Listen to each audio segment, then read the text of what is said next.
Hi, I'm Lucy, and right now I'm plummeting through the air at 20 miles an hour. Okay, actually right now I'm in my bedroom, experiencing the same nightmare that's been plaguing me for years. I've tried everything. Soothing lights, meditation, warm milk. I've even tried listening to my dad's Now That's What I Call Calm cassette. Both sides. Nothing seems to work. If only I could find a way to control what goes on inside my head when I'm asleep. I might be able to have sweet dreams for once. But until then, here we go again.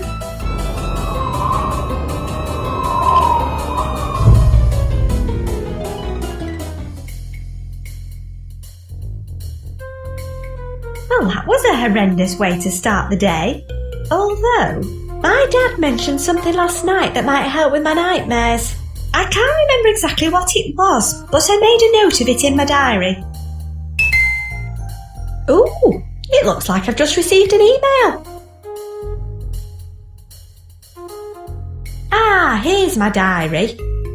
Damn, I must have locked it before I went to bed last night. Now, where did I hide that key? It feels nice when I get in and out of bed. Okay. Why not? I'll just... This should be a riot.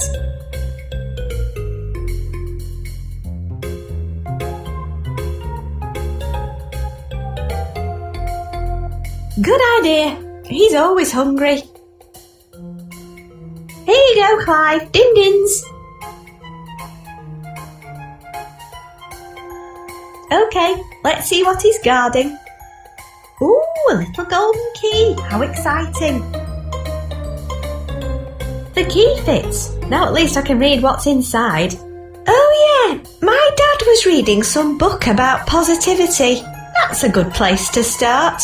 He's probably left it downstairs somewhere. I'll make notes in my diary as I go along so I don't forget to do anything important. Why don't carnivorous plants like wearing trousers? Because their flies keep getting stuck.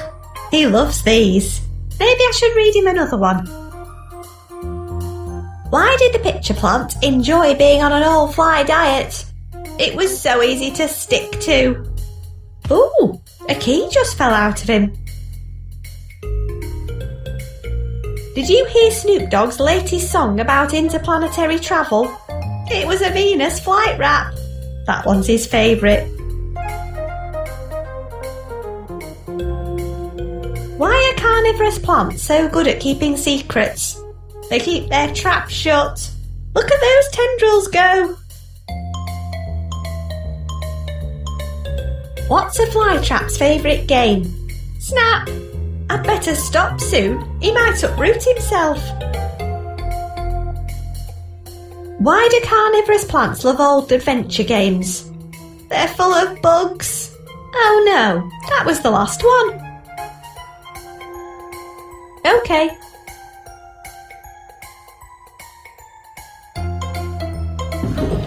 There's a roll of duct tape in here.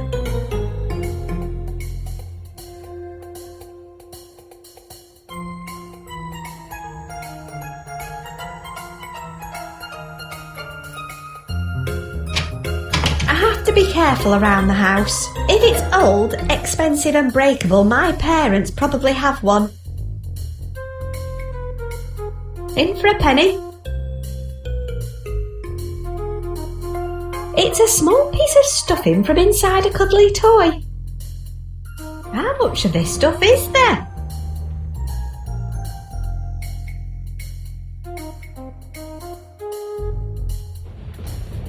That had better be the last piece. I'm stuffed.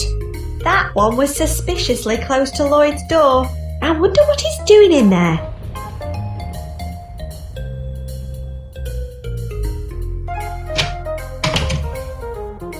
Let's see what we've got in here. You never know when you might need a tasty headache cure. Good idea. These are great for patching up stuff.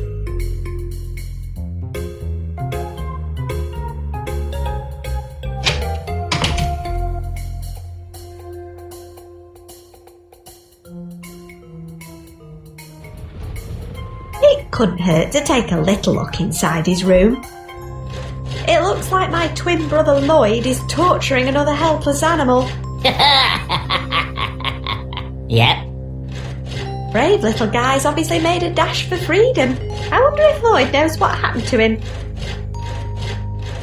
Why is there stuffing everywhere? It was clogging up my scalpel.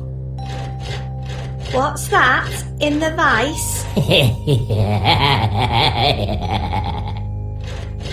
What are you doing? Improvising.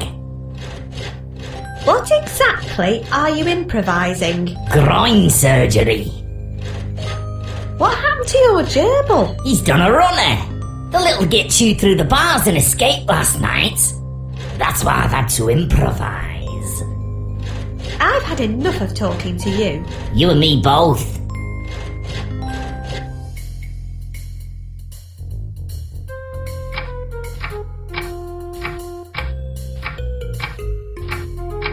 I'd love to.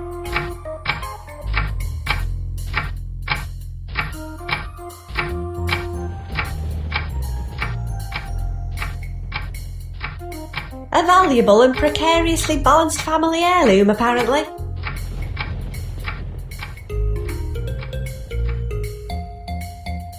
I can see the badger's head in reverse. Its left eye looks like it's hanging by a thread. I'll take his loose eye off. The bit of thread just snapped off. I suppose his sharp teeth might come in handy for something.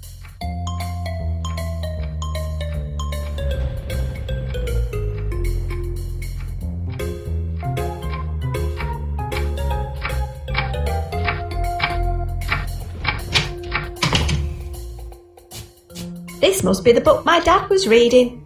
This is interesting. It says you can create a positive dream box. 1. Find a suitable box. 2. Decorate with peaceful runes. 3. Add a dream companion. Mr. Fumble, my toy bear, would be perfect, but he went missing yesterday. 4. Add inspiration to distract from any negative thoughts. Books and other literature work best. Then apparently I just place it next to my bed. This is definitely worth a try. There's a footnote. You can combat fear with laughter. How insightful.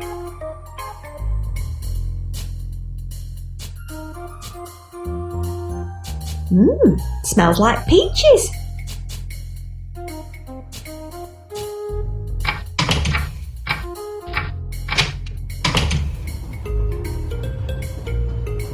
Got it. It's got a badge on it from an Easter egg hunt, but I'm hoping to collect a few more badges. This looks like a good size for my dream box. There we go, some nice relaxing runes. I'll put it next to my bed when I'm ready.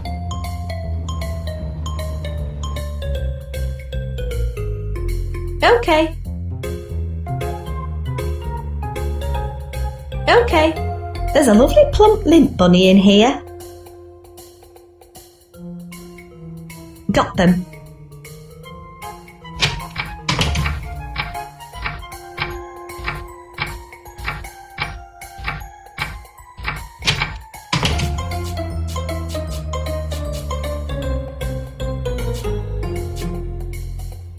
Okay, here goes. Hey, it ran into that hole.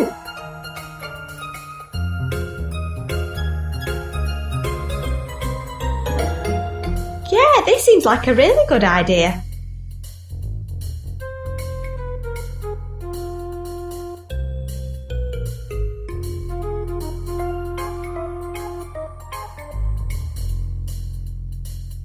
I think that's probably enough.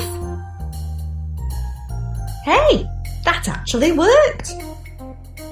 They're all dry. Some privacy, please.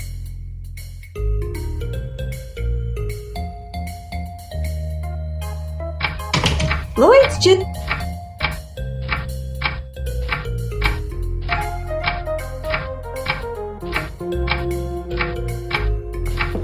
That should stop anything getting in or out.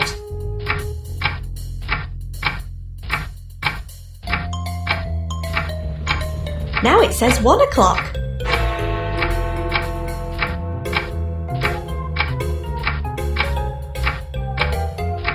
Great, now he's in my mum's welly. I'm sick of carrying this duct tape around too. Finally, got the little bugger. I'll get rid of this bog brush now it's minging.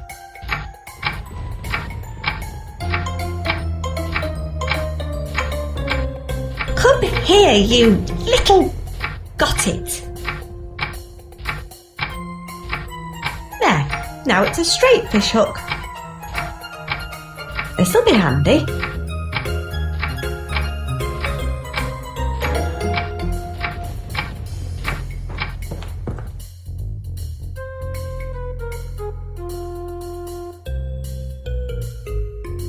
Maybe I should take another look at what he's doing. No! Mr. Fumble! What's Mr. Fumble doing in your vice? He's gonna be so popular with all the lady bears after his operation. He's going to be a magnificent tripod. Give my bear back! Not unless you have something I can add more legs to. I found your gerbil. A likely story. If I return your gerbil, can I have Mr. Fumble back? Sure, I prefer a moving target. How can I give your gerbil back with the door closed? Use your imagination. I've had enough of talking to you. You and me both.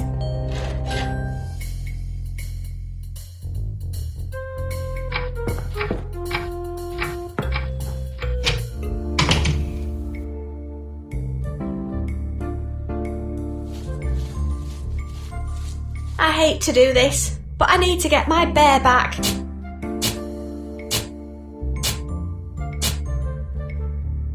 What the back for more, are you? Well, I won't be needing this piece of crap anymore.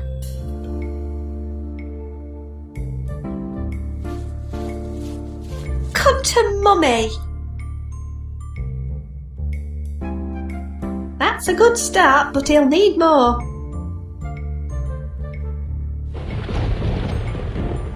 That's a nice plump bear. Now, I just need to get him sewn up. There we go, all stitched up.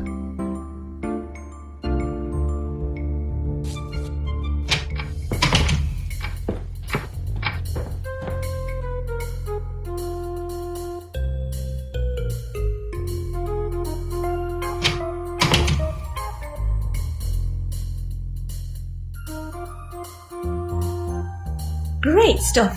Now it's ready to put things into. I can always pick it up again later. In you go, Mr. Fumble. Well, I suppose this counts as inspiration.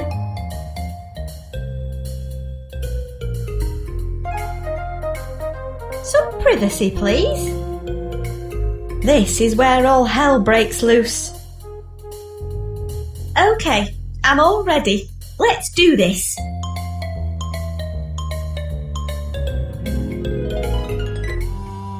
Well, this is different. It's not exactly what I'd call a sweet dream, but I suppose it's a step in the right direction. I wonder if there's anything here that can help me with my nightmare. I seriously doubt it.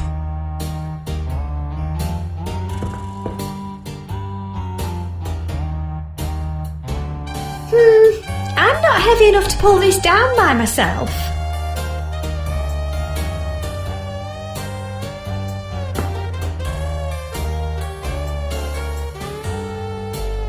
You're real. Apparently. You don't say much, do you? Look, I've literally got a splitting stomachache, and I almost ended up having experimental surgery on my barehood. So forgive me if I don't feel like entering into a protracted chit-chat session with you. Someone who spent most of their life squashing me. drooling on my fur, chewing my eyes. Oh, good point. Hi. If you say so. I'm sorry. For everything. It's okay. It's just not the best day to find yourself anthropomorphically personified. I'm not heavy enough to pull the rope. Could you give it a go? Sure. A head trauma would go great with this cash in my stomach.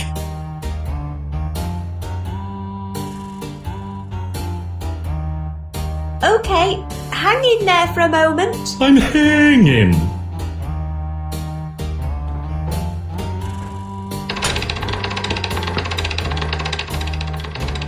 Oh, heck. I thought my regular dream was weird. Hello. Hey, little lady. What is this place? The Trap. It's a comedy club for carnivorous plants.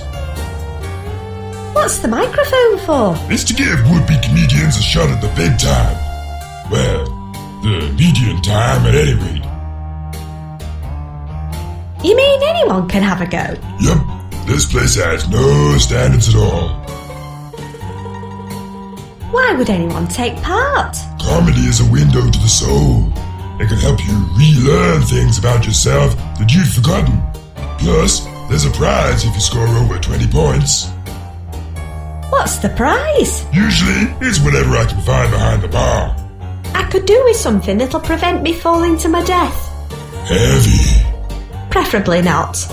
People usually just want money. But if you score over 20 points, just come over to the bar and I'll see what I can find. Who are those judges? The Three Splooges. Big TV stars a few years back, but their show was cancelled and they fell on hard times. Now they take it out on all the new comedians. What sort of jokes do they like? Anything about plants, flies, or gangster rap tends to go down well. The more jokes, the better. What have you got? Unless you've got some ID or a fake mustache, it's a pinch-me picture for you. What's in a pinch-me picture? Fruit juice, wasabi, black pepper, and my own digestive enzymes. It really wakes you up. Thanks for the chat. Anytime. Okay then. Why don't carnivorous plants like wearing trousers? Because their flies keep getting stuck. Get it? Tough crowd. Why did the picture plant enjoy being on an all-fly diet? It was so easy to stick to. Anyone? Is this thing on? Did you hear Snoop Dogg's latest song about interplanetary travel?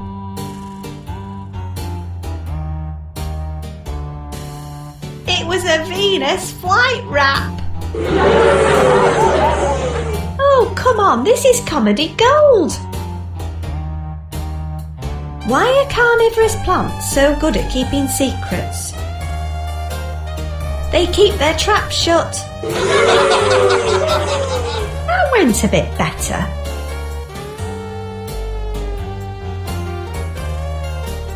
What's a flytrap's favourite game? Snap. Thank you, I'm here all week.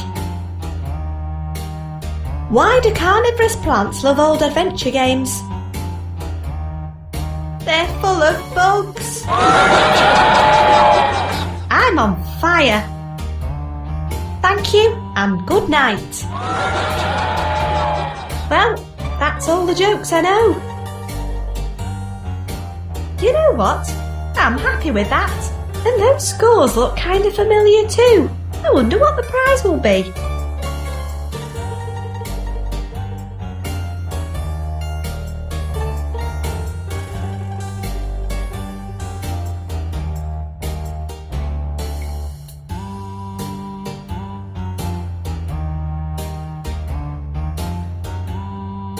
He looks like a giant green bucket with eyes. Hey, Hello. hey, little lady.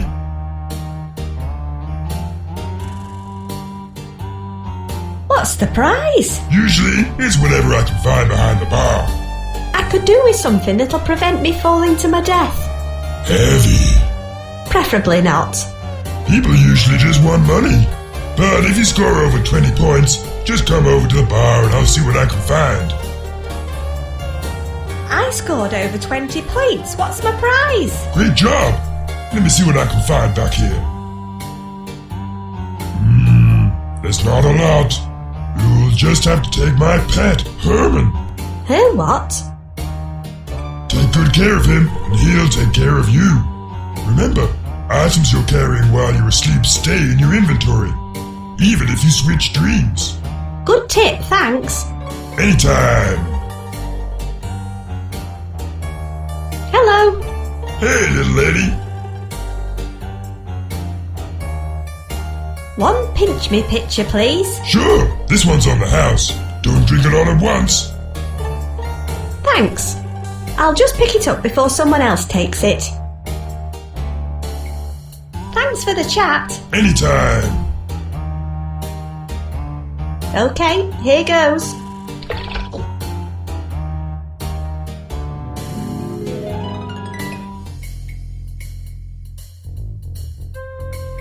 Man, that tasted horrible. What did the barman say? Items I was carrying in one dream will appear in another. I wonder if that'll help me with my nightmare. Let's remove this natty dream box and see what happens when I go back to sleep. Here we go again.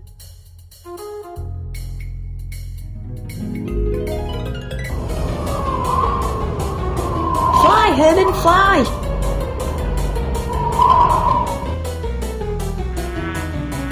Good job, Herman. I guess this means my nightmare's finally over.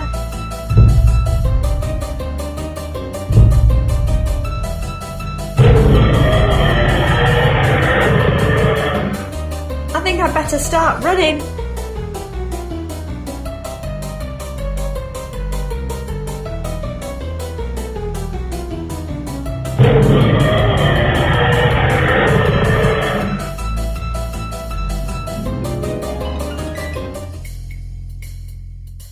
I suppose you could call that progress, but frankly, it's not a whole lot more relaxing than plummeting. I wonder if my dad's book has any more pearls of wisdom. Chapter 2. Breaking Bread. Sharing food with friends and enemies alike can help to bring you inner peace while you sleep. Both figuratively and literally, food can inspire companionship and reconciliation. Okay, so a joke book's not going to cut it with Mr. Awesome back there.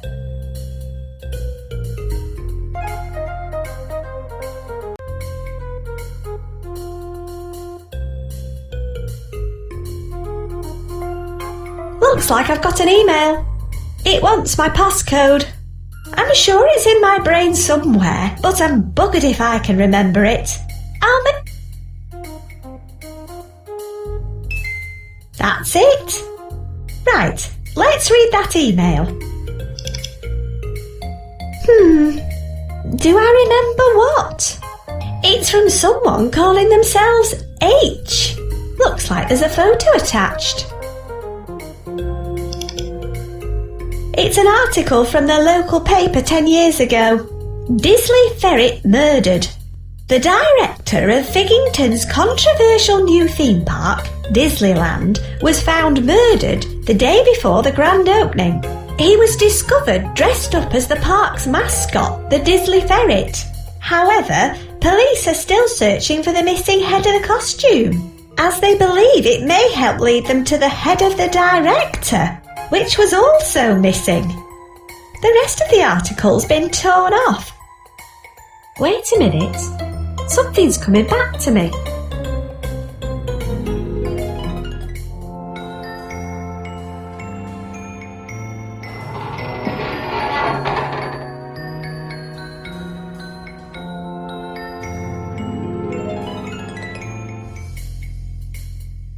There's something familiar about this whole story.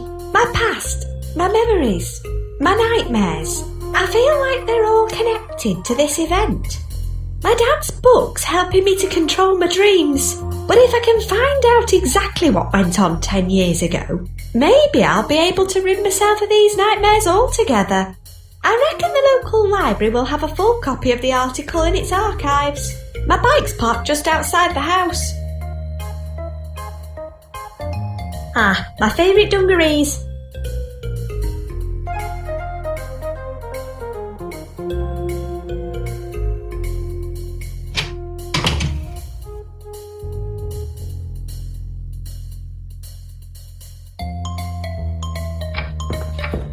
Ooh, looks like the postman's been.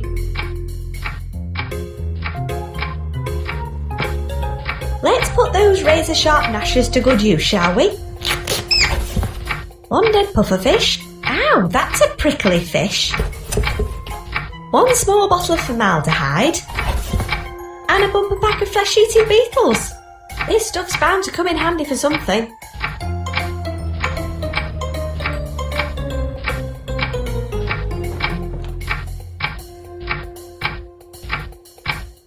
I wonder if I can file these spikes down a bit. There we go. Smooth as Action Man's pants. Now if I squeeze the air out of him, he just refills through his bottom.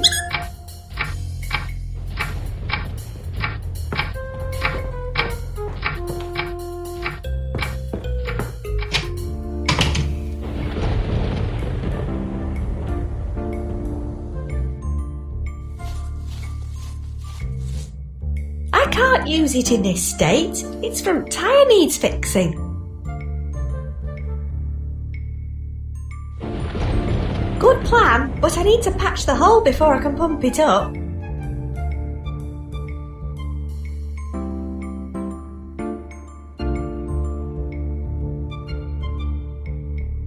This should patch that hole in the tyre. Great, it's still flat though. Here, wrap your little fishy chops around this.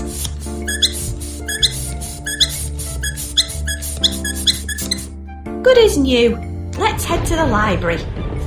Ooh, a map just appeared in the top corner of the screen. That looks very useful.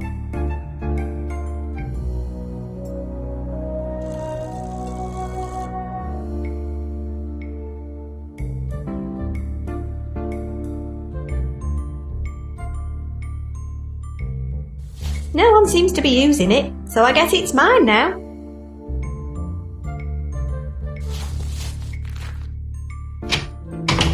Whoa, it's really hot in here.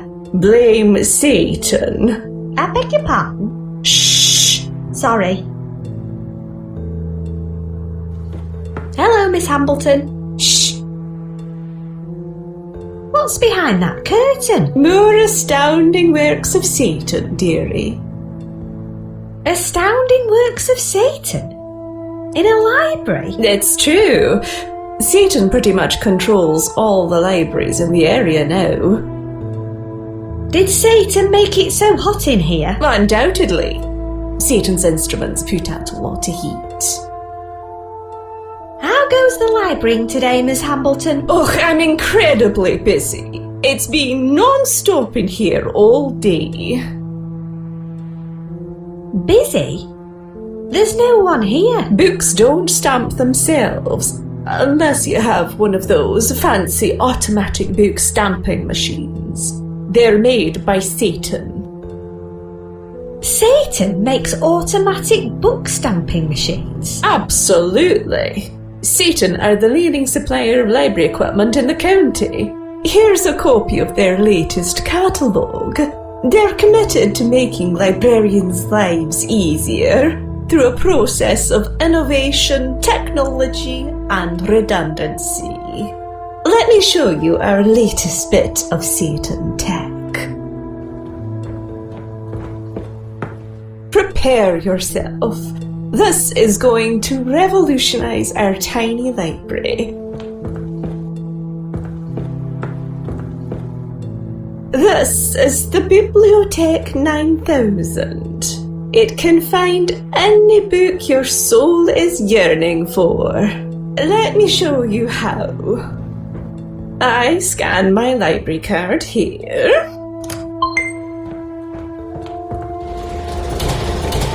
Now I think of the book I want to borrow. The bibliothèque searches my soul. It scans the electrical impulses in my brain. It locates the book's details and dispenses it right over there.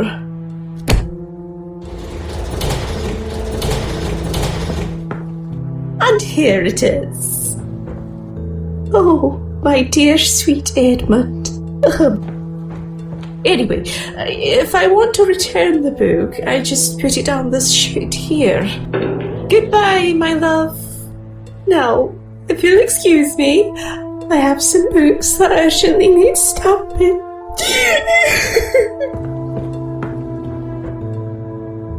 Satan, self-aware textbook arrangement networks, making idle hands work for you. A library card just fell out.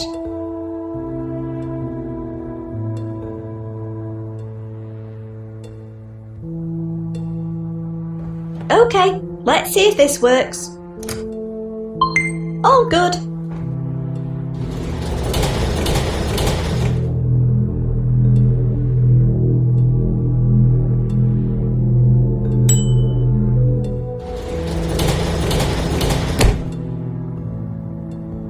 It's a book of romantic poetry.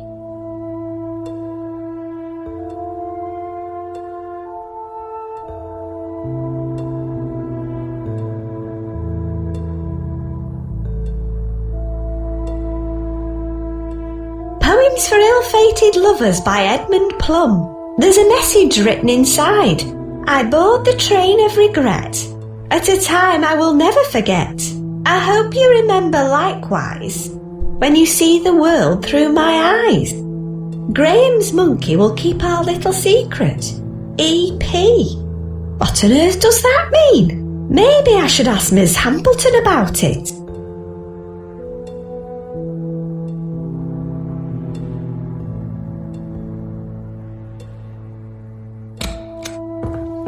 Hello, Miss Hambleton. Shh! Do you know a Graham who may or may not have had a monkey? You must be referring to Saint Graham. He was the patron saint of moon logic. There are so many obscure happenings in the local area, they named the village church after him. Thanks, I'll check it out. I'll add the church to my map. Who are you talking to? No one. Well, be quiet then. Do you have any books about bread or baking? We have Paula Holyrood's latest book on pre-order, but it's not come in yet. I'm looking for an old newspaper article. Try the computer in the corner. All the archives are kept on there. What can you tell me about that book your soul was yearning for? Oh, my dear Edmund. He was a local poet and a fine, fine man.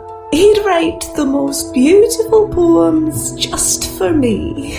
Then one morning, he boarded a train and never came back. He sent the library that book and his membership card before he died.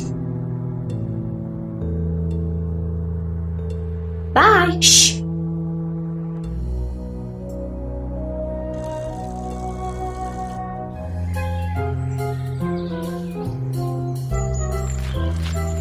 Hello there. What are you doing? Gathering evidence. Evidence of what? I'm gonna catch the thieving blighters in the act. Thieves? That's right. You name it. They've nicked it.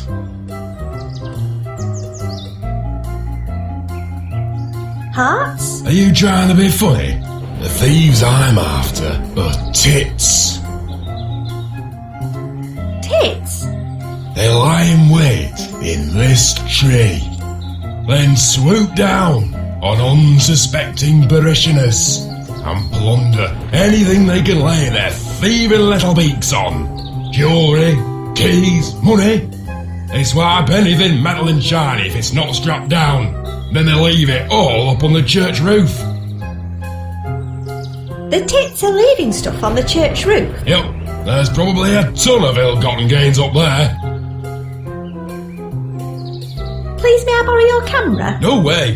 This is the only way I'll catch them in the act. I've been petitioning the parish council to have the tits exterminated, but they won't unless they have hard evidence. I'll catch the little blighters. That's an unusual hat. My pride and joy. It's made out of tits. Your hat is made out of tits. One of this country's most prolific birds. I can't stand them, but their feathers do make good headwear. I think you'd get on well with my mother. You really love that hat, don't you? Almost as much as I hate tits. They stole my last one because I was foolhardy enough to put a shiny hat pin in it. I had to drop what I was doing and chase them, but they took it up on the roof, and I never got it back. I'm not making that mistake again. Bye. Goodbye.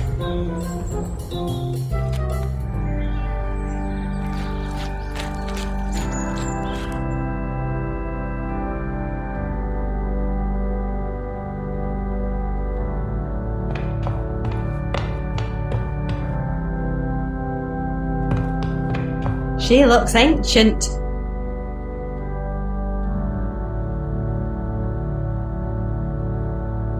Hello there. What? I said hello there. What? Can you hear me? Stop mumbling. I said, can you hear me? There's no need to shout. I should have seen that one coming. Hang on, I'll turn my hearing aid up.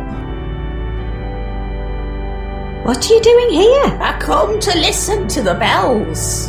They're so quiet, I can only hear them if I sit right here at the front. I'm sure they used to be louder. Where's the vicar? He's down at the village fete. Probably in the WI tent waiting for Paula Holyrood.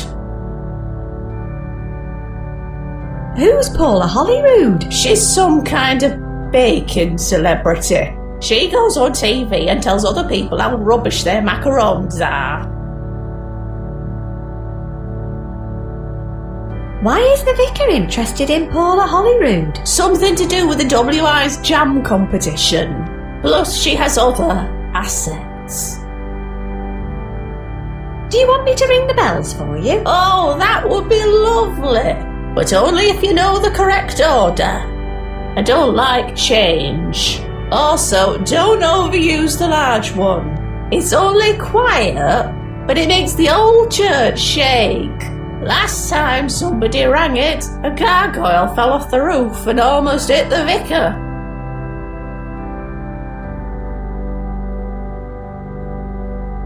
Bye! Ta-ta! It shows a blue moon shining on a load of red poppies in a yellow desert.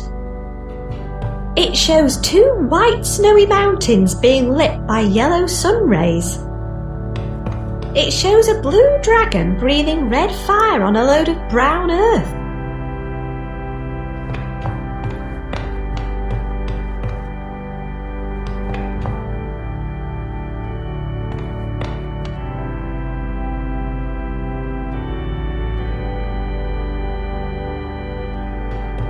It rings one of the church bells above.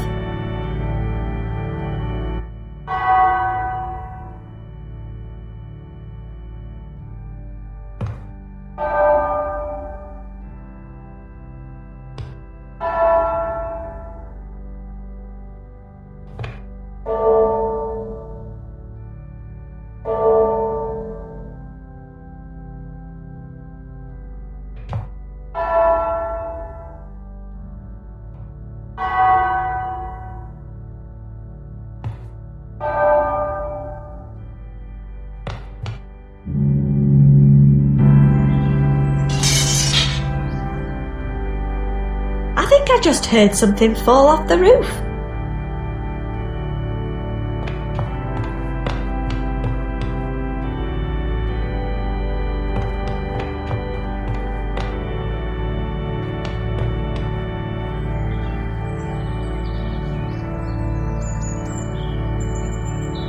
It's all very shiny.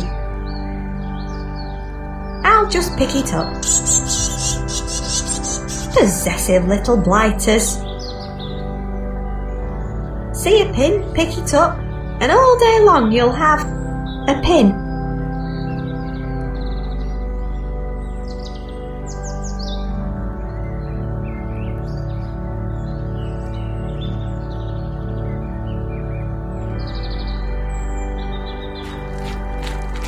It's all spiky. I wonder what species it is.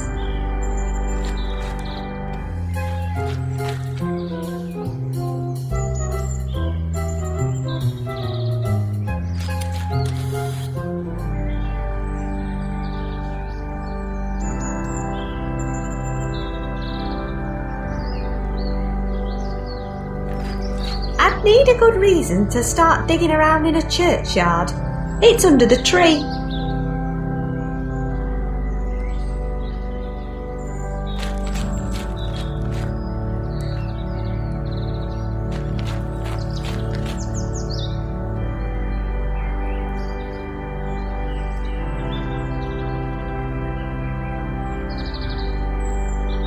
It's all spiky. I wonder what species it is. It's rooted to the spot. Hello there. I don't fancy climbing it.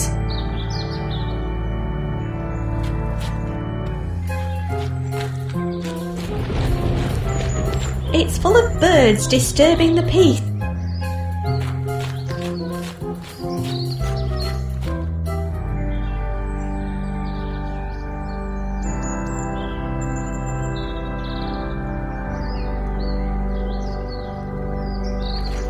I'd need a good reason.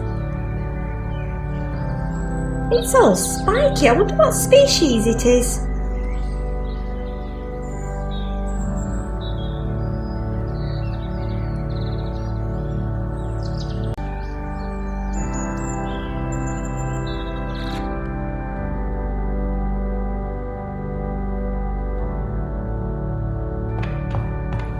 Trust me, you don't want to hear me sing.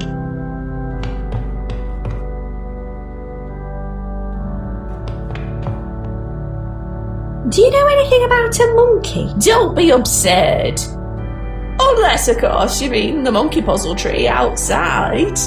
That sounds like just the kind of vague and ambiguous hint I was after. Thanks. What? Thanks. You're welcome. What did you say that Graham's monkey might be again? My best guess is that it refers to the spiky tree outside. Do you know anything about bread or baking? What? Because I'm an old woman, I obviously know how to bake. Well, do you know how to bake? Of course I do. But I'm an appalling teacher. You're better off finding a good recipe book instead. Bye! Ta-ta!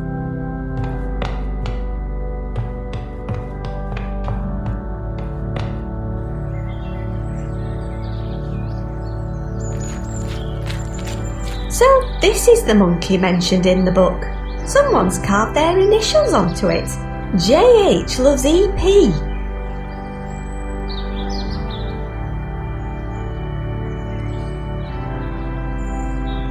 Okay, let's see what secrets you're keeping. I hope the trousers don't fall down. An old biscuit tin with a photograph inside. It's a black and white photograph of a young couple. They both look a bit familiar, but their eyes have been cut out. Creepy.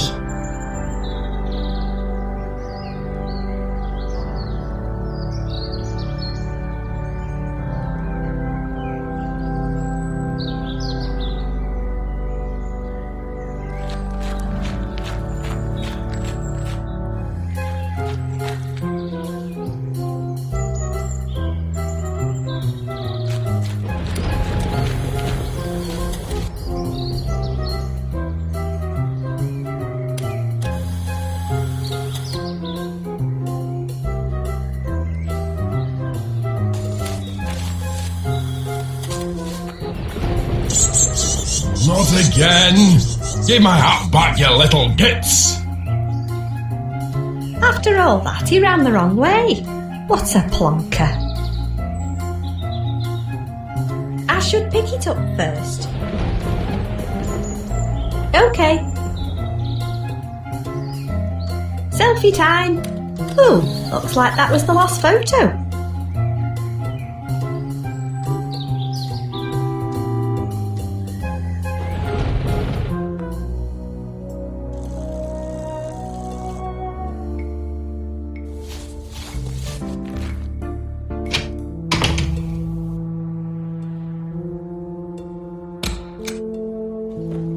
I wonder if this card'll work in here.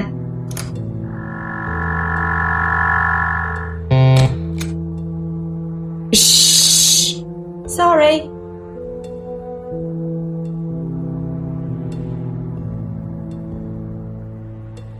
The perfect crime, as long as no one looks at the name, or the date of birth, or the badly adhered and ill-fitting photograph. I wonder if it'll be enough to fool Satan.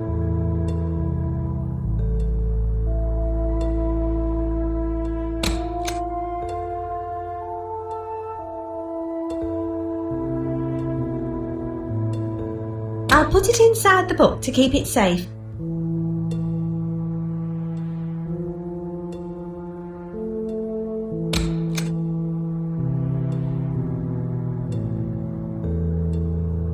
If I line up the library stamp, the numbers in their eyes read 10:15. Maybe that's the time his train was due to leave. It was obviously important to him. Points for effort though. I guess their love affair was a secret at the time.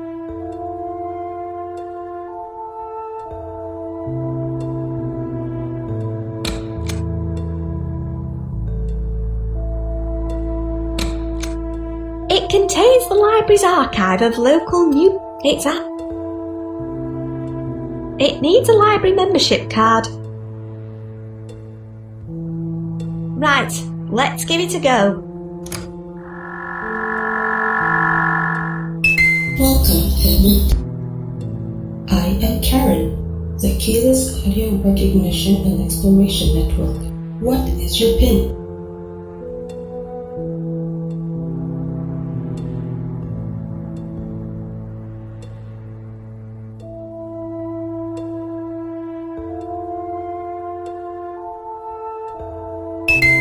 PIN accepted.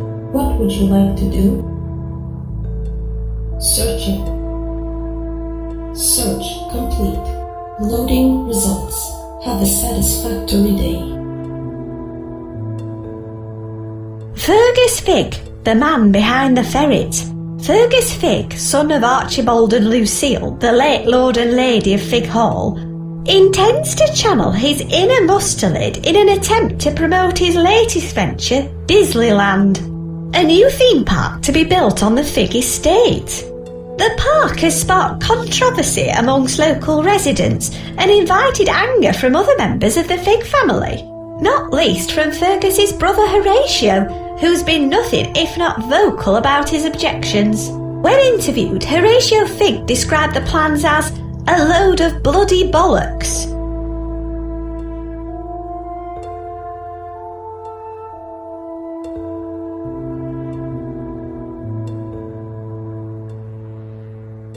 Fergus Figg, son of a new theme park.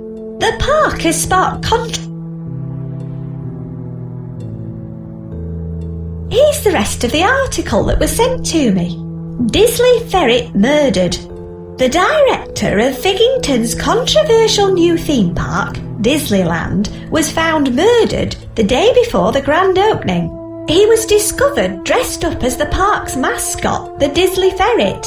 However, police are still searching for the missing head of the costume, as they believe it may help lead them to the head of the director, which was also missing. As most readers will be aware, the park's director was none other than Fergus Figg, and police suspect foul play within the ranks of the Figg family itself, with Fergus's brother Horatio now the prime suspect for his murder. Police are asking locals for any information leading to Horatio's whereabouts. after he disappeared following a brief police interview on the night of the incident. No way! Murdered by his own brother. Actually, I can relate to that. I'm still not sure why this article was sent to me though. I should probably check out the old Fig mansion and see what I can find out. I'll add Fig Hall to my map.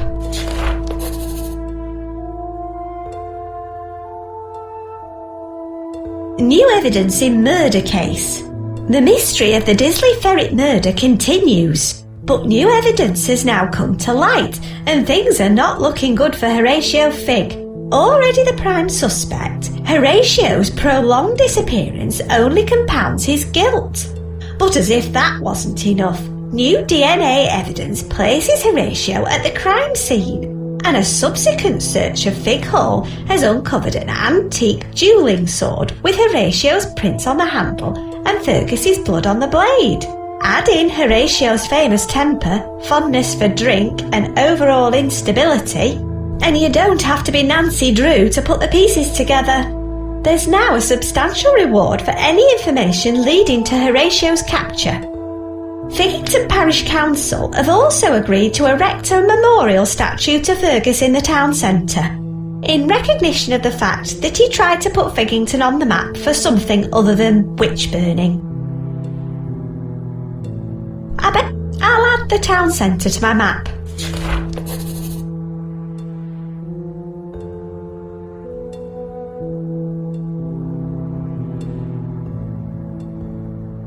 What would you like to do now? Goodbye, Edmund.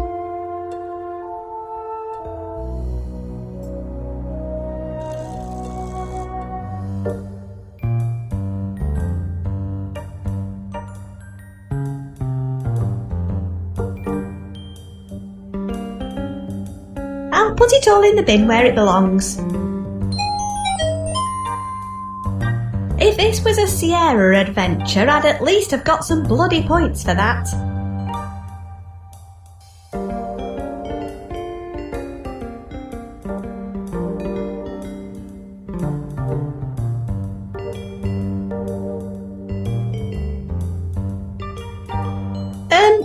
Excuse me? Oh, what do you want? Do you know where I can find a statue of Fergus Fig? The only statue I know about is at the other end of this street. You mean the street you're blocking? Do you see any other streets around here? Please, could I get past? I am trying to feed an hungry child. Get some perspective. I'm sure there's room if you just move a bit to your left. There's a perfectly good road right there. I'd rather not. The council seem to have installed a rather large crack in it. Then I guess you're stuck, aren't you? You're dropping blueberries all over the pavement. Oh no! Call the police. What are you feeding her? She only eats blueberry muffins. Delicious. I've heard blueberries are a superfood. Yeah, well they're super annoying to pick out. She only likes the cakey bits.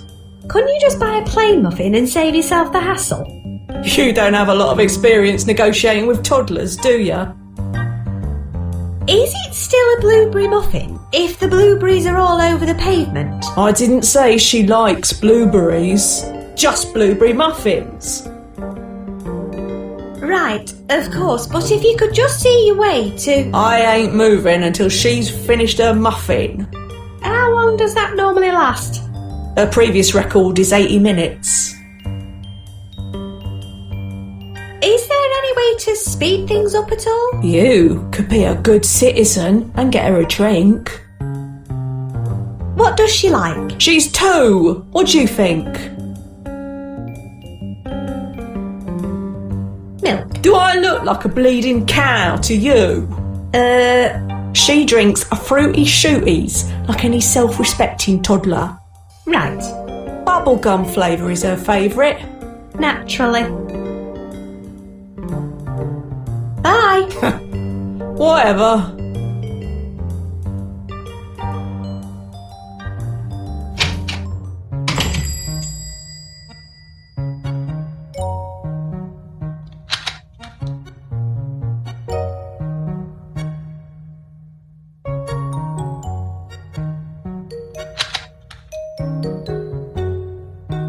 According to the thermostat, it's warmer inside the fridge than it is out here.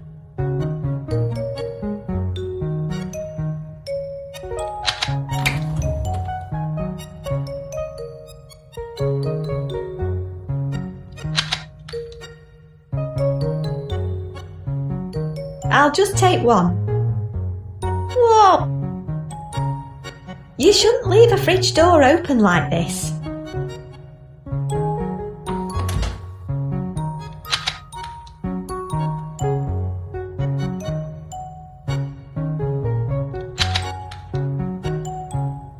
He's brimming with job satisfaction.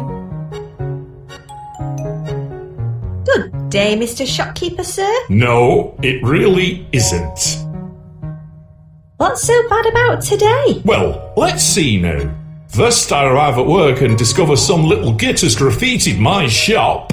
Next I discover a whole crate of expired products in the back which should have been sold months ago. I then have to spend the entire morning explaining how to use a pricing gun to Clint Flippin Eastwood over there. And now an annoying squirt in dungarees is asking me pointless questions and threatening to knock over all my stock with her inexplicably massive pigtails.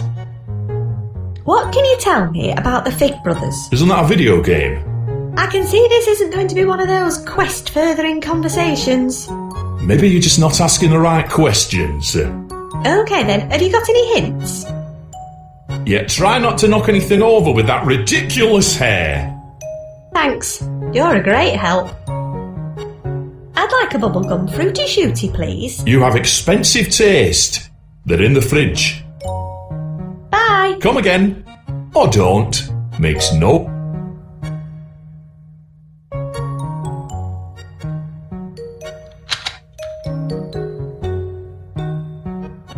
I can't afford this. Why are these so expensive? Fluorescent compounds aren't cheap, you know.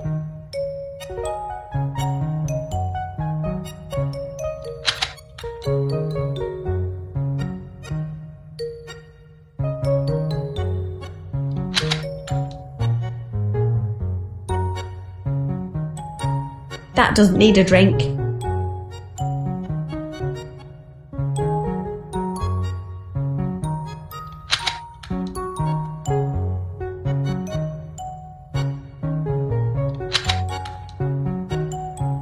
I wonder if he'll notice.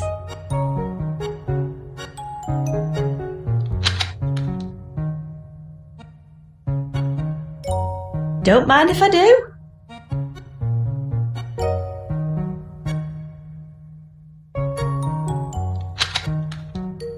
This one's 100% off. Can I take it? Oh, Gordon Bennett, not again. Fine, take it. Thanks.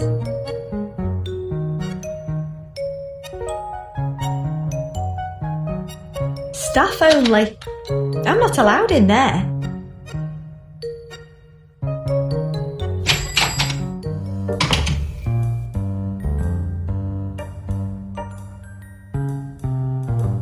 I found this. What kept you? Now, out my way. You're welcome. And I'm sure someone else will pick up your mess. I don't even know who I'm talking to. She's long gone. Well, if no one else wants them.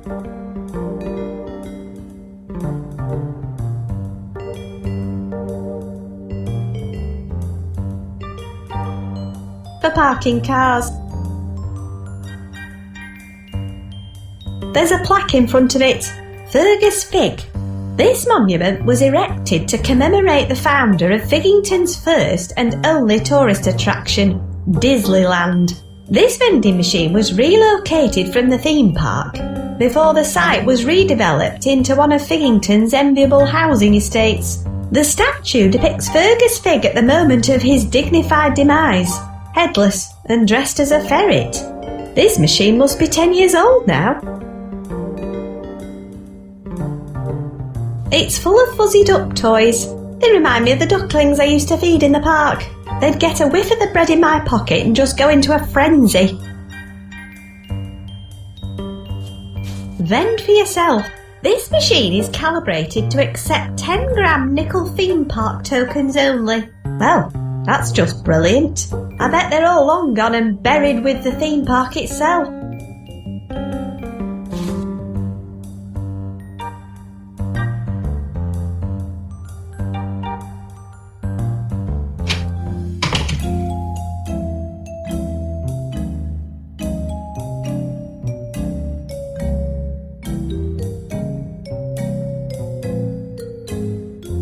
He must love weasels. Not it. Nice cap. Thanks. It's made of genuine fake weasel fur. Do you really love weasels? No, but volunteering looks good on my CV. What's the map on the wall? We use it to plot weasel-related incidents in the local area. What kind of weasel incidents? It used to just be the odd bit of roadkill or accidental stampings, but recently we've been seeing a more creative approach. Everything from garrote wire to landmines. You wouldn't know anything about it, would you? I'm sure I don't know what you mean. That was a suspiciously evasive response. Anything new? No, none of it's new. Although we have got a nice bucket of odds and sods by the counter. Bye. See ya.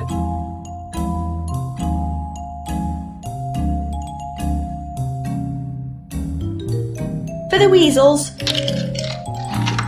Thank you. Please help yourself to a piece of useless pre-loved item from the bucket. Free random object. Yes, please.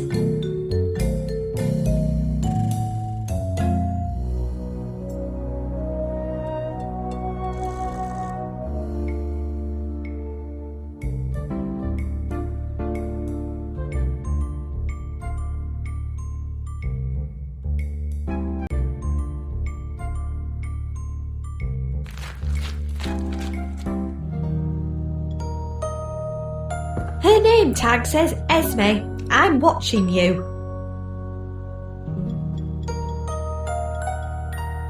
Hello, Esme. Welcome to Fig Hall. Oh, it's nice to see young folk taking an interest in local history. What can you tell me about the Fig brothers? If you've not got a visitor pass, I'm afraid I'm not authorised to tell you anything. What are you doing? Watching. What exactly are you watching? The rooms, my dear. I'm an official room watcher.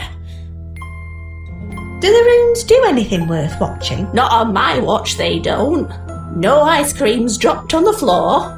No lost pensioners. No missed opportunities to show off the secret priest hole.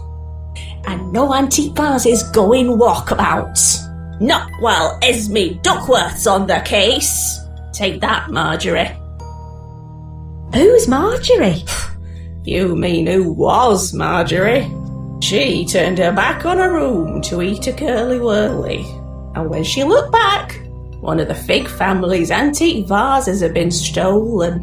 She was out of here quicker than you can say, Marjorie, you're fired for eating a curly-whirly and taking your eyes off the room while someone stole the antique vase. Wow, you really take this room watching seriously. The Heritage Trust is a very serious organisation. They spent a lot of money getting hold of this place, although they never managed to get control over the whole estate. Oh, one of the Fig twins refused to sell it. The Fig twins? Oh, yes. Didn't you know? Oh, I've said too much. Get a visitor pass, and I'll tell you all I know. Where can I get a pass? A visitor pass? Are you a member of the Heritage Trust? I am, but Lloyd used my membership card to scrape his hamster off our driveway. And I've already created one fake ID today. That's okay, dear. Just pop over to the desk and tell them your membership number. They'll print you off a temporary visitor's pass. I can't remember my membership number. Don't worry, it's in that little head of yours somewhere. I'm sure it will come back to you. Bye. Come again soon. By the way, I heard the village fete is opening on the church grounds about now. They have a goosey wallop stall. That's always worth a visit. Thanks. His name tag says Howard. I'm interested in members. Hello, Howard. What the? How on earth do you know my name? It's spooky. Oh. Spooky.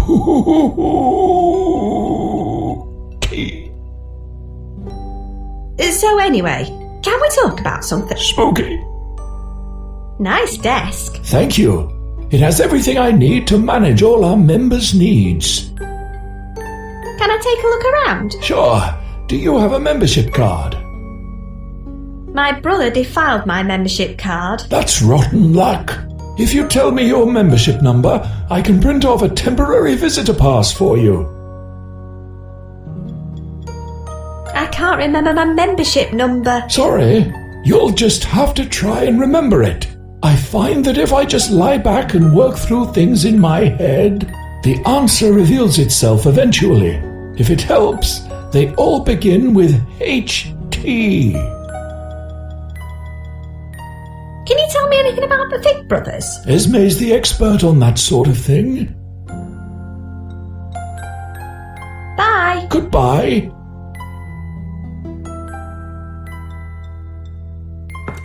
I feel like I've seen one of these before.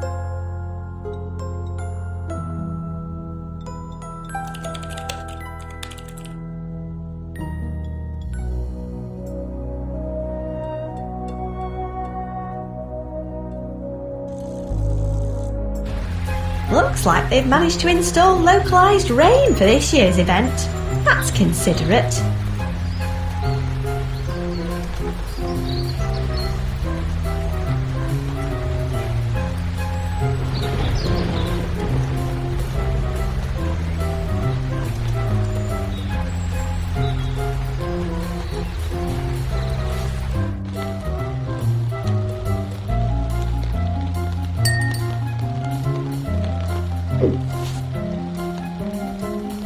Hello, Vicar. Oh, hello there. You startled me. I've had a terrible headache recently.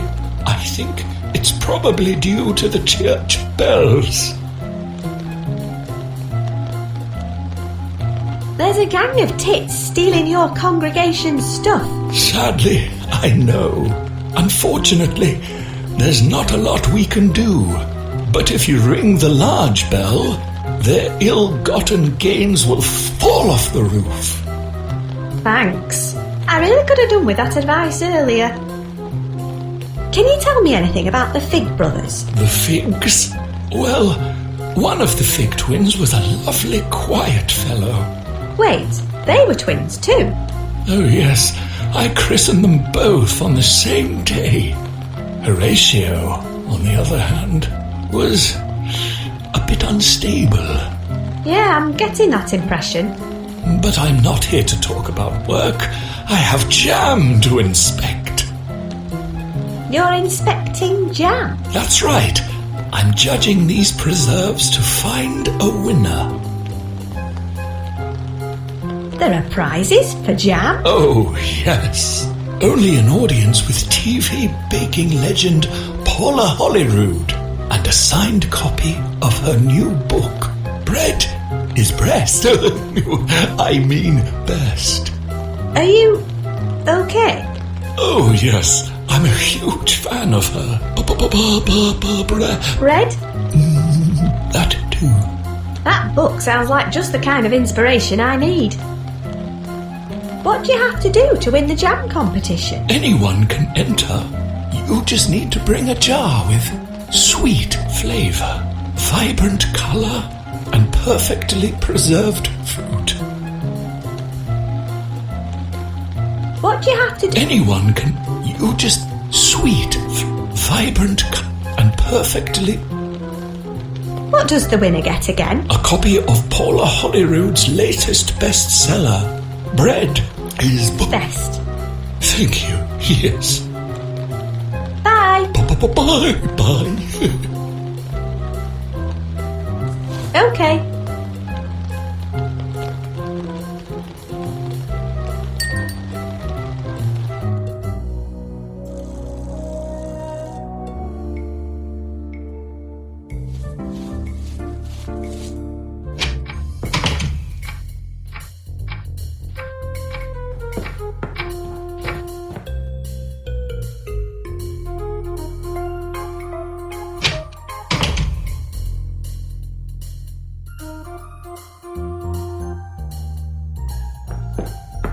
Let's take a look. Ooh, fascinating. A load of vibrant blue water.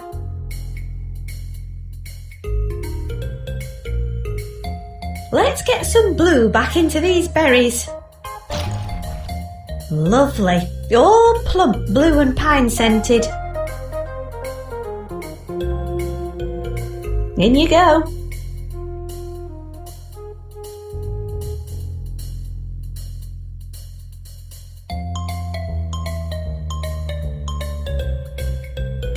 This should pep those berries up a bit.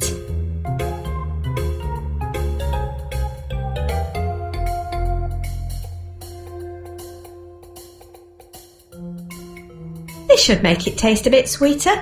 Okay, I'm happy with my effort. I wonder if it would stand a chance in the Village Fates jam competition.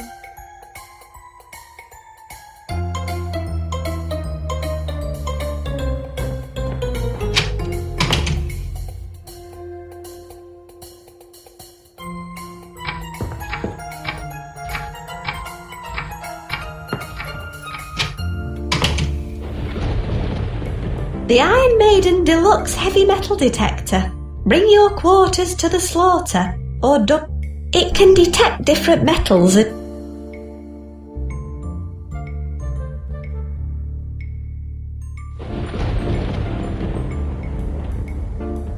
I need to find a good spot first. It's the chalk outline of Lloyd's hamster. It would work better on the lawn.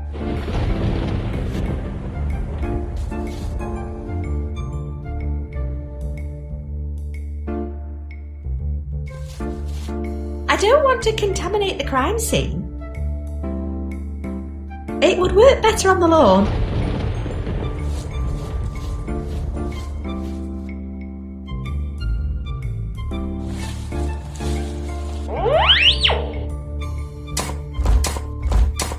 Oh, it's an old token from the theme park. I wonder what it was doing under our lawn.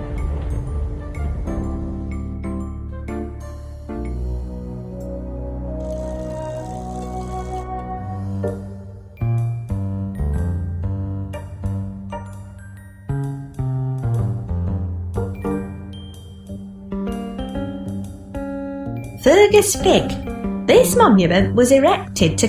This vending machine was before the site. The statue depicts Fergus Fig at the headless and dressed as a ferret. This machine must be 10 years old now. I wonder if it still works.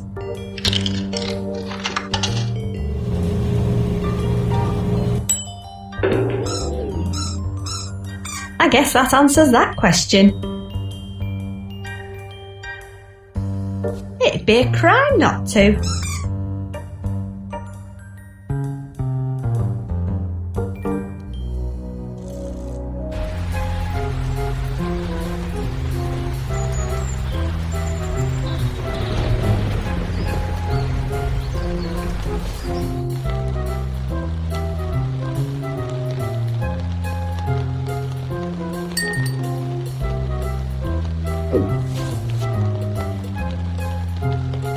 Do you mind if I enter my special jam into the competition?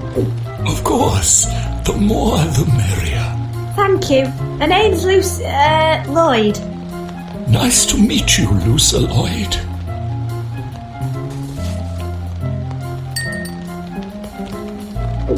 My heavens, how utterly divine. The bluest blueberries, a hint of fresh pine, and my headache is gone. First prize goes to Lucy Lloyd. Well done. Uh-oh.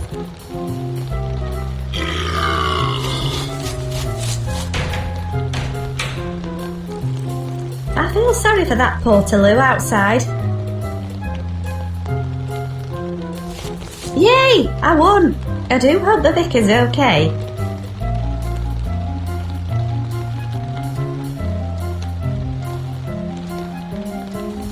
Look! I won the jam competition.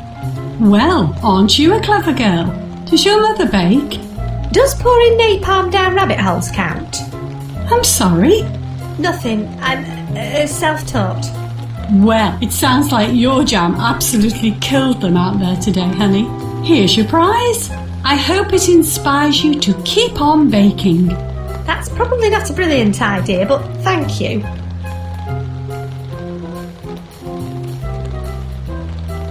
Hello.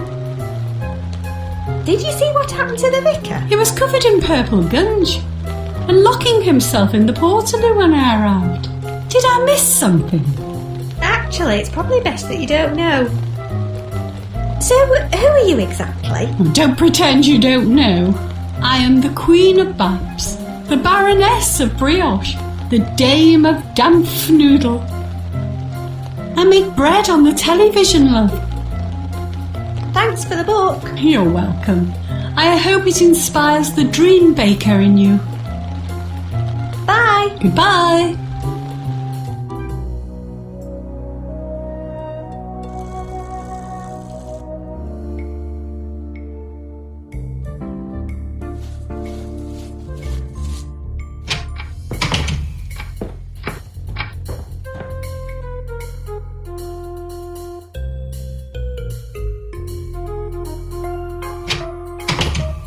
It's covered in powerful runes.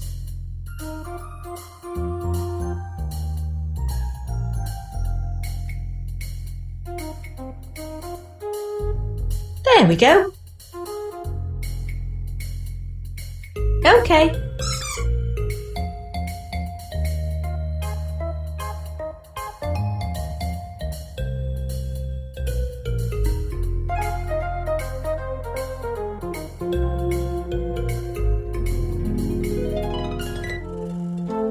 Wow, you got big, Mr. Duck.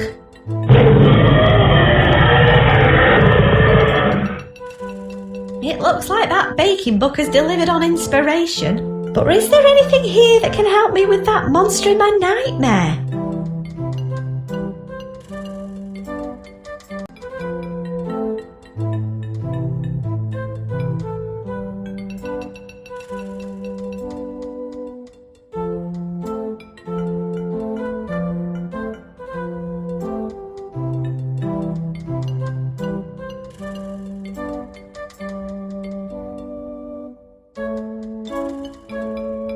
I'm sure he'll make his uses apparent.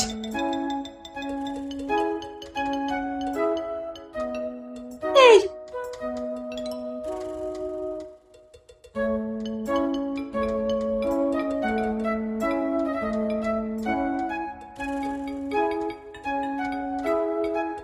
It's got a hatch in it for answering riddles and such. What do you want? What is this place? Welcome, traveller.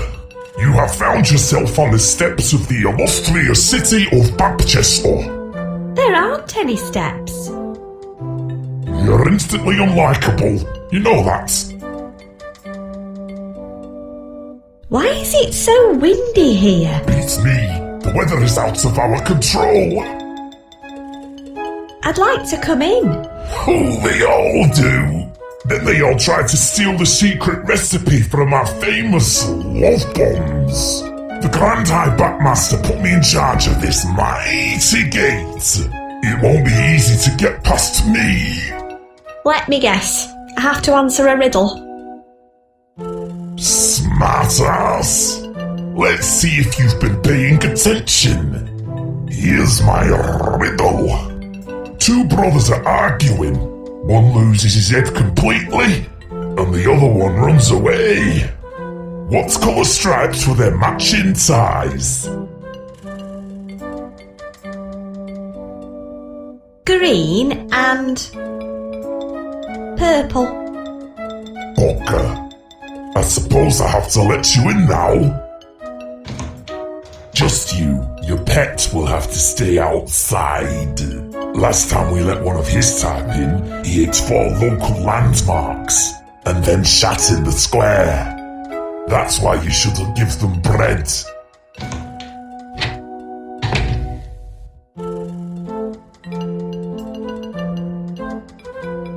Thanks for letting me in. It was obligation, not inclination. What's a love bun? It's a bun. Right. But instead of filling you up with carbohydrates, it fills you up with love and compassion. Does it work on massive, terrifying monsters? Wow, you have weird taste. Unsurprisingly enough, I've never tried. That's probably a question for the Grand High Batmaster. Where can I find the Grand High Batmaster? Just keep walking away from me. Will that help me find her? I doubt it, but it would certainly make my day more enjoyable. What's your name? My friends call me Brock. Can I call you Brock? I'll give you 2 guesses. Yes. 1 guess left. Hi, Brock. Don't do that. You don't look very well. That's because I have an intolerance. To all the gluten? To idiots. Can you open the door for me? Nope. Against my better judgment, you're free to come and go as you please. So you can open the bloody thing yourself. Goodbye. Goodbye, and thank you. For chatting? For leaving.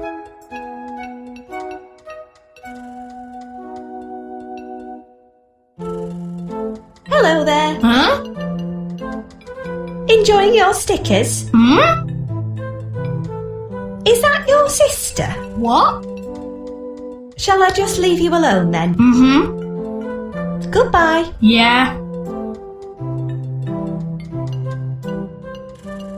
Do you know anything about the Batchester love buns? Yes, stay away from them. Really? Why? I almost lost everything I had because of those bloody things. How? They bring out my worst side. They make you aggressive. Worse, they make me generous.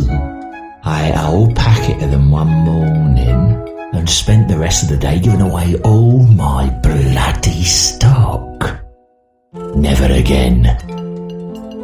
I'd like some stickers, please. Oh, I bet you would. Only you don't look particularly solvent. How do you intend to pay? Thought so. As luck would have it, I have some free beginner packs to get people started. Here you go. Take some of these model paints too. That's very kind of you. Oh yeah, I'm all heart. How are you feeling today? Hungry, but not particularly generous. Nice sticker albums. Thanks. Are you a fan of the adventures of He-Man? Should I be? You're about the only one who isn't. Everyone's collecting my stickers now. Everyone? Well, nearly everyone. I even export them beyond Bapchester. Where do you export your stickers to? Far and wide. Anywhere the import duties allow. Exporting was a lot simpler before Trexit. Trexit? All the trolls of Bapchester decided they would rather go it alone. That's why we built the wall and guard our gate 24/7. Was it worth it? It's a small price to pay. Apart from all the higher prices we have to pay. Nice figures. Thanks. Each one is handcrafted from a solid block of sugar. They're incredibly durable. Just keep them out the way of the rain, ants and fire. Fire? Yeah, sugar burns at a ridiculously high temperature. I learned that the hard way. I used to have a full head of hair. Nice stickers. Thanks. It's the reflective silver ones that everyone wants, but you usually have to trade your way up to those. Goodbye. Yep. She looks engrossed in her stickers.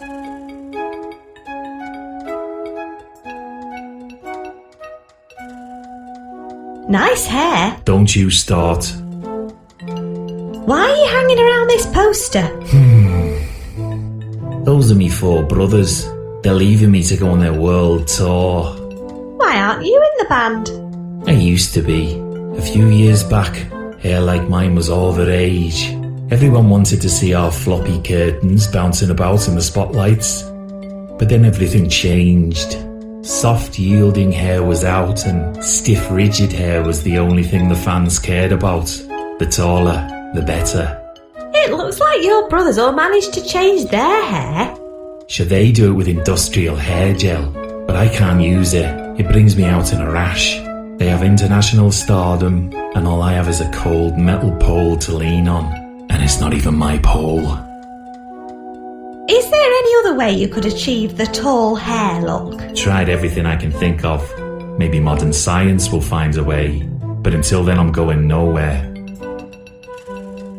If I could help you achieve taller hair, what's in it for me? I know what you're getting at. You're after valuable stickers, right? Tell you what, I have a pretty rare one in me back pocket. And it's all yours if you can help me out with me floppy do. That's better than nothing, I suppose. Is that metal pole comfortable? Not really, but I'm a born leaner, so it'll have to do. Goodbye. See you later. What's wrong? My kite's got a hole in it. That's a kite. It looks more like a slice of bread. It is a slice of bread, but when the wind's this strong, it can still fly pretty well when it doesn't have a hole in it. Can I help? If you can find a way to fix my kite, I'll show you how well it flies. Goodbye. Goodbye.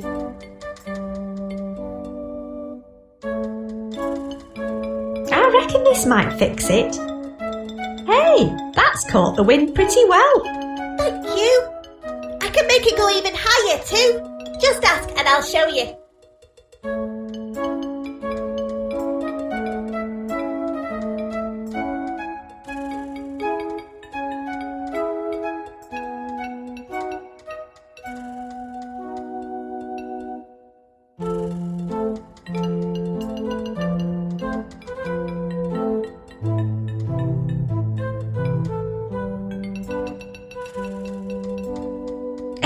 Greetings from the world of beyond!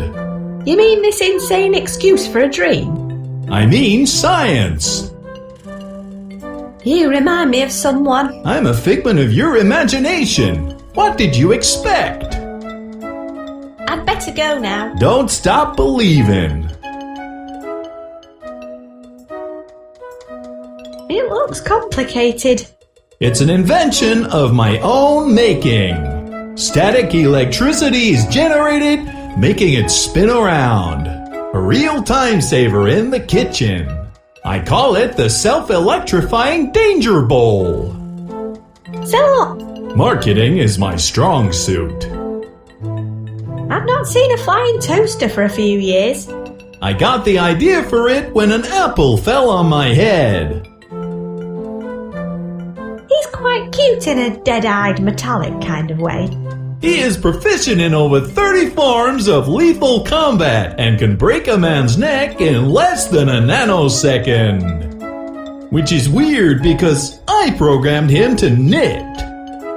It's like the plasma ball in my bedroom, but bigger. They're plasma flies. I only keep them around because they make my lab look more impressive.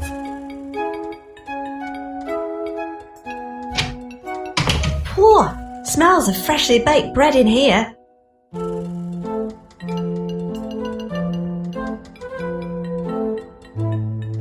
It smells lovely in here. It does, doesn't it? It's my most powerful marketing tool. If I need to increase sales, I just crack open the window and let the smell out. Customers can smell it for miles around. Why don't you just leave the window open all the time? Were you born in a barn? It's too bloody windy out there. Do you make the love buns? That is the responsibility of the Grand High Bapmaster. That's me. The recipe is a closely guarded secret passed down from Bapmaster to Bapmaster. Nice oven. It's precisely calibrated to the correct temperature. Even the slightest change to the settings or fuel makes a huge difference. So don't muck about with it. Can I have a bun? There are some free love bun samples in the corner, but the effects don't last long. How long? Oh, it depends who's eating it. Maybe 15 seconds at the most. What's the secret recipe? Really? You think it's going to be that simple?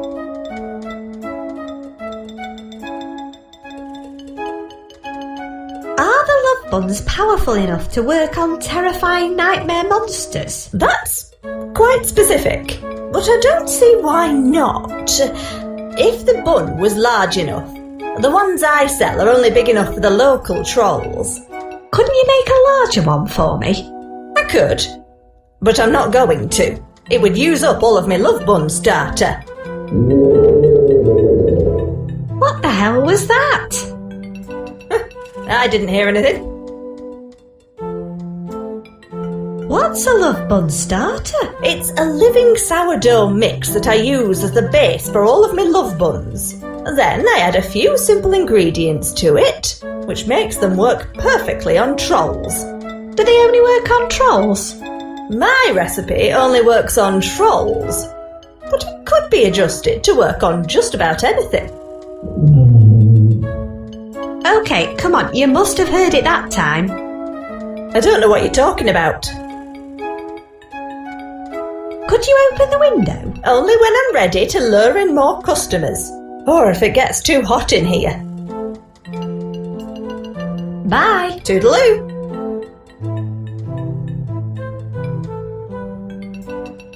I'll take one.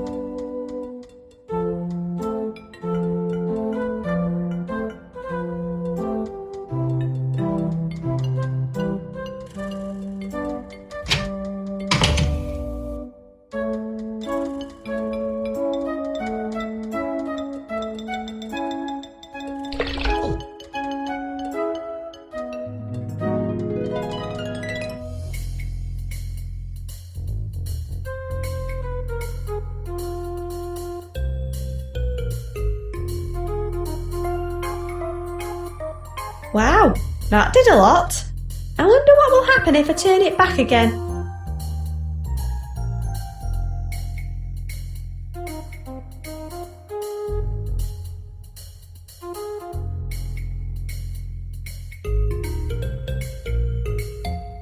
It's my crappy dream box, with a baking book inside, and a toy duck.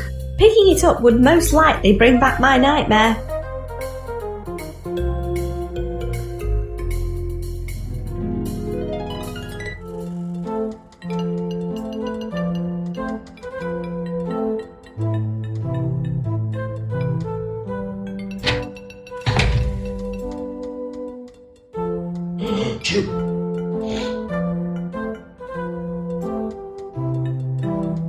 She looks engrossed in her stickers.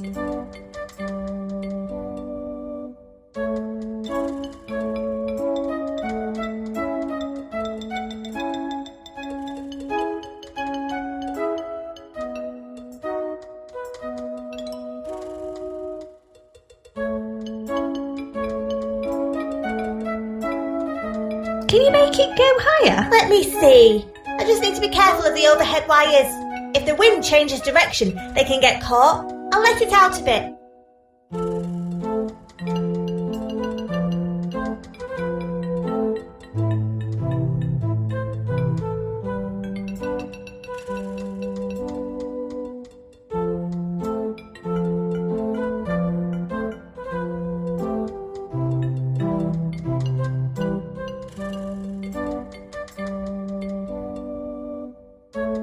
Goodbye. Goodbye.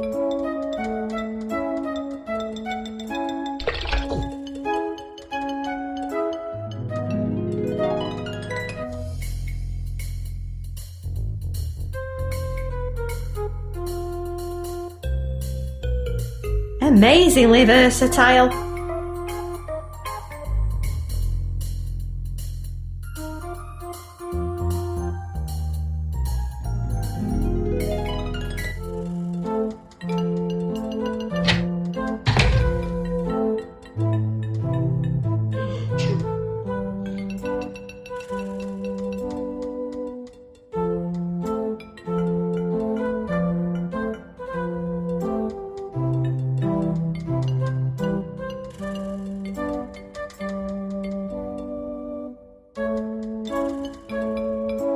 Okay.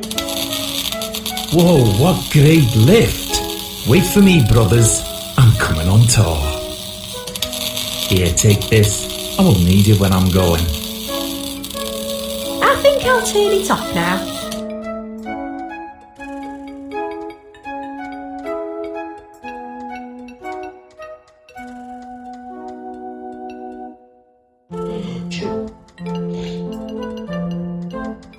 Whoa, where did you find a yeast man? I'll trade it for your batter cat. Hey, don't try to rip her off.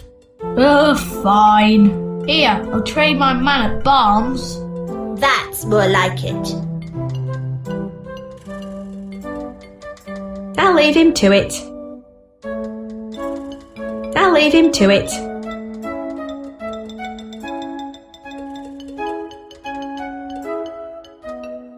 She looks engrossed in her stickers.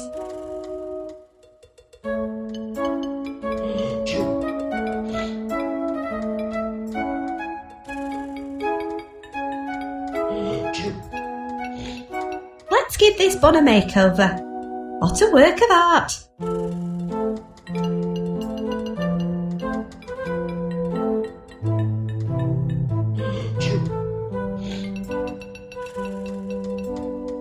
I got you this. It's not a love bun, is it? No, it looks nothing like a love bun, because it isn't one. Fine, give it here then. Oh, that feels nice. It makes me feel all generous and compassionate. Some beefy chap with a rolling. I don't think I can... Oh, don't say that. It makes me feel awful. Look, don't tell anyone, but you can have that one there for nothing if you like. Go on, off you go. Don't say Panini never did anything for you. Thanks.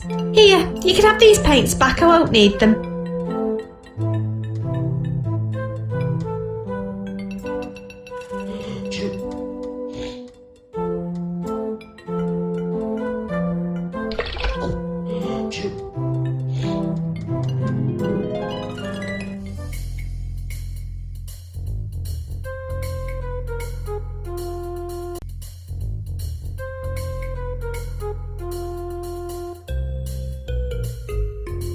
I suppose this counts as inspiration. I'll take the other one out.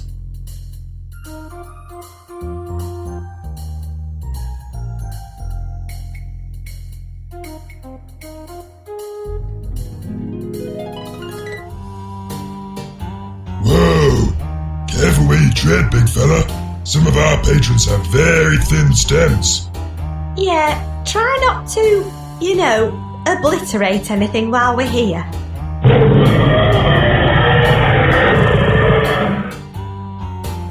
Or just do whatever you feel like. Yeah, man. We don't want any trouble.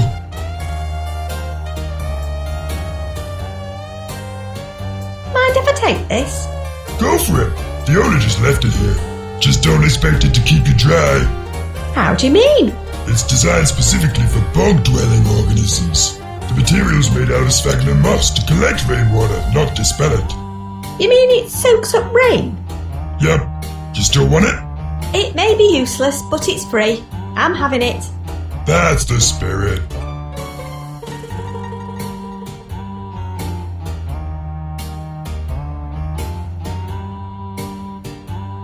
Hi again. Hey, great set earlier. Thanks. Sorry about the duck. It's okay, just make sure he doesn't wreck the joint. Where's everybody gone? They all left after your set. I'm just cleaning up before I knock off myself. Isn't that the same glass you were polishing before? Yeah, I can't get it off. Do you need a hand? Nah, I'm sure it'll come off eventually. You just go about your quest. Do you collect He-Narn stickers too? Of course, doesn't everyone? What stickers are you after? I only need one more to complete my set. Man of Barms. Bye. See ya. Hey, is that Man of Barms? I'd love to trade him for my evil breath sticker. Here you go.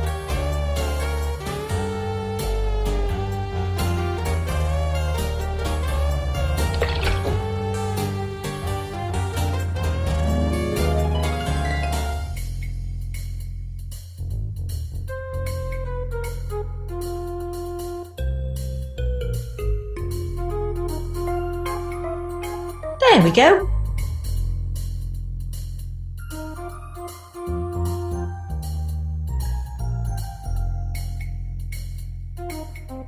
I'll take the other one out.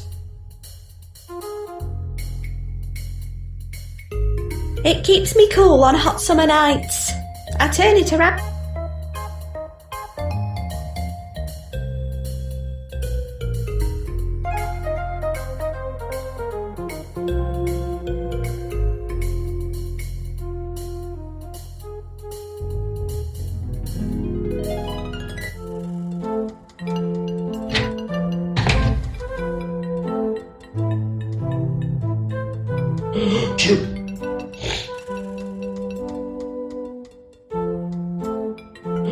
She looks engrossed in her stickers. That's evil breath! Please, trade it for my favourite Kobato sticker.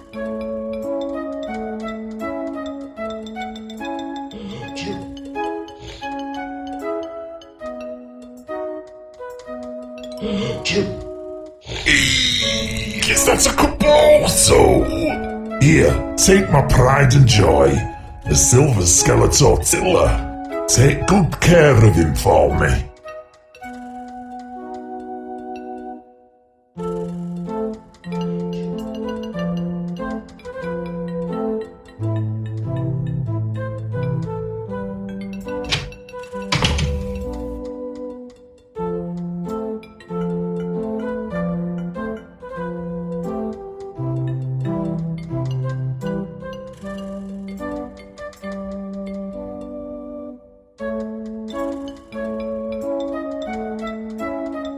Hey, what do you think of this place? I have literally no idea what's happening. One minute I'm hanging from a rope in a nightclub, and the next I'm surrounded by giant pastries. It's all getting a little much if I'm being brutally honest. Do you want to swap any stickers? No, I don't collect them after one got stuck to me and pulled half of my fur out. Oh yeah, I remember that. Bye. Oh, can I stop talking now? It bakes bread and heats the room. It's only putting out a low heat at the moment. Hey! Keep away from me, oven! Sorry, I didn't think you were watching. Well, I was, so leave it alone. I don't want it getting too hot in here.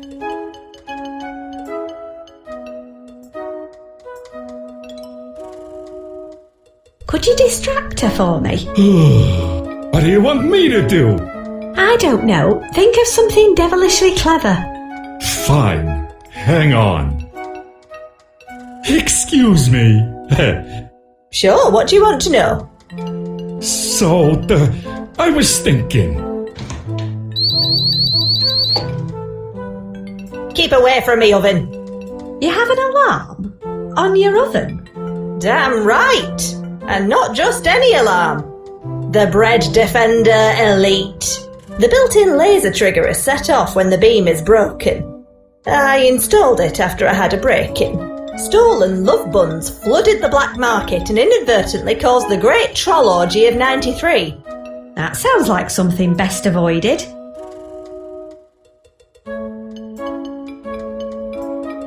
Could you distract her for me again? Excuse me. Hey, could I ask you?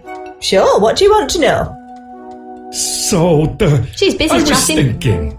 Yes, what about?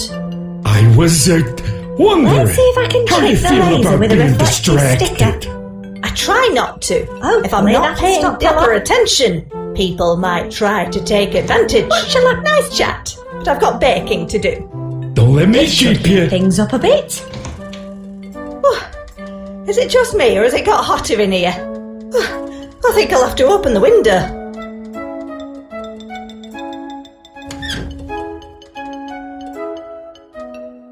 There. That's a bit better.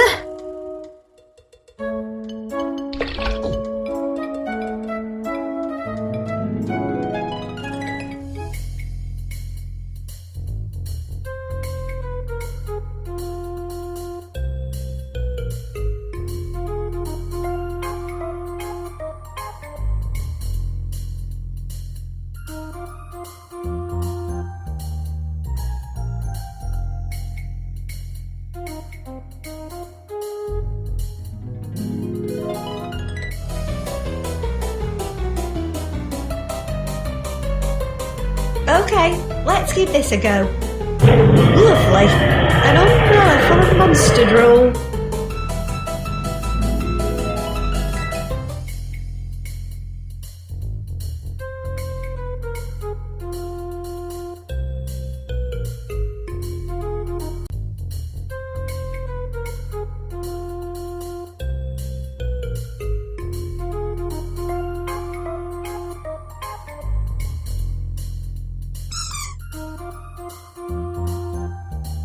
There we go.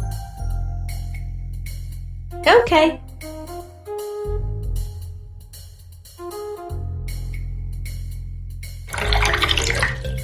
It's empty now. Okay.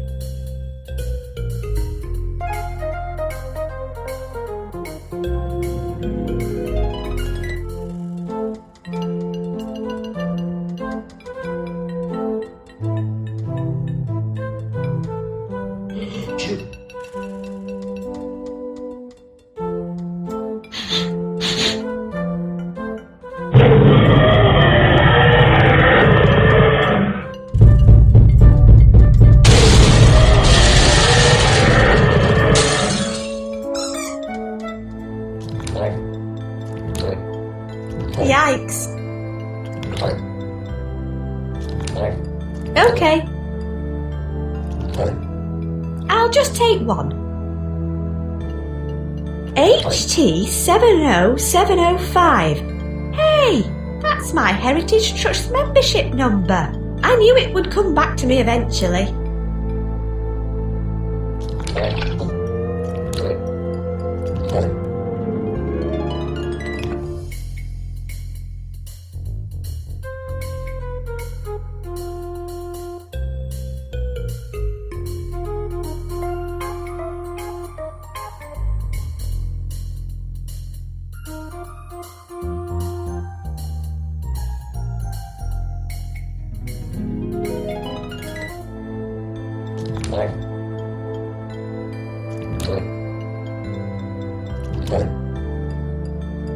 Generations of back mastery. Top secret recipe. Makes 13 love buns. Ingredients: sourdough starter, 1 cup. Strong bread flour, 1 large bag. Mucus from intended recipient.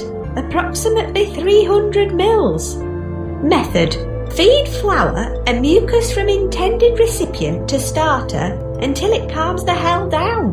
Bang it in a hot oven for 30 minutes. Sit down with a nice cup of tea. Optional. Sans. Okay.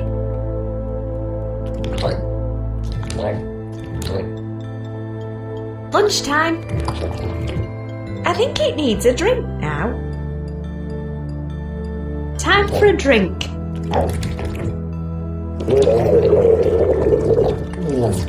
I calmed it down. I can probably pick it up now. Okay.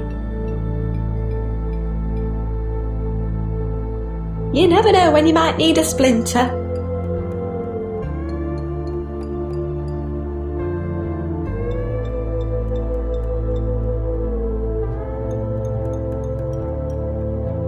Okay.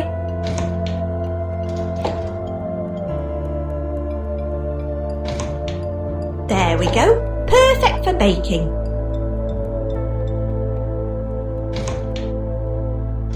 Ready, steady, bake.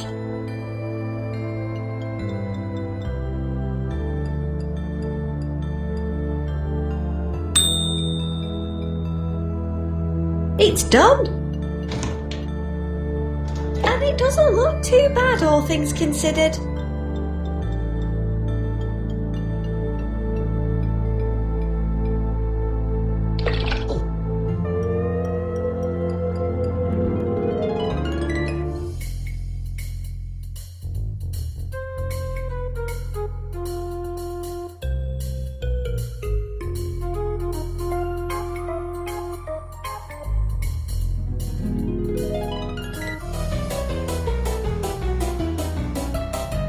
Here, take this.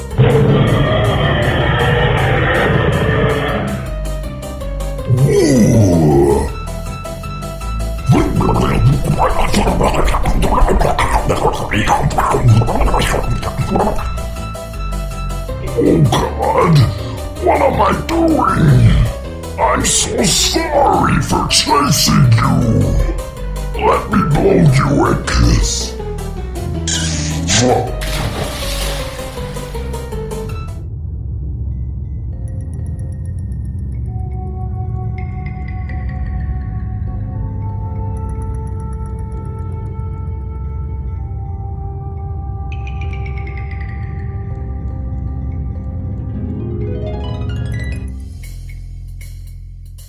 I think I preferred the drooling monster to drowning. Against my better judgment, let's see what the psychology book says now.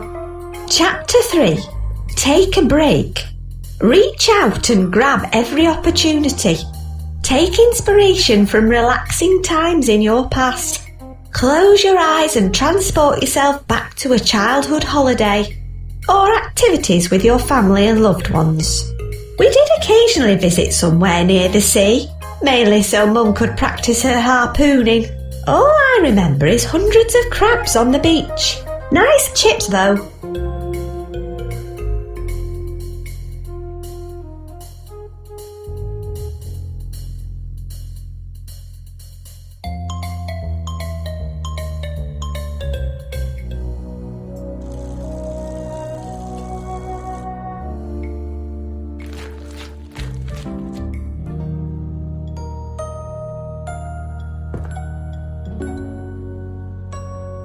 I think my membership number is HT70705. Let me just check that for you. Here we are. Lucy, is it? Yep, that's me. Well remembered. Okie dokie. Let's print you out a visitor pass.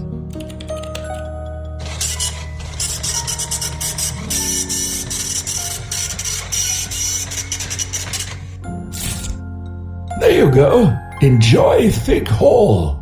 I can't. Okay.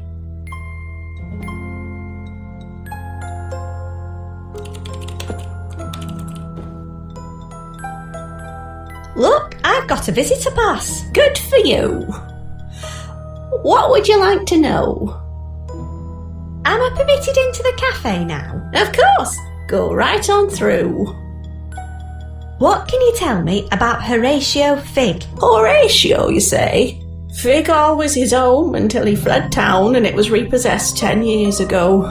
The Heritage Trust purchased it a few years later, but hardly anything had changed since the day he left. Apart from the cafe, and the car park, and the shop, and the adventure playground. Did his brother Fergus live here too? No, not after their parents died. Horatio inherited the all, and Fergus got the rest of the family's land. That was what caused all the problems. Horatio never agreed with his brother's theme park. Thought it was an abomination to build something like that on the family estate. So he killed him? Well, the evidence certainly pointed that way. And after being interviewed by the police, he emptied the family vault and fled town. Sounds like the actions of a guilty man to me. What can you tell me about Fergus Fig? Poor Fergus. He was a sweet boy, really. Young at heart. Nothing like his twin. I know what that's like. You know, I really think this whole theme park idea could have been good for this town. Such a shame. Do you know what happened on the night he was murdered? No one knows for sure. The police got an anonymous tip-off about the murder. What happened to Horatio and Fergus's parents? A tragic set of circumstances. According to my sources, their mother Lucille Fig died of consumption. Quite literally, in fact. She was eaten by one of the family's pet leopards. Sadly, their father, Archibald Fig, met his demise at his wife's funeral. At the wake, he unexpectedly choked on a piece of swan and couldn't be revived. The old family had a rather odd relationship with animals. That probably explains the theme park and ferret costumes. Oh, fruitcakes, the lot of them. Where can I find out more about the murder? The chief of police at the time retired a few years ago. He spent years trying to track Horatio down. It was his obsession, and it took a toll on his marriage. He ended up moving to the other side of the world. Australia? Hull. I don't fancy a trip to Hull. I don't blame you. You could try talking to the arresting officer instead. A nice young American chap. He arrived in Figgington 10 years ago with an head full of dreams. I know what that's like. He left the force last year to follow his lifelong ambition to be a dining critic. He might be able to point you in the right direction. Perfect. Where can I find him? Do you know the Ferry's Head pub in the town centre? It should be opening for lunch about now, and he never misses a chance to critique their pie of the day. Thank you. I'll see if I can track him down. Bye. Goodbye, dear. Hang on. I remember something else.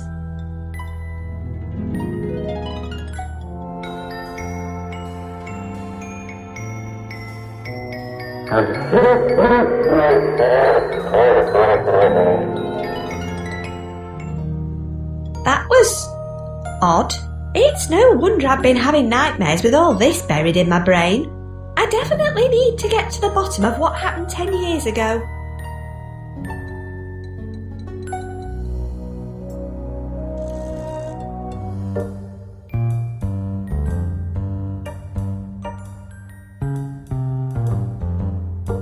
Nice, but it needs more sweet corn.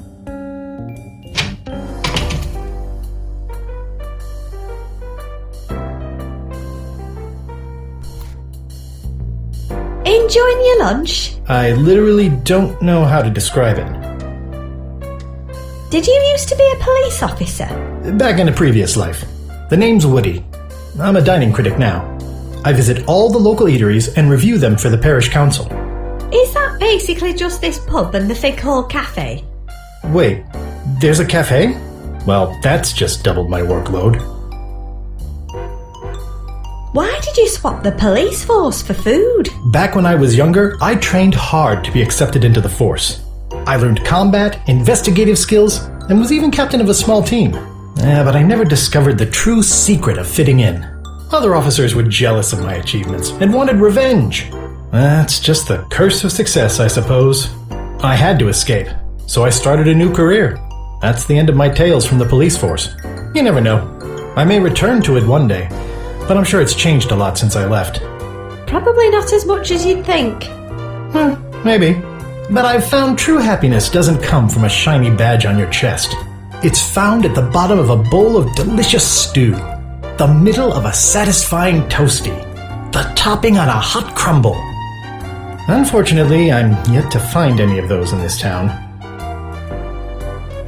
What can you tell me about the Fig Brothers case? Right now, not a lot.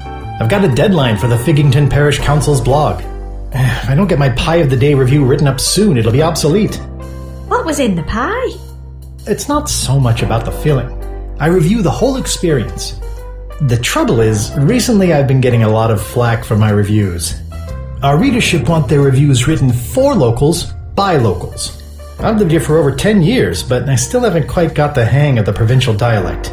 I need to find regional words to put into my reviews, to make them sound more authentically local. What local words do you need? Let me see. I need good local words for insipid, leathery, caustic. Sounds like you've had a roller coaster of a lunch. In a lot of ways, eating a roller coaster would have been less traumatic. Could you help me source some local expressions for my review? Then I'll tell you what I can about the case. Okay, fine.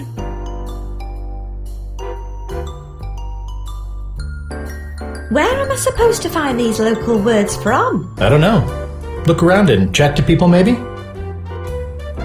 I'm not sure what some of those words even mean. Sorry, I need to write the rest of my review now. Maybe try a dictionary? Bye. Bye.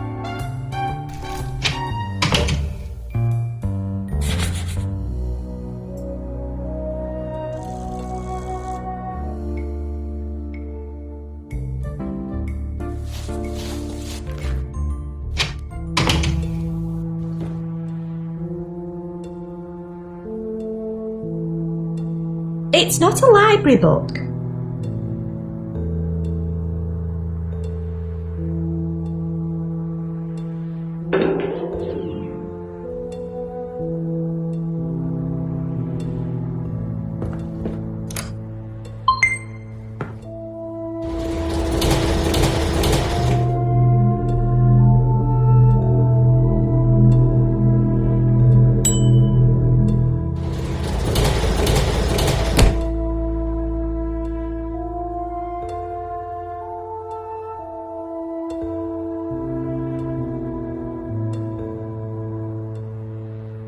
Let's see now.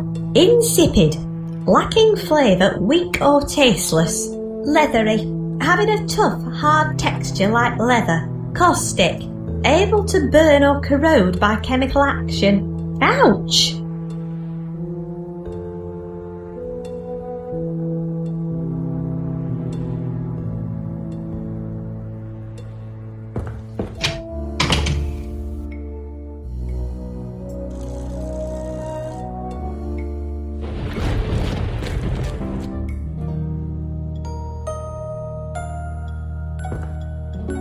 Are you any good on local terminology? What's that, young wimple snuffer? That's a yes then.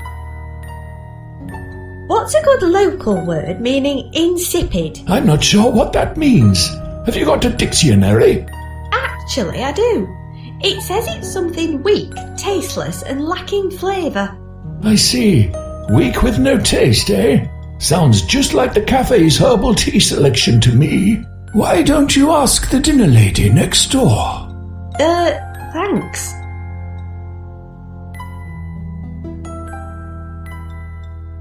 What about leathery? Any ideas there? Not really. I need a local term to describe something caustic. I've lived a long life already, and that's never come up before. Sorry. Never mind. Bye.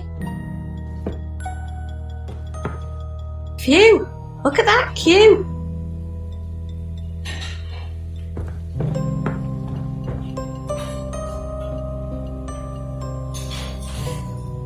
I hear you offer a selection of herbal teas. We do, but no one ever orders them. They taste slightly less exciting than hot water. Proper nightcock, if you ask me. Come again? Nightcock.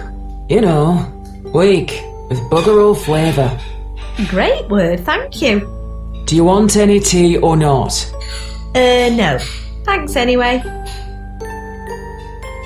Bye. See you later.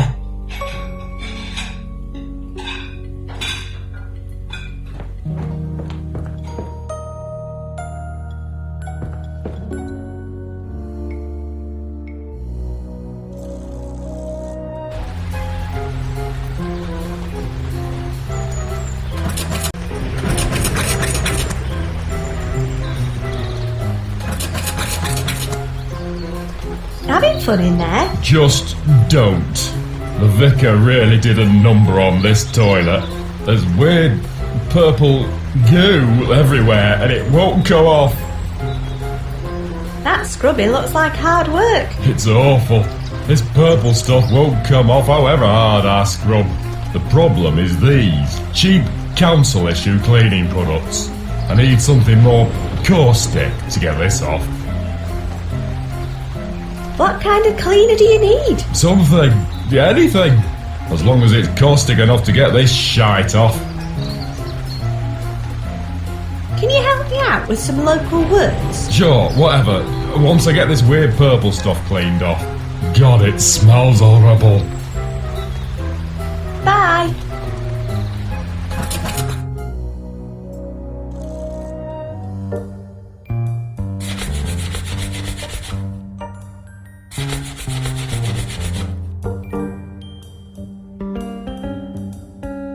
Mind if I borrow your fruity shooty? What the hell for? I know someone who needs a good corrosive cleaner. Well, there's none better than this stuff. Take it, I've got loads more in the shop anyway. Thanks. I'm getting through a lot of these today.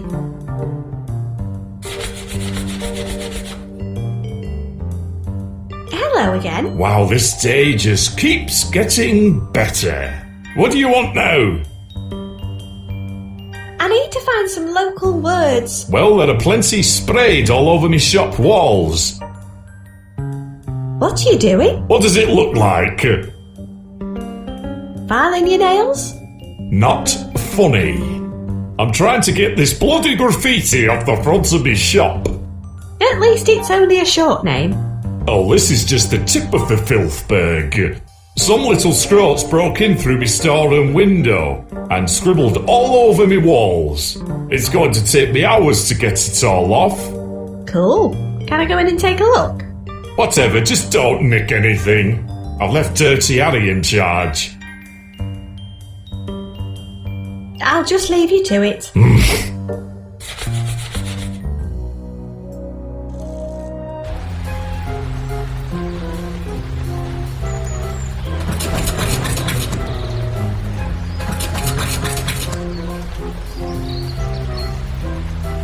Bye. Here, try this. I have it on good authority that it's the most caustic cleaner around. Thanks, I'll give it a try. Wow, this stuff's so gruntious. I'll have it sparkling in no time. Gruntious? Yeah, corrosive whilst at the same time disconcertingly sweet. Good word, thanks.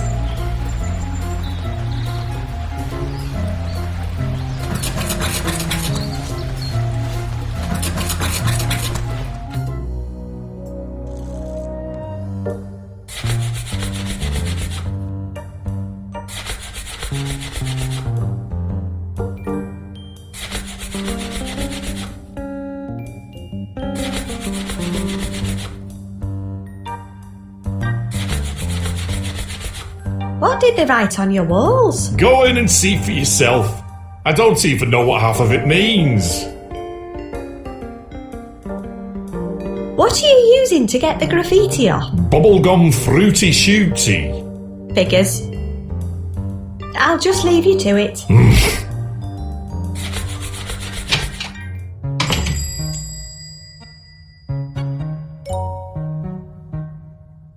Your boss said I could go and have a look at the storeroom. Cool, if he said it was okay, I believe you.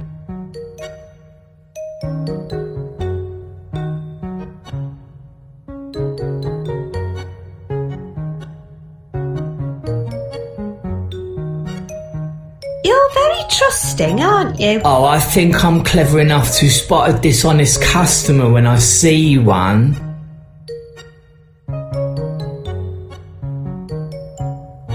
In charge at last, I see. I knew my time would come. Just don't go giving stuff away, that's what he said. Pfft, do I look like a complete idiot? Your boss also said I could have a free lolly too. Oh really? Is that right? Well, if the boss said so, why don't you just help yourself? Sorry, did that come across as sarcastic? Seriously, just take one if you want it. How did your boss like your new pricing structure? He wasn't keen, bless him. I don't think he's great at numberology. Still got the pricing gun? Yeah, I don't want anyone messing with me. I suppose no one wants a price on their head. Bam! Bye! Okay.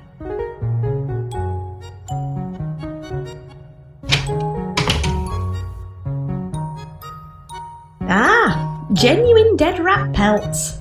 The shopkeeper sure knows how to cover up in style. There's even more graffiti behind it.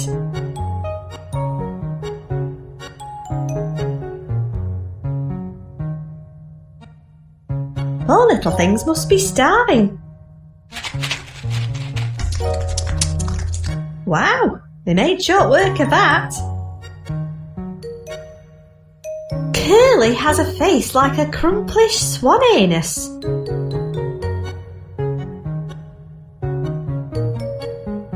My sister is a spongoose.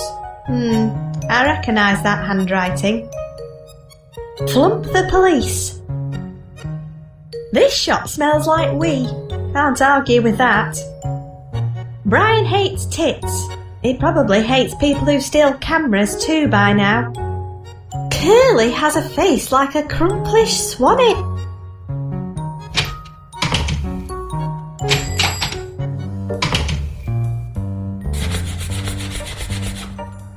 Nice.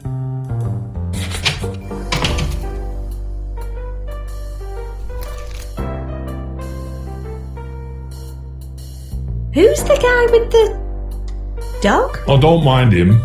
That's just Curly the caretaker. Don't worry, he can't hear us. He's completely deaf.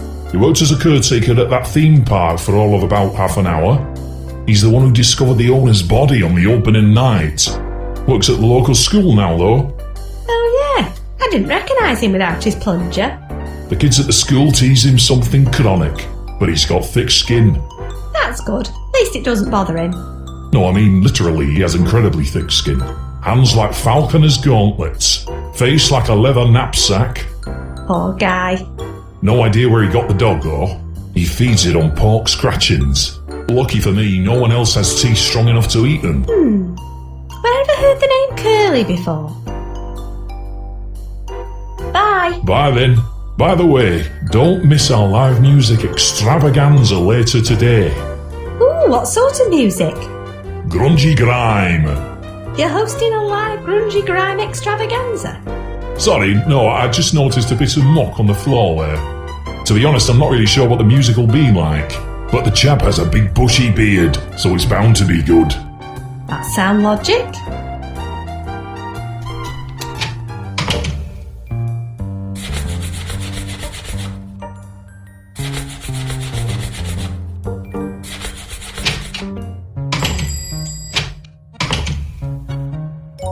Curly has a face like a crumplish swan anus. Judging by what the pub landlord said about Curly's face, I guess crumplish must mean thick and leathery. I love a good local adjective. I must remember to tell Woody about it.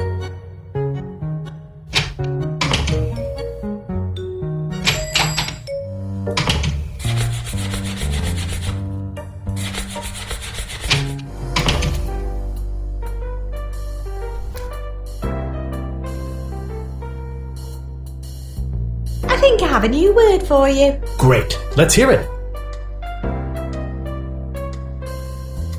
Knapcock.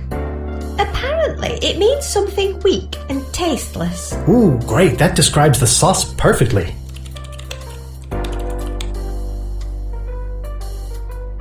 Grumptious.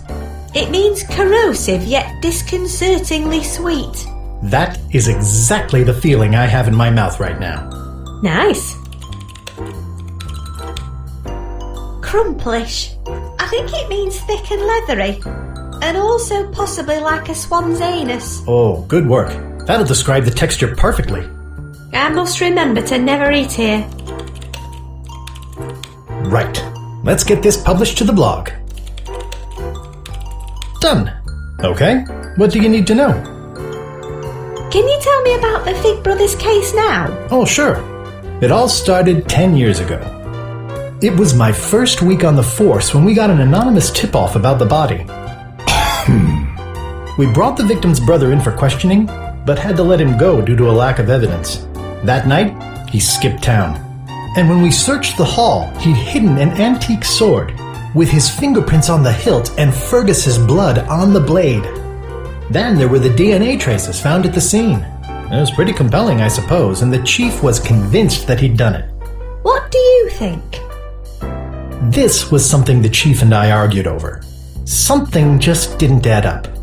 When we interviewed him, he seemed in complete shock and apparently gave us another lead.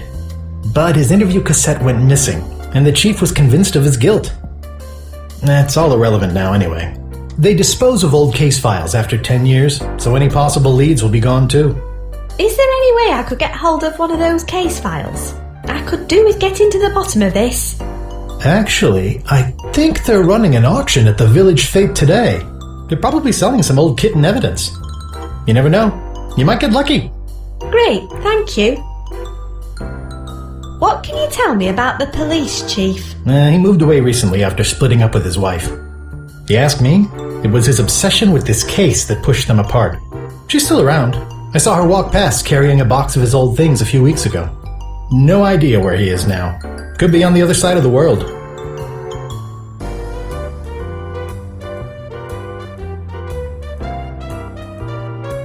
Remind me about the case. Okay, here's what I remember. We interviewed Horatio, but had to let him go. He ran away, but we discovered a blood-stained weapon at his residence and DNA at the murder scene. The chief was convinced he was guilty, but I wasn't sure. His interview tape went missing, and they'll be getting rid of the old case files now. Thanks again. Bye. Bye.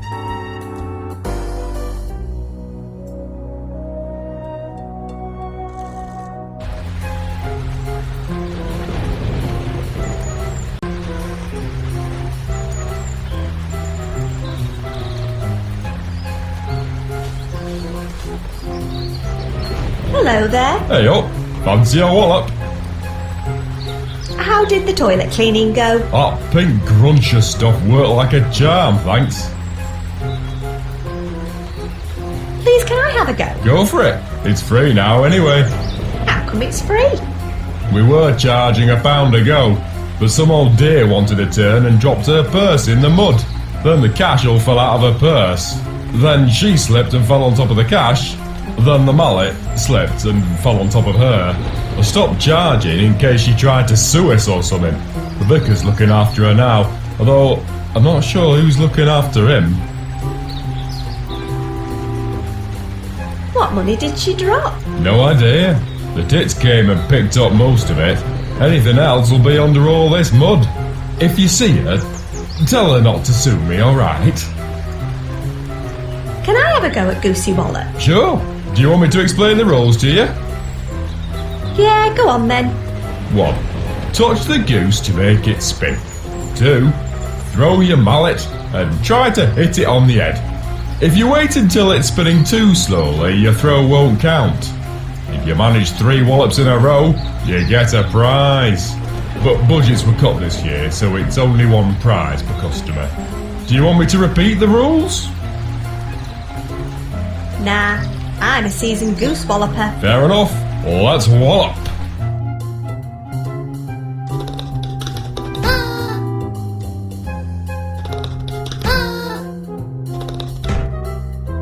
That's all your spins for this go. How did you do?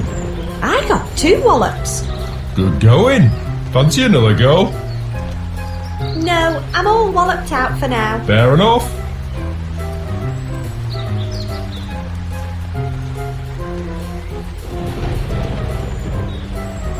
It works better on soft ground. No outdoor event would be the same without it. It might work better on grass. It works better on soft ground. It might work better on grass.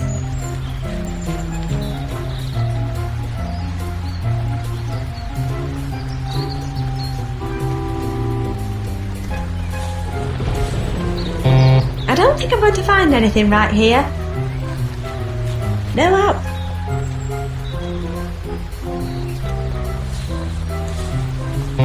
I wonder if I need to tweak the detector's settings.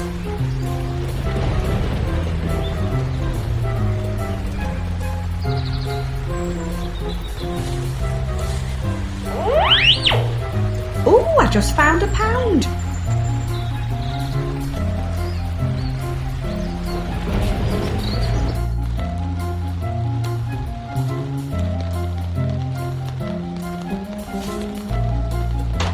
Right, is everybody ready for the auction to begin?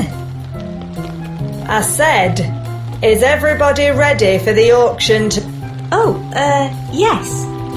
Okay, first up is this fine semi-automatic rifle behind me. What am I bid? £10 to start? Do I see 10 at the back of the room? 5. Do I hear 5? 3 then. Do I have 3? Back in the room for £2. £1 it is. I have £1. Is that a bid from the young lady who presumably has a gun licence at the front? No, I guess not. Fine. I'll just put it down as unsold, like everything else today. Right. Last item. A large box containing all the evidence from the Fergus Fig murder investigation. Shall we just dispense with the theatre this time? What have you got?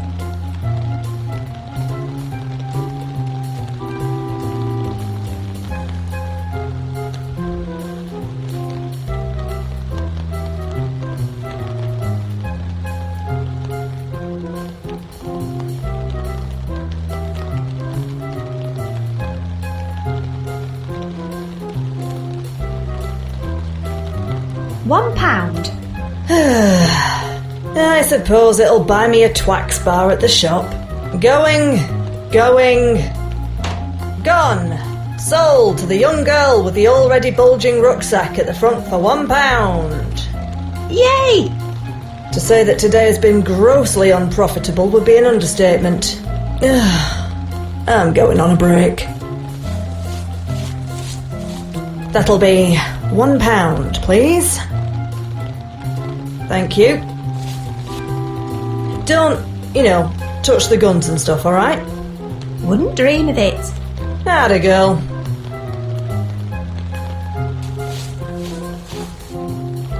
Right, let's have a rummage in that box. There's loads of stuff in here, all bagged up. It's information that I'm after, though. Here's the case file. Let's take a look inside. It looks like some of the pages are missing. It doesn't even tell me the date of the murder. It has the details of 2 crucial pieces of evidence, though. The DNA sample found at the scene, and the sword with blood on the blade and fingerprints on the handle. I agree, it's pretty compelling. But something tells me there's more to it. It mentions Horatio's interview recorded on the night of the murder. Shame the interview cassette's not here too. I bet that would shed some more light on the case. I wonder if I can discover what happened to it.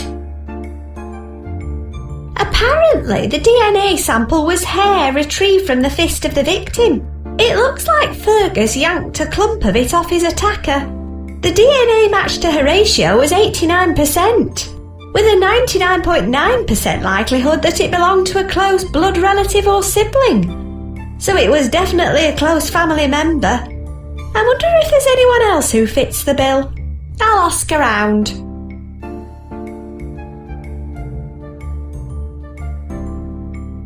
According to the coroner's report, the murder weapon was a sharp blade exactly like the one found hidden at Fig Hall. It appears that Horatio had attempted to hide it up the chimney. There's a photo of the scene, and you can even see the dried blood on the blade. Forensic analysis confirmed Horatio's fingerprints on the hilt, and that the blood was 100% matched for his brother Fergus. This photo reminds me of one I've seen somewhere before.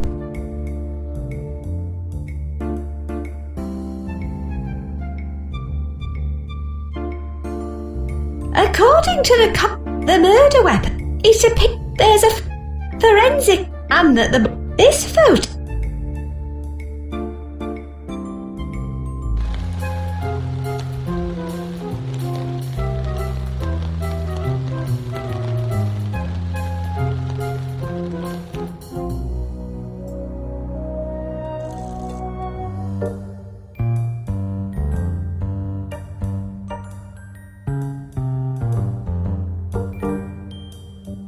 Hello.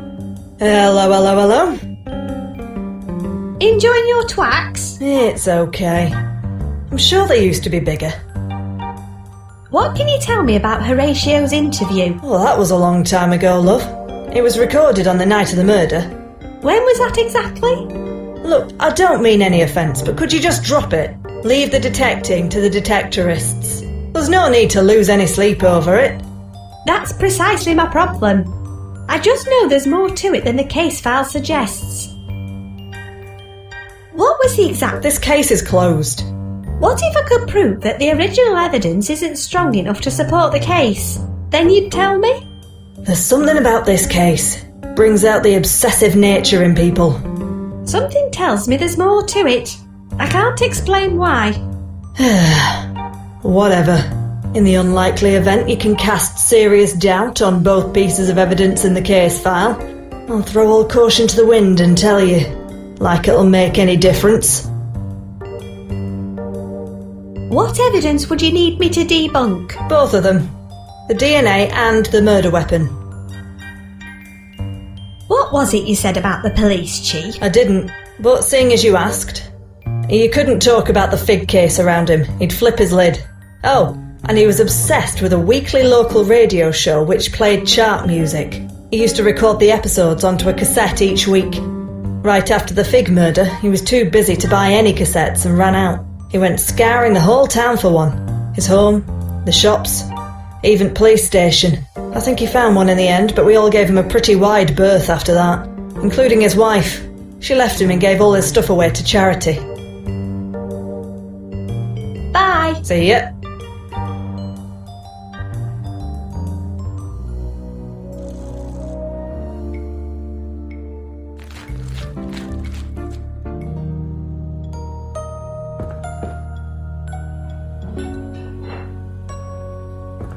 I suppose I might as well take a look.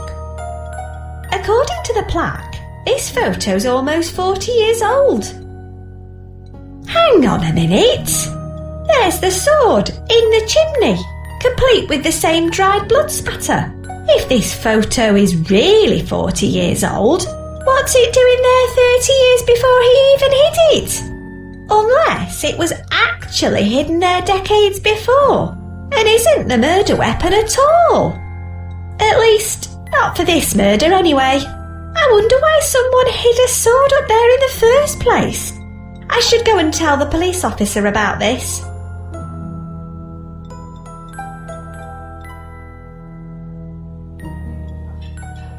I wonder if anyone would notice if I took this. Yep. Plus, I have an alarm switch right under the counter. And Howard the receptionist does a mean pile driver. You can pick up a promotional pack for members at reception. I think there are some postcards in there. Thanks. It's a photo of Fergus Fig. Horatio and Fergus settling a brotherly dispute with a duel, taken moments before Fergus was stabbed in the groin. Well, that explains the blood on the sword. I suppose the young Horatio was just trying to avoid getting into trouble.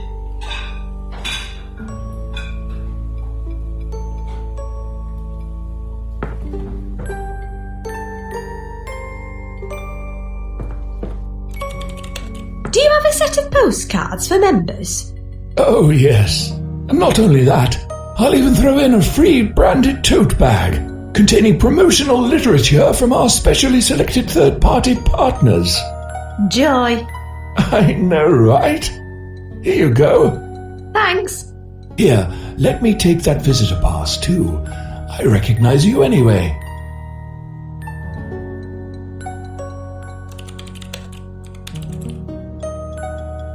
It's got some postcards and promotional junk in it. I'll take them out.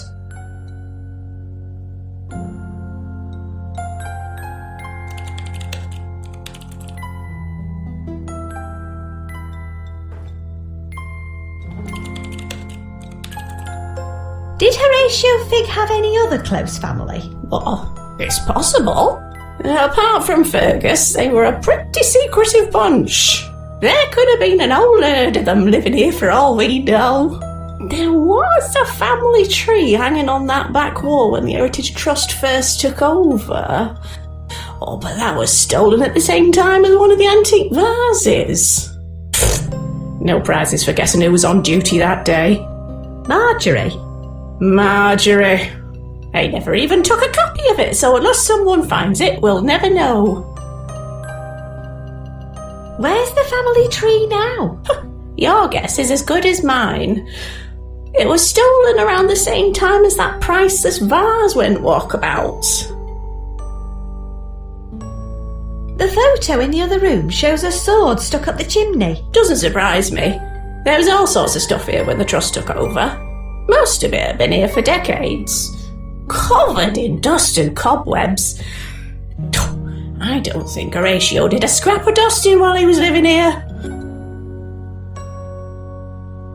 What happened to the other vase? It was stolen while Marjorie was on duty. Oh yeah, the curly-whirly eater. Quite. It's probably found its way into the house of a wealthy collector by now. Bye. Oh, come again soon. It's good to see your continuing interest in local history.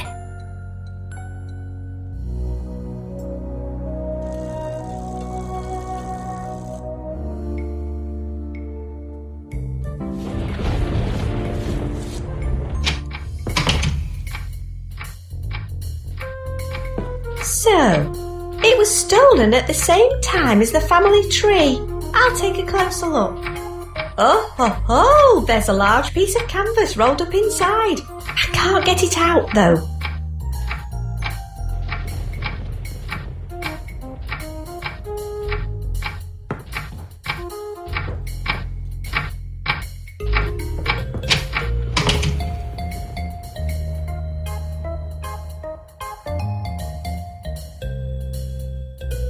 I wonder if the poker will fit in the vase.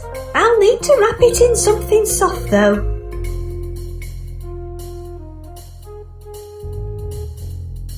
Good plan. I don't plan to do any toting anyway.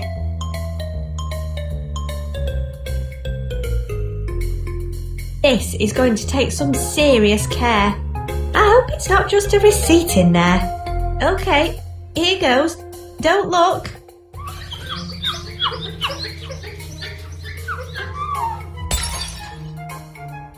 I am in so much trouble. Oh well, let's see what we've got. This is it! The Fig family tree! Why on earth did my mum nick all this stuff? I really worry about her sometimes. I can see Horatio and Fergus right at the bottom of the tree. But there's another name right next to Fergus. So they did have another sibling. I can just make out the words A Fig, but the rest has been torn off. I guess they were even more of a black sheep than Horatio. I should show this to the police officer right away.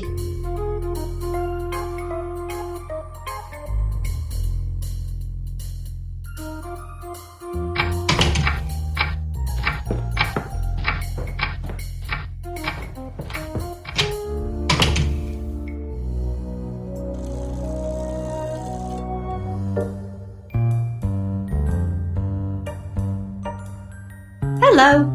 Hello, hello, hello. I found some evidence. Which piece? The sword was hidden in Fig Hall fireplace 30 years before the murder. Well, that sounds highly unlikely. Show me some proof. Like what? Photographic evidence is always nice.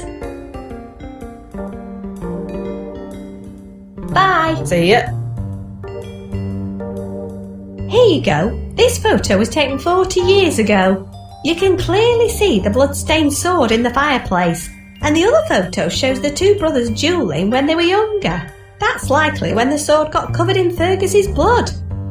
Okay, I'll buy that. Fair dues. You're not at all bad at this. Found anything about the DNA yet? Actually, yes. According to this family tree, Fergus and Horatio had another sibling with the initial A. The hair sample could have come from them. That does cast doubt on the DNA evidence. Where are they now? I don't know. No one's told me anything about them. Now will you tell me the date of the murder? Okay, fair enough. The murder took place 10 years ago this year. Yeah, I know that already. Alright, keep your massive hair on. Did you know that the murder took place on the night the theme park was due to open? Yeah, I discovered that earlier too. Well, excuse me, Mr. Holmes. So the exact date was... What? Oh, yeah. Sometime in June. The 26th, I think? Okay, thanks.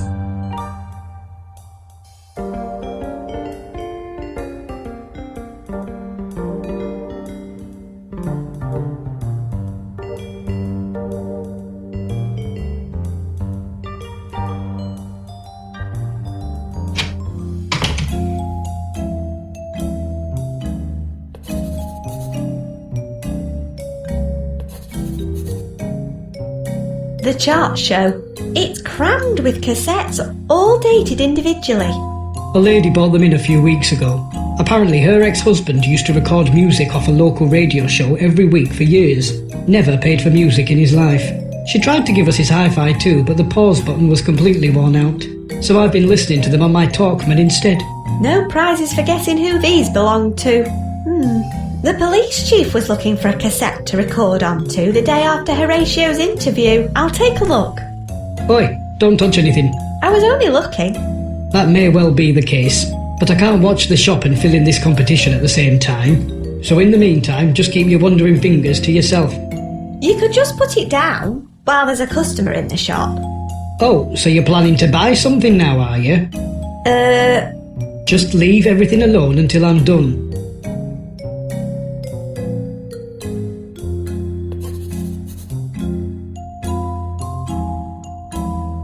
What are you doing? I'm entering a competition in this kid's magazine. The grand prize is a lifetime supply of fish and chips. What does a lifetime supply of fish and chips even look like? I don't know, I don't even like fish, but I can't resist a competition. What do you have to do? It's for kids, really. You need to name your favourite chip toppings. How many have you got so far? 2. Salt and vinegar. Does that count as 2? I'm not sure, but I need at least 6 more and my mind's gone blank. In my day, I used to enjoy a nice bit of tripe on my chips. I don't know what kids today are into. You're the youngest person I've seen in here by about 40 years. Can you remember any? The only time I ever had fish and chips was on holiday. I'll have a think and see if I can remember any. Want some help with the competition? Sure. Can you remember anything? How many more do you need? At least 6 more. I'll get back to you.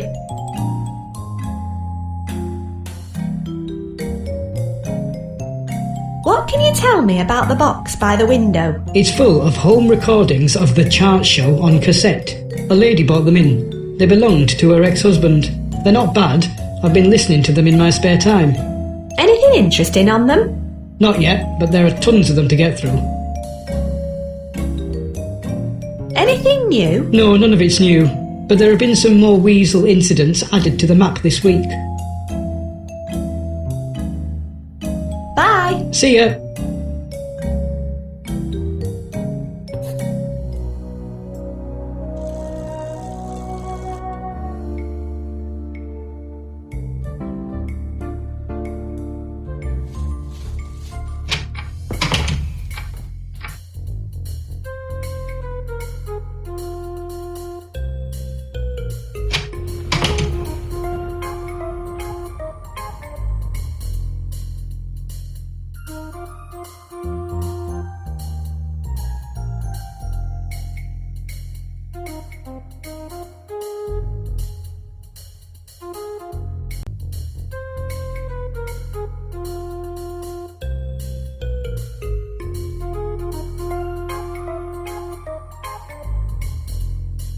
Okay, let's see what this one does for me.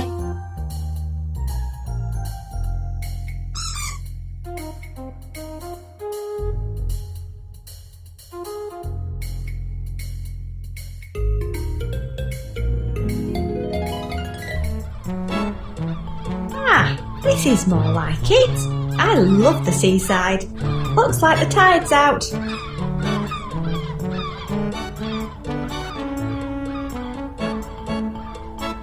How are you doing? Oh, not good. Me nozzle's clogged. No one wants that. What nozzle are we talking about exactly? It's the end of me oil thermometer. Without a clear nozzle, I can't get the oil to the right temperature, and there's no way I'm serving under-ripe chips. Quite right too. How's your nozzle? Still clogged, I'm afraid. You ain't got something I could poke it with, have you? I tried with my claw, but it's too wide to fit in end. Let me have a look around and see what I can find. Try the sergeant's place. He collects all kinds of random crap. I'm looking for something that'll help me reach out and grab stuff. Well, don't look at me, love. Although people find plenty of stuff on the beach at low tide, especially if you look under things. You should ask the sergeant. He hides away on a rock formation out in the bay. Oh yeah, I see it. What's the rock formation in the bay? It's an island at high tide. That's where the sergeant is living now. That's if he's still brooding over his capture.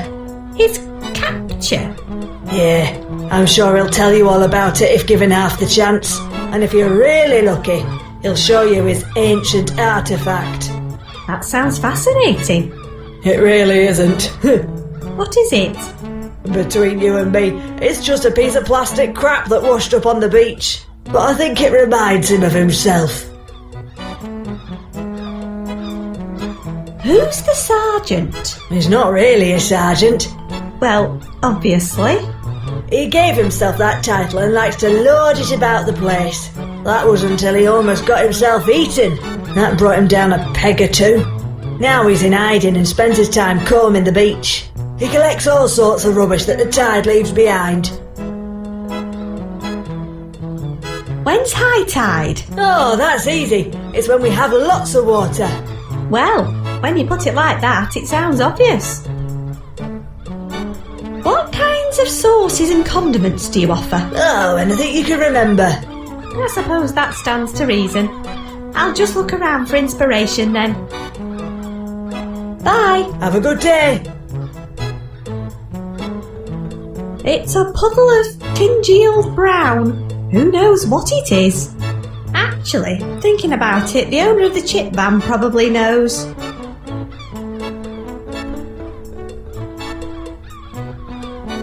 What's that brown puddle over there? Gravy for going on chips. Of course it is. Bye. Have a good day. What's the red sauce? Oh, heck all that red sauce. Genius.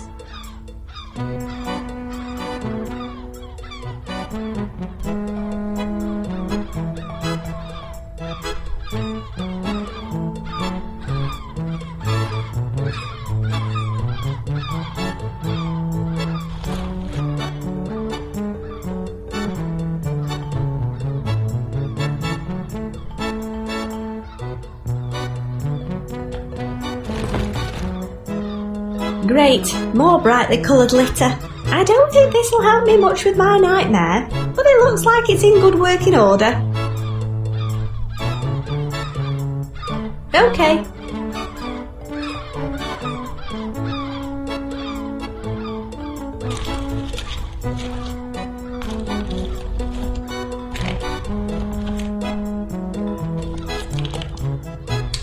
That was close. I wonder why he's so protective.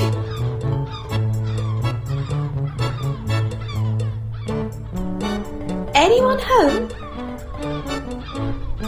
Why won't you come out? Oh, I see. Those girls giving you a hard time, eh? I suppose your tasty-looking get-up isn't helping. Why don't you just find yourself a less delicious-looking home? Oh, you can't change your shell while they're hanging around. I'd like to get past so I can explore around this end of the beach. If I can get the girls away from you, will you let me get past? I guess that's as close as a crab can get to a thumbs up. How am I going to get these girls away from him?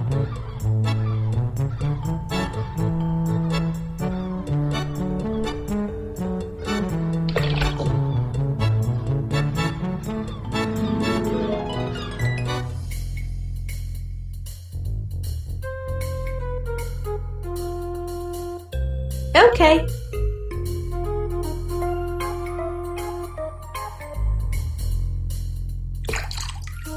I don't fancy drinking it.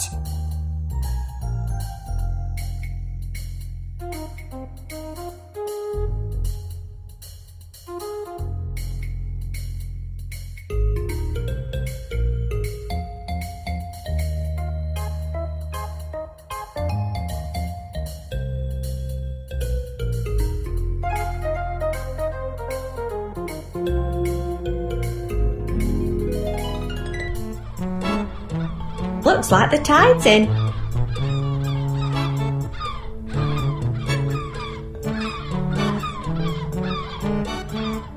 Okay, let's go catch something that likes bread.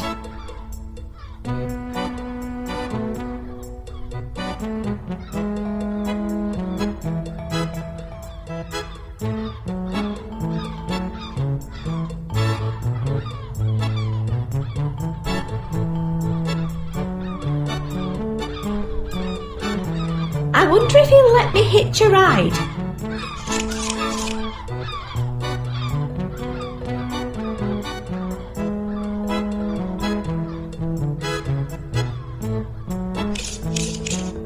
Ladies and gentlemen, you have reached your destination.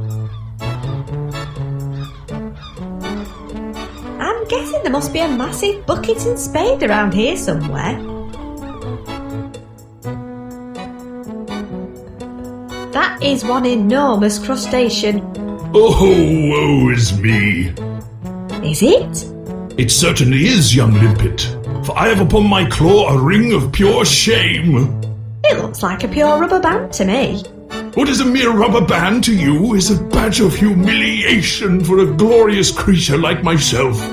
A crustacean's claws are a symbol of his potency, his strength, his virility, his, nippability. I have been emasculated, crippled in my prime. It's why I have hidden myself away in my dazzling palace. The drapes are pure bladderwrack, by the way. But, where are my manners? Let me introduce myself. I am Sergeant Crabulous. Before my claw was bested, I commanded the respect of all the other crabs in the area, and some of the prawns. But I will rise again, if I can get this blasted rubber band off. Hello? Hello, little scallop. What? What? What? Is this all stuff you found on the beach? Quite the collection, eh? Found any gold? Only that pen on the floor over there, but it's too puny for my tremendous claws. Do you have anything that'll help me to reach out? That's a very profound question. But if it's reaching that you want to do, you can't get much better than the ancient artifact on the wall behind me. Looks like you enjoy your chips. Oh, they are my absolute Achilles heel, especially when covered in delectable chip spice. Okay, and that is... what exactly? Oh, my dear, you simply haven't lived if you've not sampled the salty fire of chip spice. A subtle blend of aromatic herbs, spices, and monosodium glutamate. What I want to know is, how come you remember something like that if I don't? The subconscious works in strange and convenient ways. How did you get that rubber band on your claw in the first place? Interesting story, actually. I was out one day patrolling the perimeter for the usual do-badders, keeping the area tickety-boo, what? But I was overcome by the delectable scent of bacon. I was drawn inexorably towards the source of the aroma. I found it almost immediately, of course, due to my heightened and fabulously perceptive senses. But the bacon deceived me. I was a victim of my own uncommonly tenacious disposition. I was incarcerated.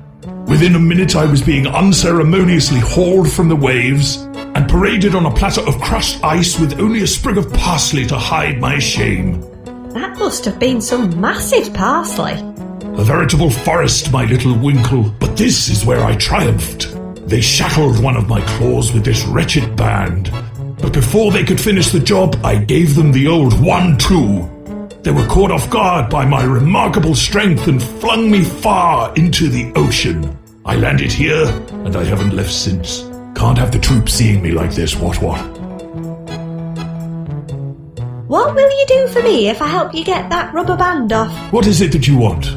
Well, I could do with something to help stop me from drowning. Something that'll help me to reach out and grab opportunities. I don't like the way this is going. Something a bit like that ancient artifact on the wall. Well, isn't that just flipping typical? Of course, you could just wait for the rubber band to decompose. It'll only take 50 years or so. Oh, okay, fine. Just get this band off me. How can I get the rubber band off? If my own mighty strength can't get it off, you're certainly going to need help. Do you have anyone who can help you? You know what? I think I might, if I can find a way to get him onto this island. Bye! Goodbye, my little barnacle.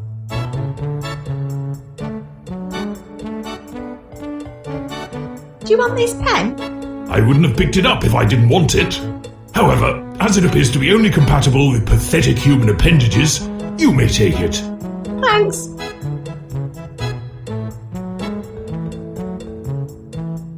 Mind if I take this?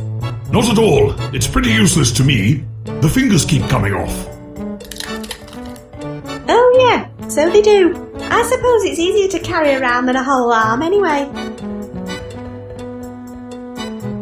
There are chip wrappings everywhere. I can't help myself. They're all empty. They're all empty.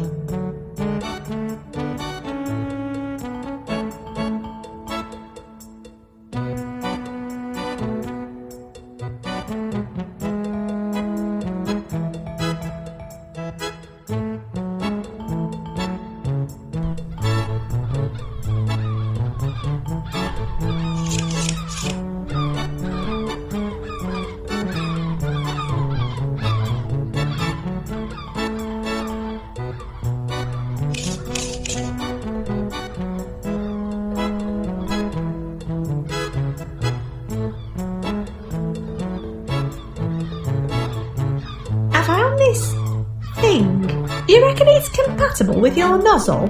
Frankly, anything's worth a try at this point. Pass it over. Righto, let's see what this little chap can do.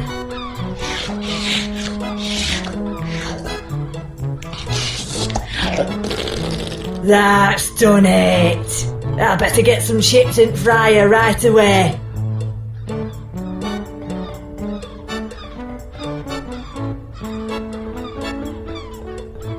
Could you lend me some chips? Lend you some chips? I need to get some gulls away from the hermit crab down on the beach. Oh, you mean Kermit? Kermit? The hermit? I guess it's some kind of rhyming nominative determinism. Over this trouble with the gulls, he brings it on himself, you know. Last time, he made it home in a donut. Stupid bugger only lasted about 3 seconds before he was stripped naked again. Here, take a small bag. Stand still long enough and the gulls will find you. Thanks. I'm not sure I fancy being mobbed by gulls. Your choice, love. You want cheese on them? Not today, thanks. No point wasting good cheese on the gulls. There you go. When's low tide? Simple.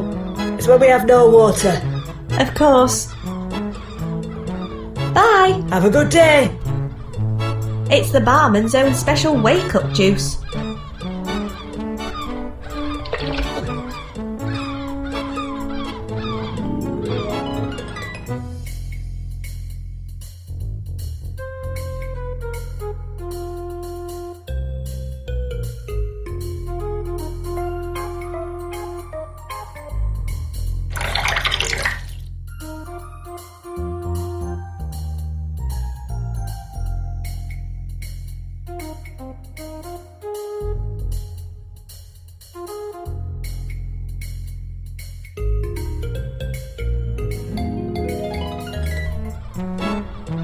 Looks like the tide's out.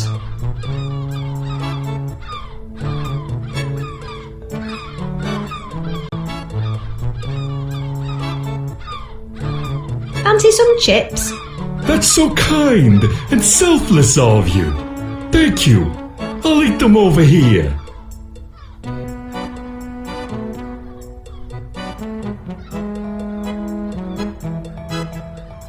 Aw, it's nice to see him making friends.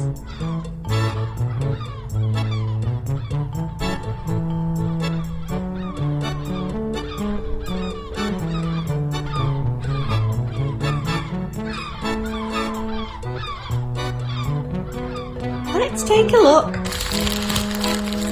Mostly salty paper. Although, aha! There's a pot of something not entirely unlike vomit. It's curry sauce. It's curry sauce.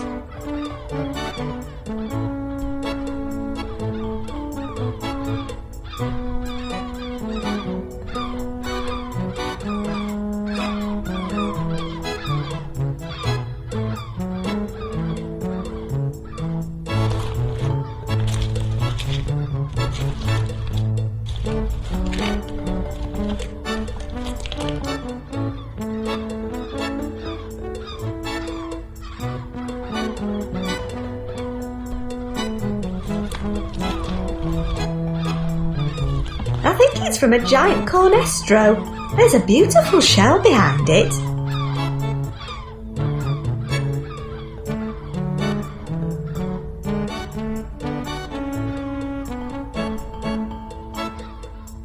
I can't reach it with this giant ice cream cone in the way.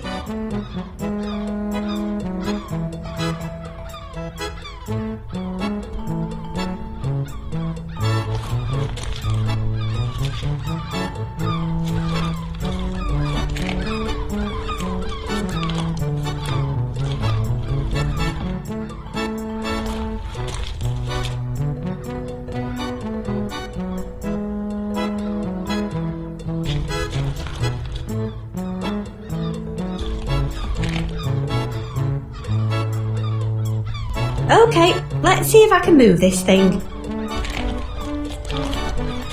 Go on, little fella. That shell's just perfect for you.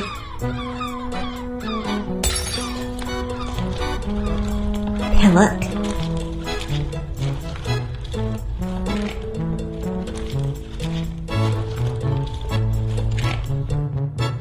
Did you enjoy your chips? Just, don't. At least your new friends all seem to have gone now. That road behind leading up to the top of the island looks accessible now too. You've got white on you. Are you actually enjoying this? Honestly, I don't even know anymore. I need your help to get the rubber band off a giant crab's claw. Why am I not even vaguely surprised? How How do you think you could get up onto the island? Got a trampoline? Nope. Good. Do you reckon you could climb that rope? What, so you can leave me hanging there again? Oh, come on, please. This is the last time I'll ask you to do anything with a rope. I promise. You know, I'm only doing this because I have literally nothing better to do.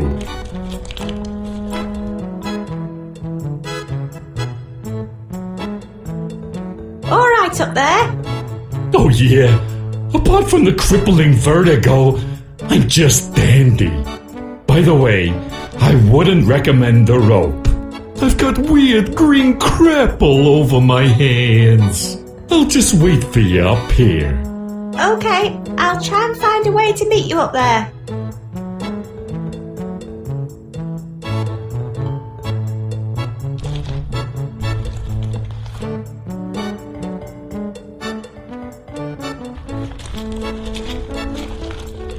They look a lot less appetising when they're on the ground, and that's saying something.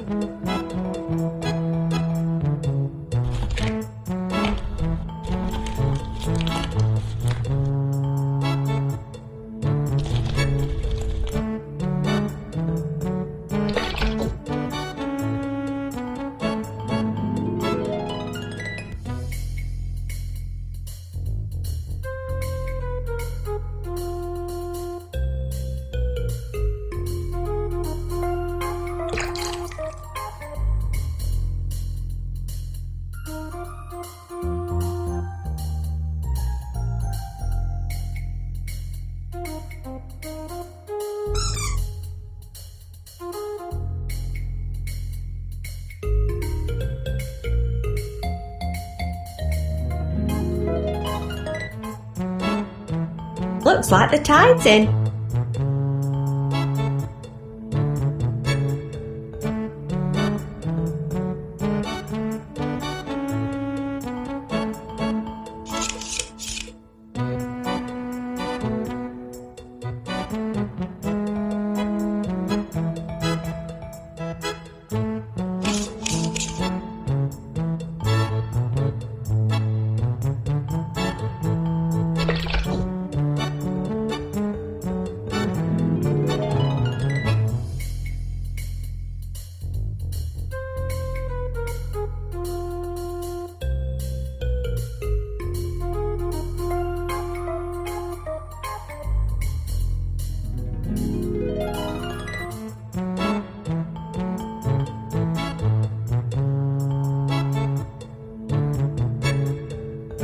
Is this that giant crab you were talking about?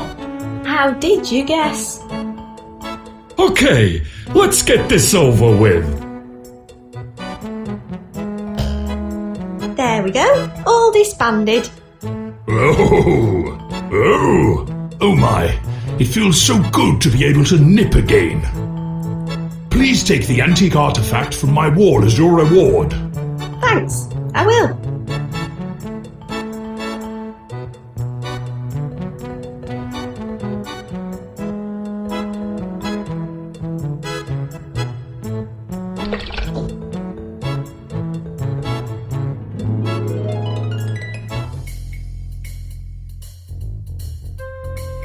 I wonder if that ancient artifact of his will help me in my latest nightmare.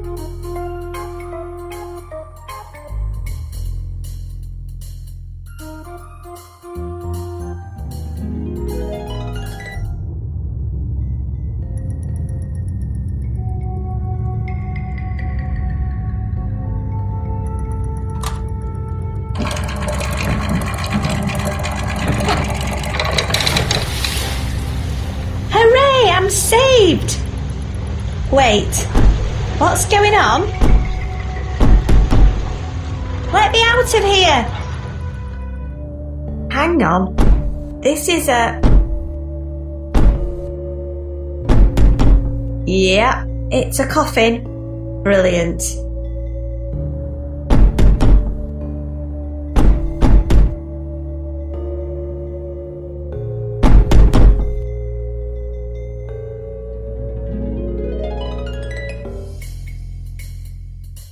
That was definitely the worst one yet. This psychology book is utter bobbins. I'm giving it one last chance, then I'm making it a new home, in a shredder. Chapter 4. Make yourself heard. Don't become silenced by fear. Express yourself through words, art, poetry or music and let the world know you're here. Silence is your enemy. That's even more vague than the last one. Wait, all this trauma's triggering another repressed vision. Lucky old me.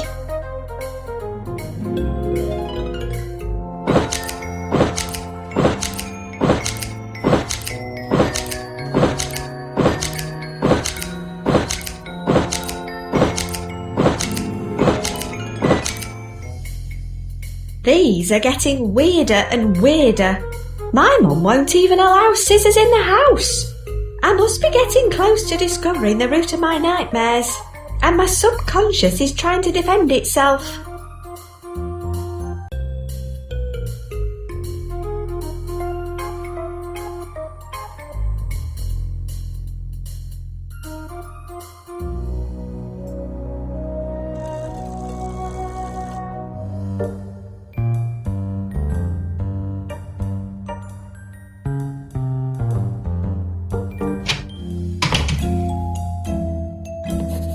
Hello.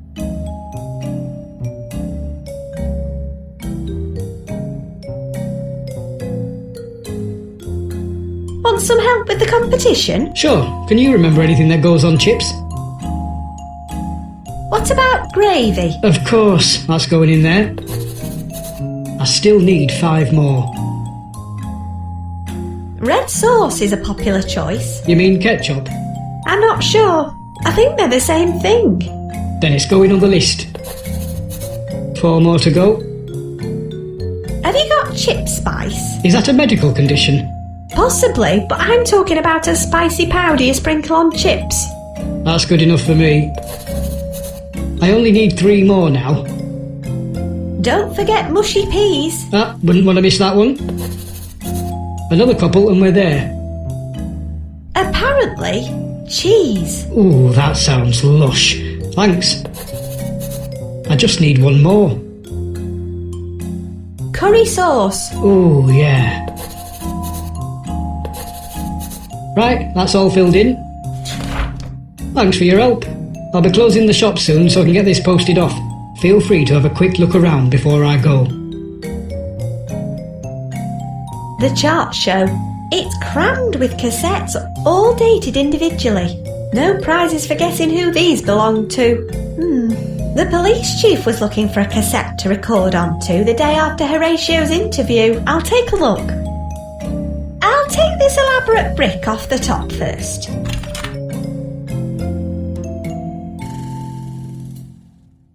I'll give this one a whirl.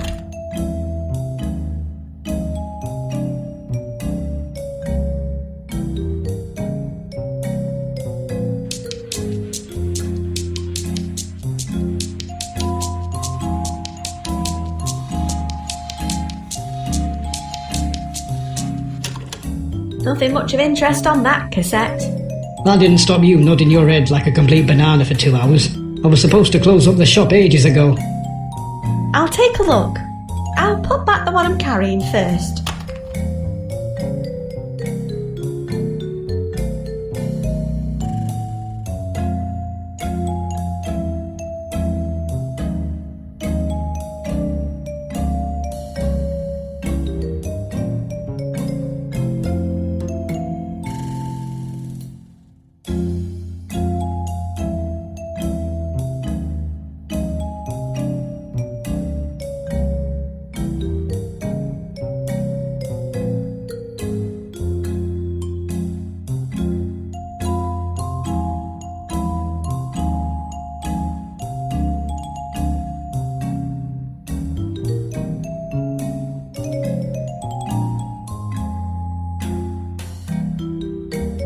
Give this one a whirl.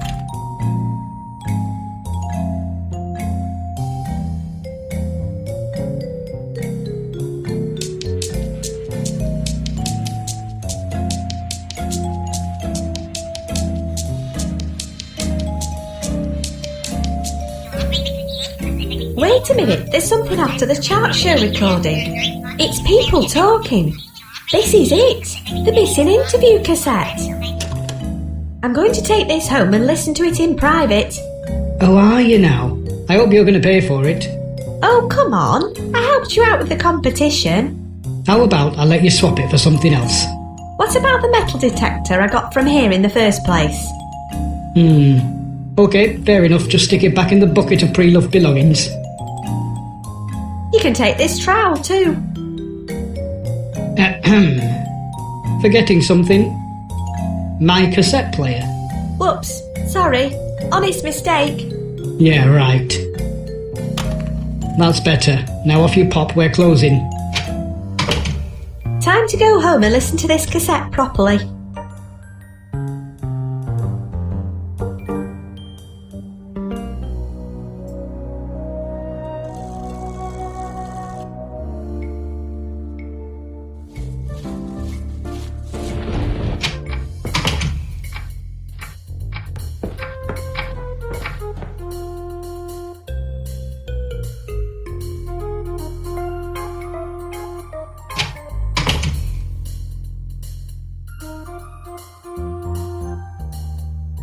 Okay, let's have a proper listen to this.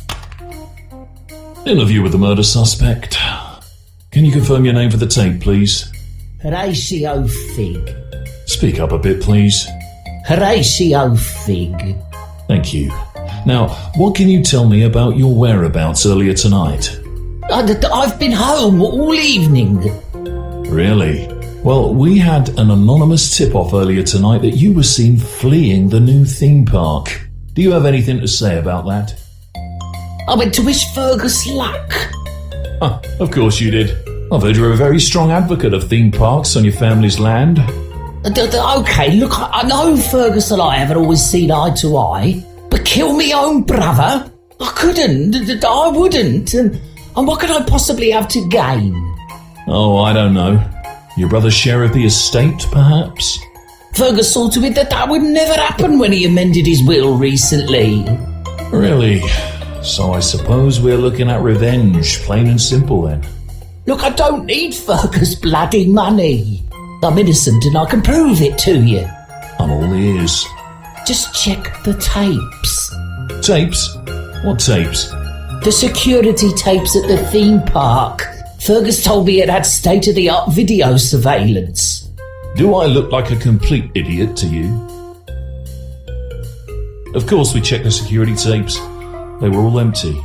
Obviously someone decided they didn't need to be turned on tonight. You don't have any evidence to pin this on me. You'll have to let me go. I know my rights. Oh, it's just a matter of time.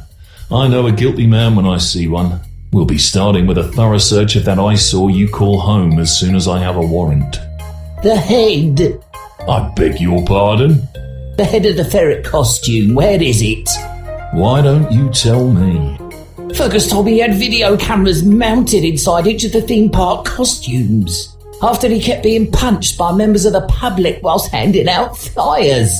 If you can find the head, you'll find the tape and the real killer. Well, you saw to it that the head would never be found, I'm sure. This interview is terminated.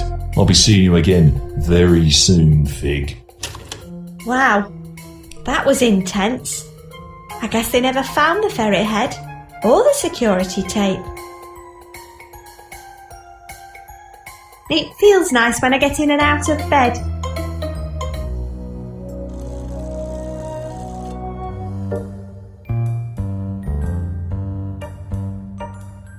Hey, Anne. All right, Luce, how you sleeping? That seems to change almost hourly. In the meantime, I'm trying to solve a decade-old murder case, in the hope that it will somehow help me understand or otherwise purge my troubled mind. Well, good luck with that. What do you know? What? You want to know literally everything I know? No, it's a greeting, like, how are you? Oh, right. So you don't want to know what I know? No, not really. Not unless you know where to find a giant ferret head. I like you, Lucy. But you and your family are all certifiable. You do know that, right? You have no idea. What are you reading? I managed to get some comics before they closed the shop. Anything good? I'm working through them. I'll finish this one if you want to borrow it. I'm not really into horror comics. I only bought it because it had a free bag of dweebs on the front. The Phantom Organ. Enter the inspired, spine-tingling world of a deformed maniac and his enormous pipes. That's pretty niche. Thanks. That sounds like just the inspiration I need right now. I wouldn't get too excited about it. Bye. See ya.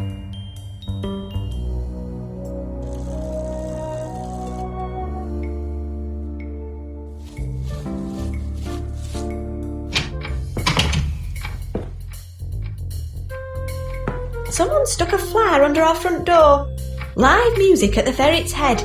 Join German electro-pop sensation Gronk for an interactive music extravaganza. Bring this special invitation with you. I suppose I could head to the pub to see what the fuss is about.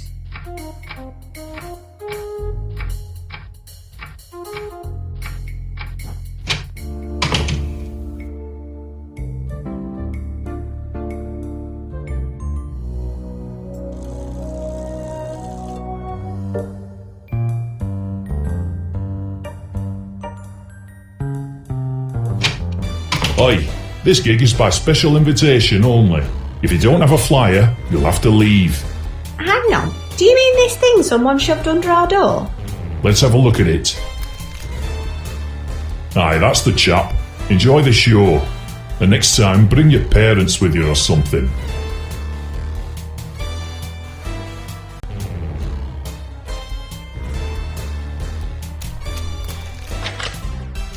This music makes me feel quite energetic.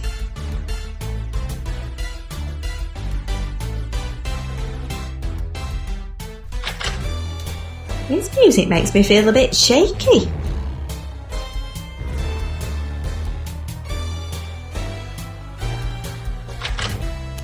This music makes me feel sleepy.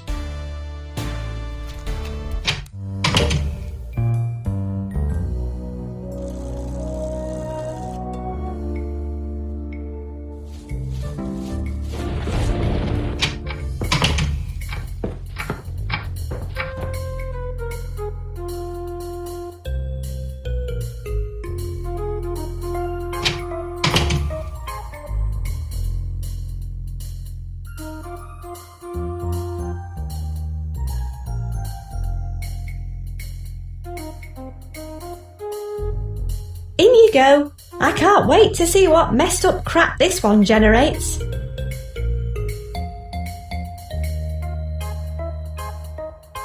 I'll just stick my pyjamas on.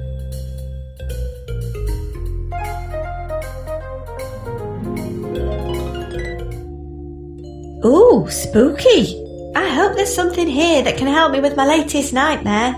According to my dad's book, I need something to help me make a lot of noise. Although I can't help thinking that a crowbar would be somewhat simpler. Okay. No point leaving it out here.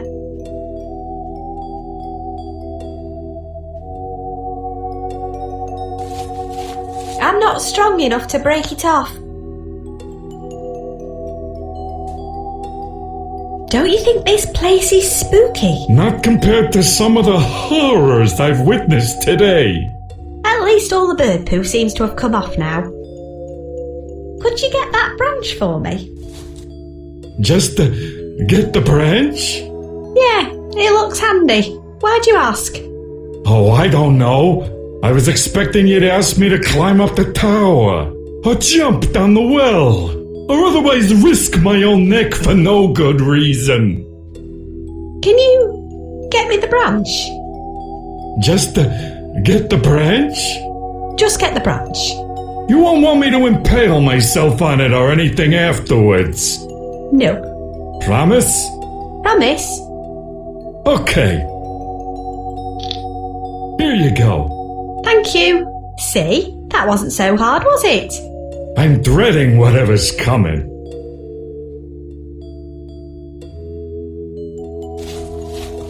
Ooh, that's a nice snug fit. Could you bend that pen I stuck in the wall? Your requests just get weirder and weirder. To be honest, I don't think I have the dexterity. You're probably better off just whacking it with something heavy. I'll give it a whack with this.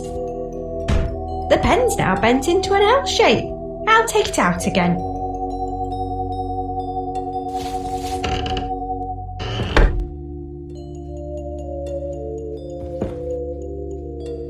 I like your hanging baskets outside. I'm glad somebody does.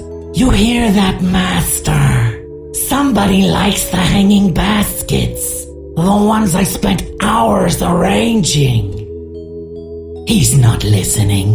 He never listens. What are you building? Oh, it is my new monster. The latest in Swedish self-assembly abominations. It looks like a work in progress. Some of the parts were missing from the box. Without them, I fear it will never walk. What's up those stairs? The master. But he must be left alone. Is he asleep or something? Oh no. The master never sleeps. I've been there. No. He's playing with his organ. You mean like a pipe organ, right? Of course. He is a great musician. The only thing he loves playing with more than his organ is his giant horn. Again, this is a musical horn? Naturally. When he puts his lips upon it, you can hear it across the whole land. Now that sounds like just the kind of thing I'm after. Tell me about that horn again. The master's most magnificent instrument. One barb on that and you will be heard for miles around. He keeps it high, out of reach from everyone, apart from the local bats who roost inside it. They seem to have an affinity with his organ music. Is there any way up the stairs? You wish to disturb the master? Why? Is that a bad idea?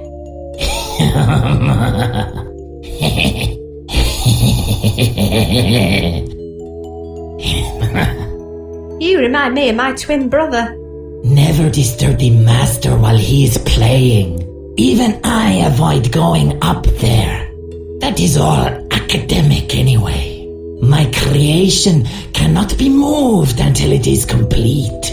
And the parts are on back order until next Wednesday.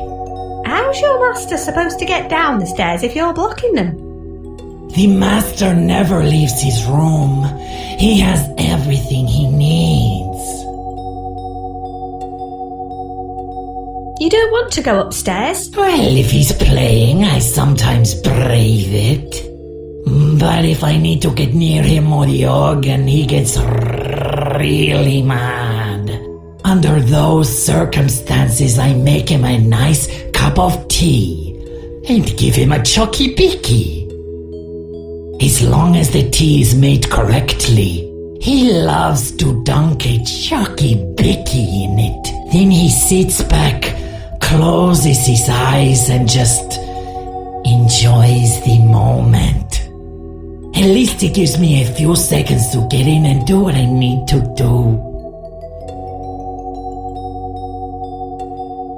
Can you clear your monster out of the way? Oh no.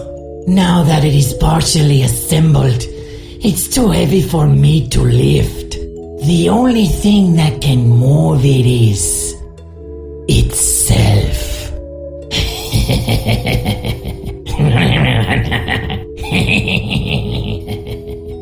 Please stop that. Is there no way you can finish building it? Not unless I can find lungs, a brain, and a 6mm hex key. What's a hex key? Whoa! The hex key is a legendary device for unlocking powerful, dangerous mojo. Whoa, really? No, not really. It's a six-sided, L-shaped bar of metal for assembling Scandinavian furniture. That sounds distinctly less fun. True, although it is marginally more original. What does it need lungs for? How else is it supposed to communicate? It can actually talk. Well, not really talk so much as grunt. I order lungs that replicate the sound of birdsong with every grunt. But it looks like I'll have to make do. Anything flexible that holds enough air and makes a noise will do for now. Do you have anything like that around here? Nope. What kind of brain does it need? It doesn't actually need one to function. It's purely aesthetic. So it just needs to look pretty. Have you never seen an abomination being built before? It needs to appear impressive and futuristic, whilst adding no real scientific value whatsoever. To be honest, even a nice-looking lamp would probably do. Okay, leave it with me. Bye.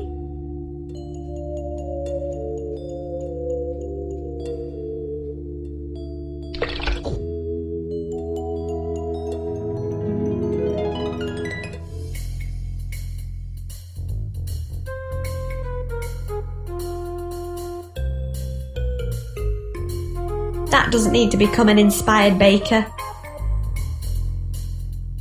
Well, I suppose this counts as inspiration.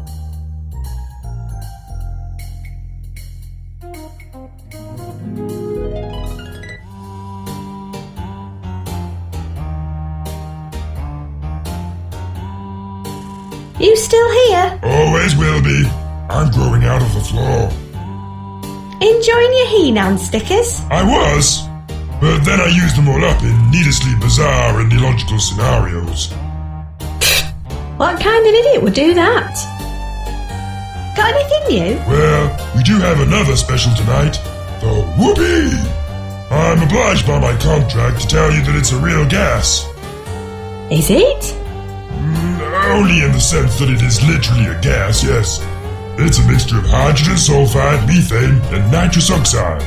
The management are trying to shift a load of old crops, so each one is served in a used whoopee cushion.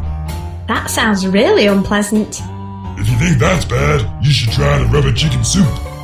Look, if you just took one, you'd be doing me a favor. Do I have to inhale it? Tell you what, I'll squeeze one out for you now. There you go. Thanks. Okay.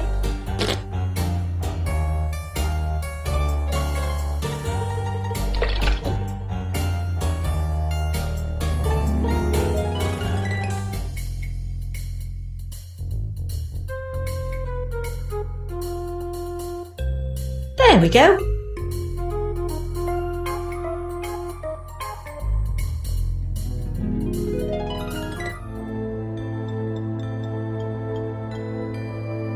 If I've learned anything, it's that you can never have enough captured insects. I'll put it straight in my bag to stop it escaping.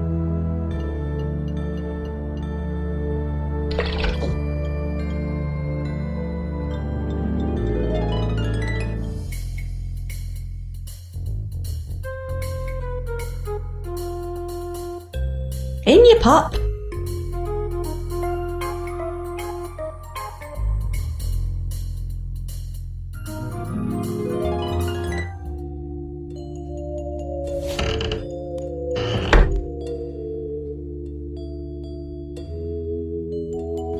I found you a hex key. Ah, thank you. This will be perfect for tightening his nuts. What? Never mind. How's this for an impressive addition to your creation? Oh, very technological looking. It will make the perfect brain. I'll put it right on top when I have everything I need.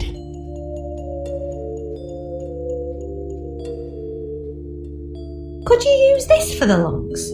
I suppose it might work. I wonder how my monster will sound with this in its chest. Loud and proud. Oh, I do hope so. What was that noise? Squeaky floorboard. This is it. After so long, I finally have everything I need.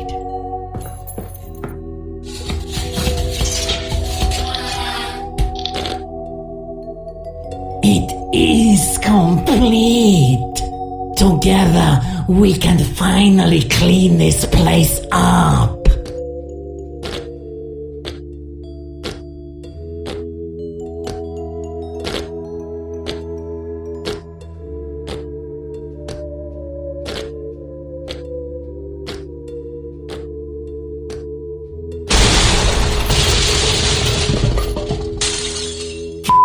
Typical. Maybe I should get a cat. Yeah, that would probably be better company. I meant for lunch.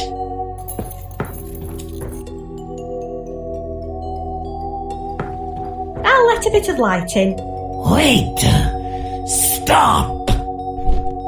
Great. That's another thing I need to fix. Sorry, it just fell off. Of course it did. It was only held on with dust and goodwill. And the goodwill ran out when I spent 4 hours on the phone to a Swedish call center this morning. I'll just clean this up. Oh, you're so kind.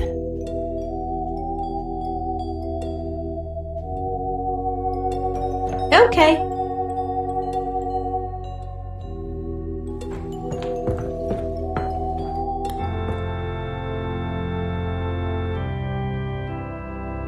It almost looks like they're flying in time to the music.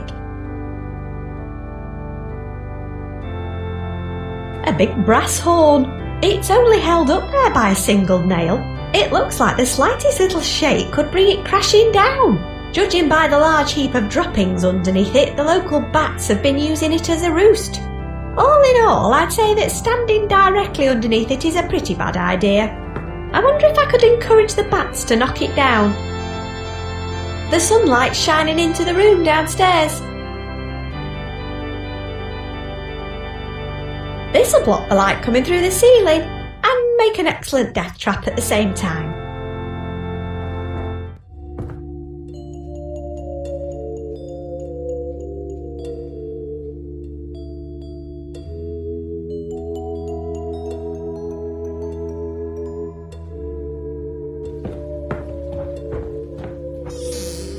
What was that noise? Close that cupboard at once. Ow! Bloody plant!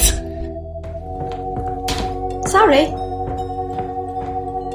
Tea leaf! The hinges on this door are really squeaky. Good thing, too.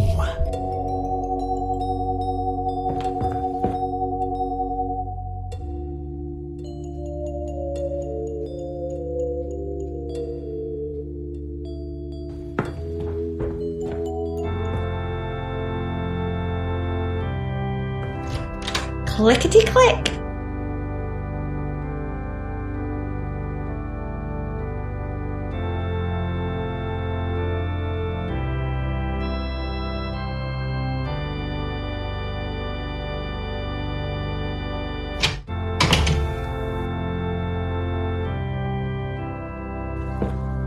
Okay, let's see if this'll get it down. Got it. I'll leave the branch here.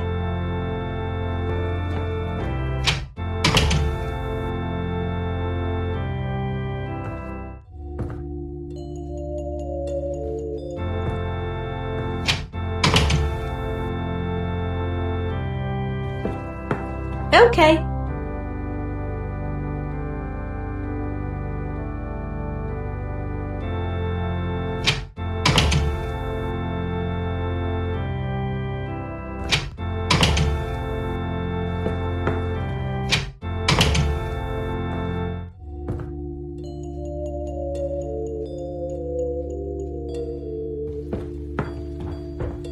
I'll just give it a little oil.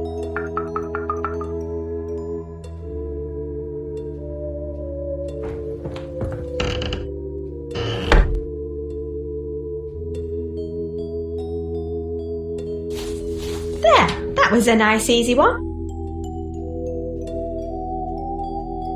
Okay, let's give this a dip.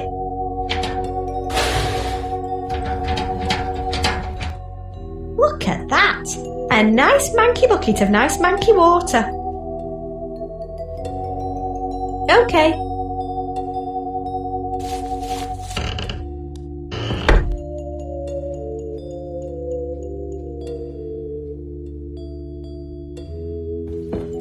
Okay.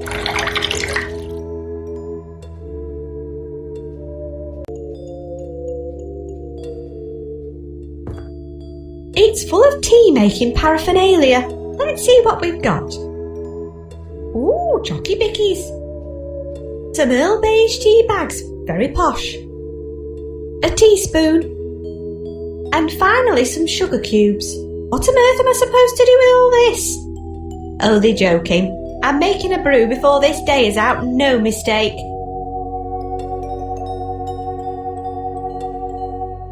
I'll stick a bag in.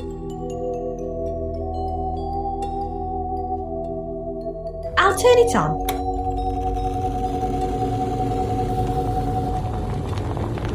Looks like it's boiled. I'll add a bit of hot water.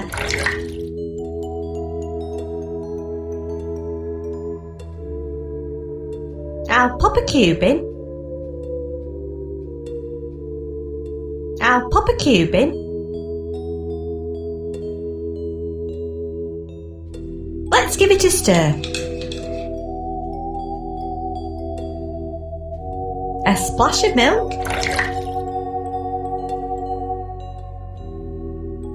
Let's give it a stir. I think I've done all I should to this cup of tea.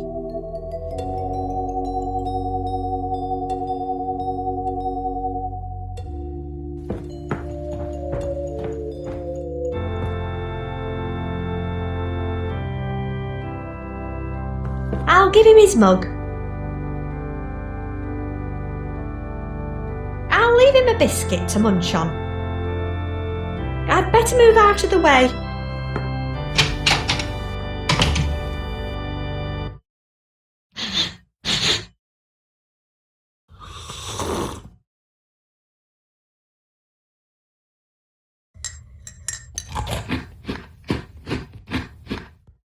Sounds like he's enjoying his brew and biscuits.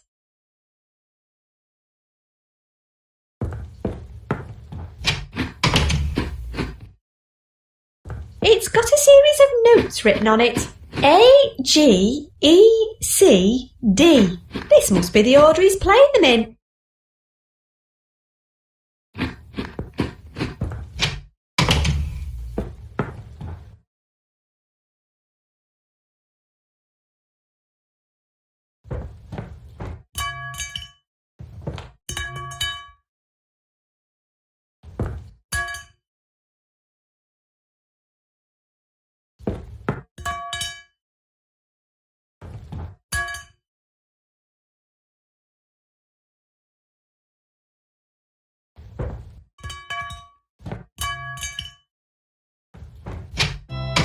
Looks like this tune has made the bats all sleepy.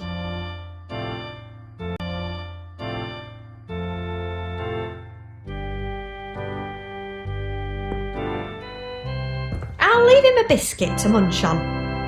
I'd better move out of the way.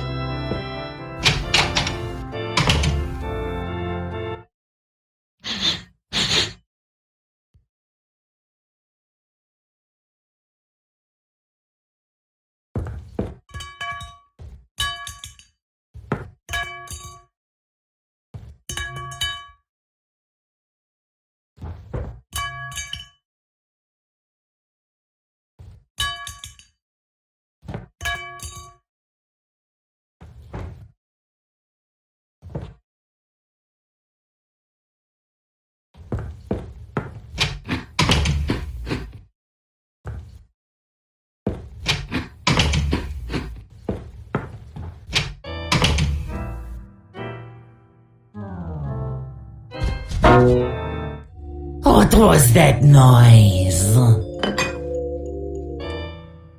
Those bats really didn't like this tune. Okay.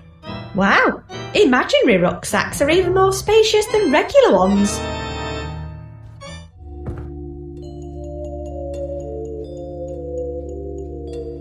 There's something written on the back of the plate.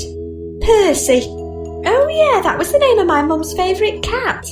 He was a vicious little bastard.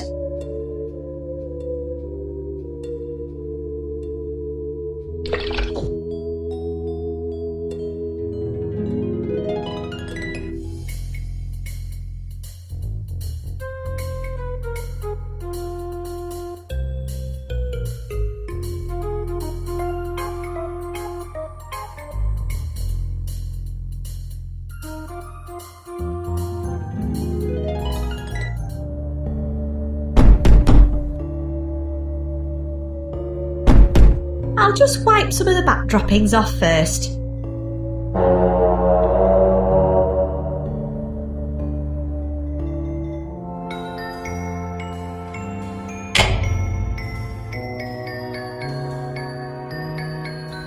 Wait, who are you? Was it you who murdered him? The one who started all this? Why can't I see your face?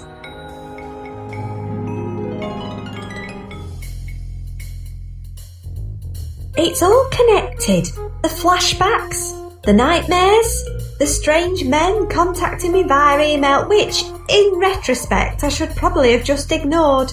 I feel like I'm missing one final piece of the puzzle. I need to find that security videotape. Chapter 5. Accept your fate. This looks like the last chapter. Having satisfied your psyche's need for joy, companionship, nourishment and security, you are now equipped with everything you need to complete your journey. Go and face your demons head on. Why do I feel like this is going to end badly? Another email. I'd better check it out.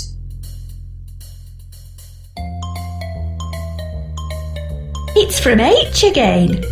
Speak to Curly. Well, that's going to be tricky.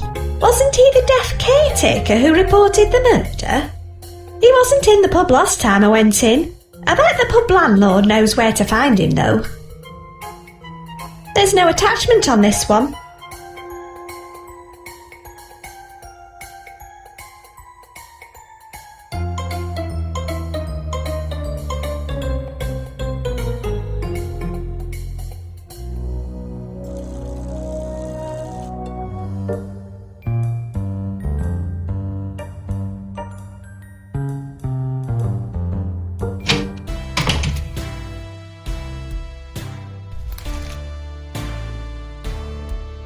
Where's Curly? He's gone.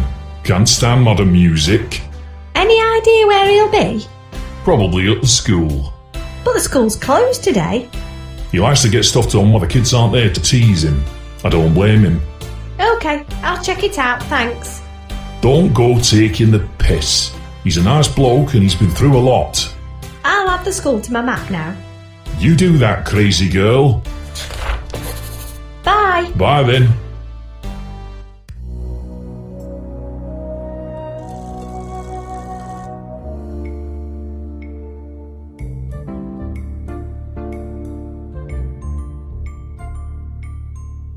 There's not much point. He can't hear me. Oh, is that so? Wait a minute, I thought you were deaf. Yeah, everybody does. You'd be amazed what people say when they think you can't hear them. So how come you're talking to me now? It seems we have a lot to talk about.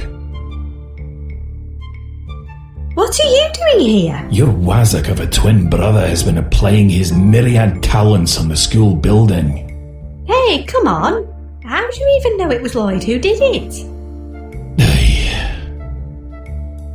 Oh. I don't really blame him, given the things he witnessed. What do you mean? I figured your parents wouldn't have told you. Hey, that's their decision. I'm not about to tell people how to bring up their kids. So, what was was it that Lloyd witnessed? Not just Lloyd. You were there too. What? Where? Does this have anything to do with that theme park? That was a bad business. Cost me my job, cost a man his life, and cost his twin their sanity. I can empathise there. Guilty or not, Horatio must be slightly unhinged. Horatio? Horatio wasn't Fergus' twin. No, it was his sister. Oh, I thought... Annabelle Figg, her name was. I used to have a bit of a thing for her when I was younger. That was before she went nuts and ran away from home. What can you tell me about Annabelle? Well, in a nutshell, with a capital nut, she was Fergus' twin sister. Horatio was a few years older. He acted like he was lord of the manor after the parents died. When she was about 17, Annabelle had a big argument with Horatio and ended up running away from home. No one ever saw her again, which is probably just as well. If she had ever wanted revenge, it would have been all too easy. She was a crack shot, and her skill with a machete made Conan the Barbarian look like a spork-wielding toddler. She sounds a bit like my mum. What exactly happened at the theme park? That's what's weird. That night, I saw someone with Fergus who was the absolute spit of Annabelle. I'm sure it was her. Maybe she came back to see him after his photo was in the paper. He gave her the grand tour like they were best friends. Showed her the ceremonial ribbon, practiced his speech, even let our kids go on a couple of rides. Kids? Yeah, 2 of them. Only toddlers, mind you. Anyway, I had to go and get me plunger to sort out a particularly hefty blockage in the gents. I really missed that plunger. The kind of suction you could really... Anyway, I heard a scream. When I got there, Fergus is lying on the floor dressed as a giant polecat. There's blood all over the place and his head is... well, not on his neck. Then I hear a noise by the gate and I see Horatio running away from the park. So I get the hell out of there, leaving my plunger behind. When anything like this goes down, everyone always blames the caretaker. It's an occupational hazard. I wasn't able to stick around and wait to be arrested. I gave the police an anonymous tip-off once I got far enough away.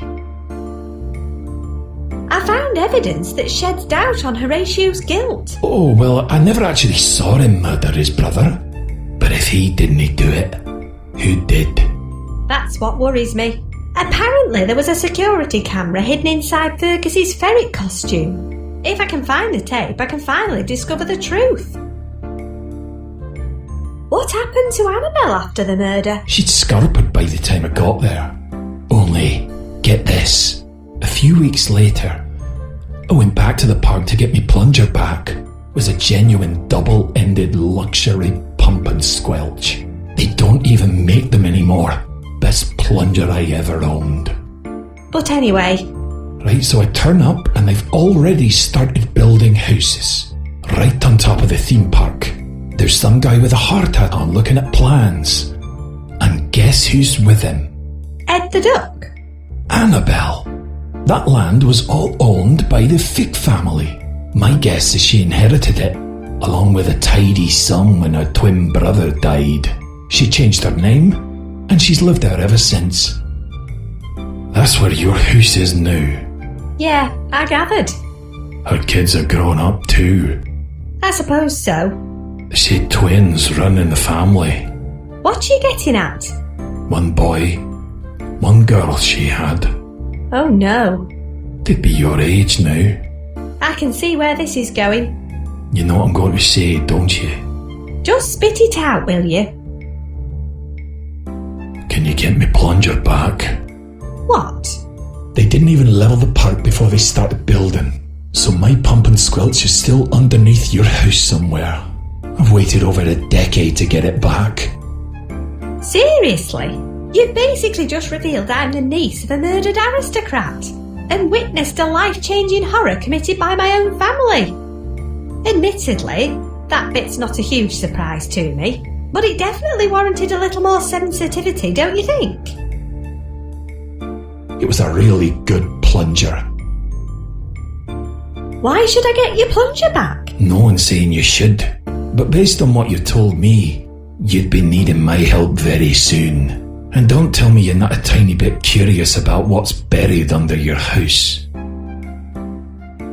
How am I supposed to get underneath my house? My mate worked on the construction site. Apparently your house has an access point which leads underground. Really? I've never seen anything. Maybe if you found the original blueprints for the building. Where would I find something like that? They're all on public record. You could ask at the library. There should be ledgers for all planning applications in the local area going back years. Find the right ledger and you'll find the blueprints. Okay, I'll start there and see what I can find out.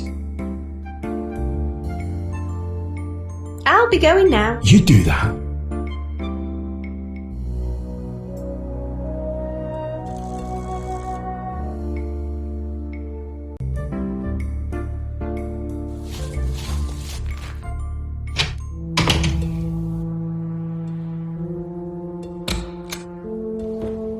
I'm looking for the ledger of local planning applications. Oh, really? How long ago do you need to go back? About 10 years.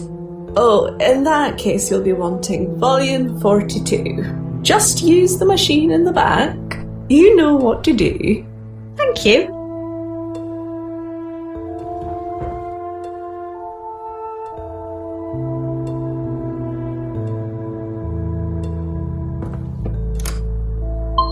I should probably return the book I'm borrowing first.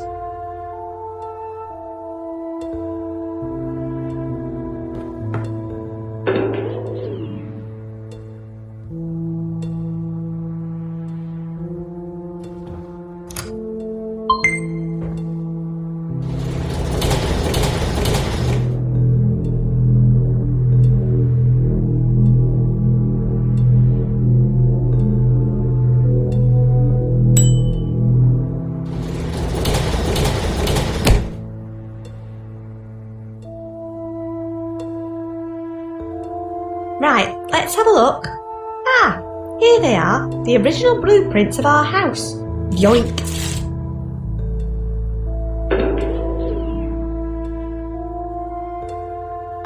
It's the blueprints of our house. That's our stairs. It's our garage. I don't recognise this room. It must have been bricked up. Our kitchen and the hallway behind it.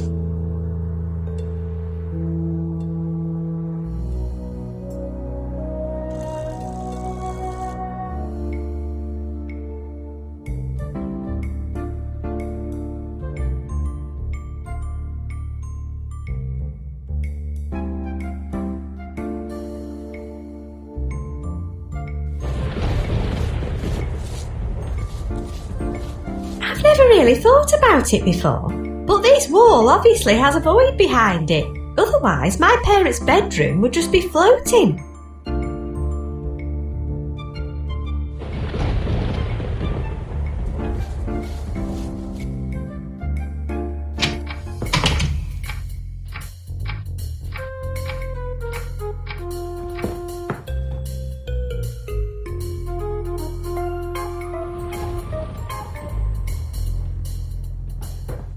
I'll just take a closer look. No. Nothing there. Just here, some of the paper's peeling away. There's a security keypad under the wallpaper. Looks like it's not been touched for years. Although my dad can't even work the TV remote, so that's no great surprise. It's asking for a password.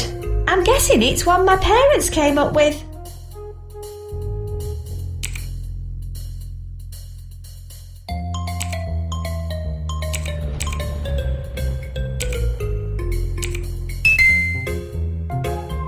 Is that it?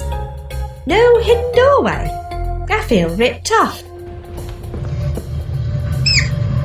Ah, now that's more like it.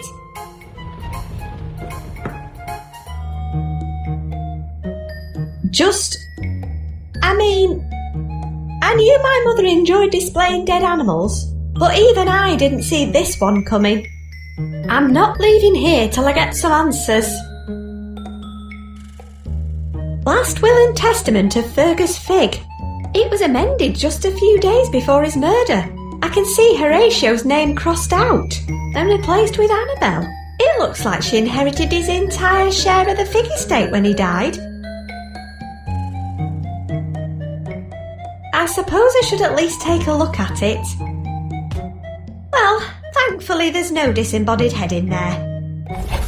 But what's this? It feels like a brick. Oh, wow. It's a giant cassette. This must be the security tape Horatio mentioned in the police interview.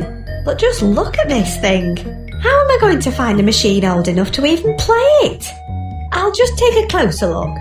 Alpha Max 60. I feel like I've seen this logo before somewhere. It was probably in one of our ancient history textbooks. Hang on, that's it. This is the same make as the video machine at school.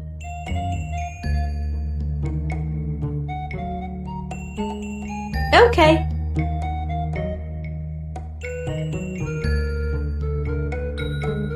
Let's get some of those pesky nails out. That should do it. What's underneath this thing? Oh, don't you open that trapdoor. You're a fool if you dare. Actually, I can't open it because it's got a mahoosive padlock on it.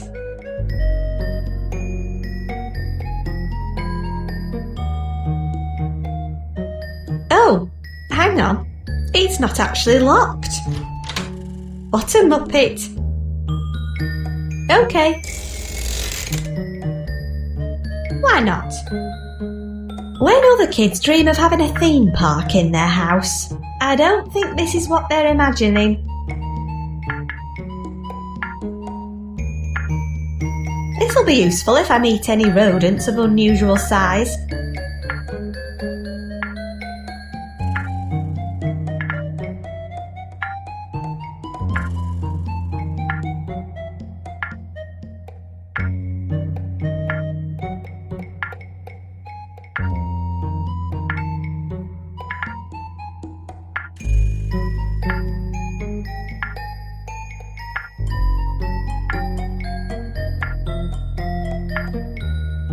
It says engaged. That's about all I can do. The door hinges are rusted shut.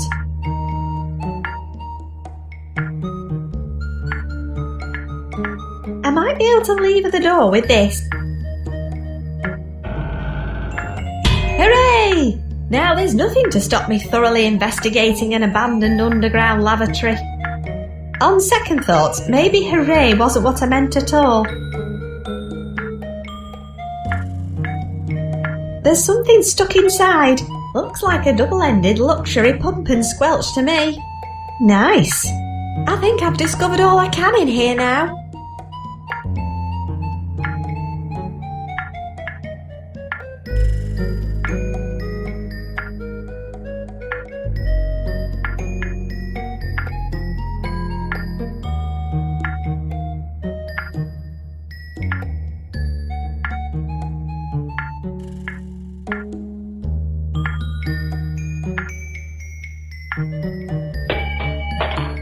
Whoops, I dropped some tools down the ladder. Never mind, looks like they're knackered now anyway.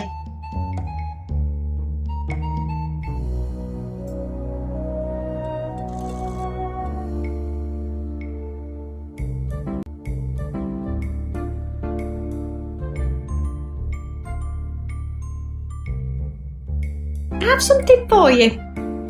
Pumpy? Is it really you? It's yours. All you need to do is let me into the school to use the video machine. Is that all? Come with me. I'll let you in, but then you're on your own. I'm not hanging around. Come on, Betty, we're getting out of here. I hope you find what you're looking for on that tape.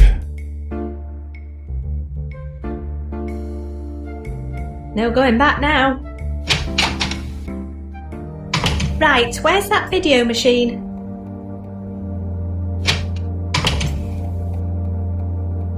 One of its wheels is busted. They look like round plastic balls. I knew I was carrying this around for some reason. I kinda miss it.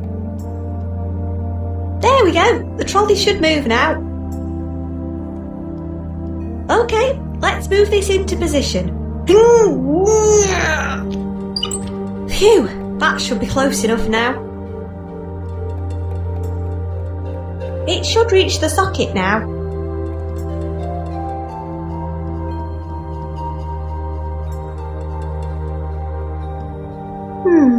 Marker pens, chalk, an unopened roll of breath mints, and a small screwdriver.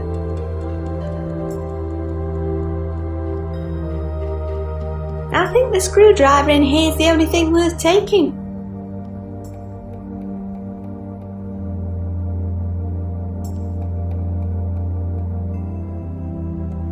Right, it's going in. Now I just need to turn on the TV. Mock wood panelling has aged well. The buttons are jammed. It needs a remote control.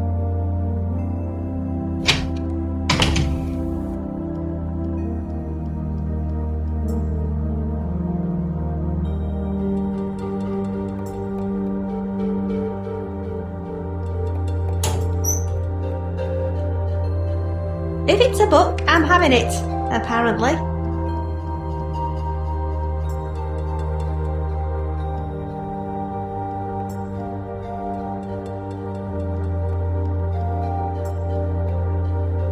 Alright, let's see what Arnie's got in his locker. I'm sure Arnie won't mind if I borrow a couple.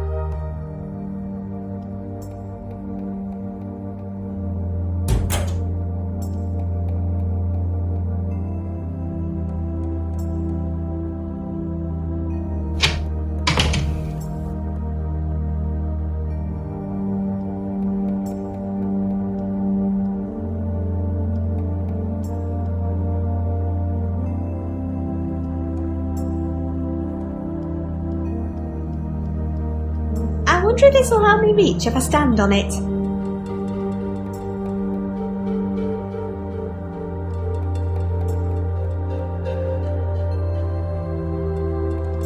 Okay, I'll add one more.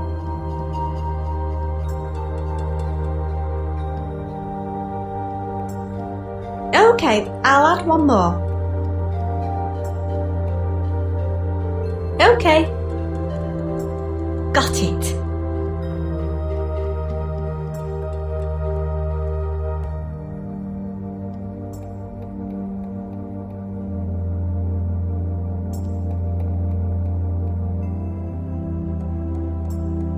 I'm not sure that would help.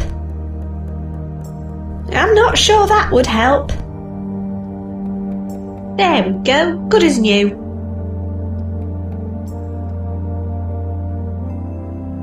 It's all fixed up and ready to use.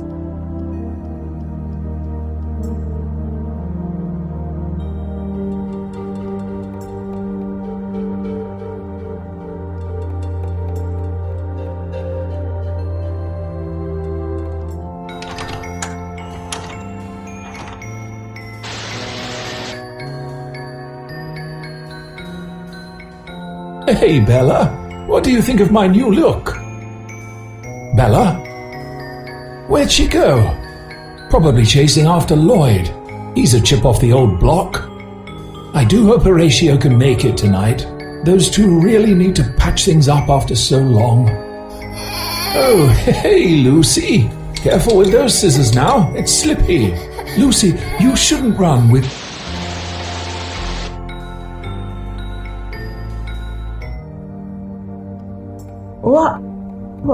What just happened?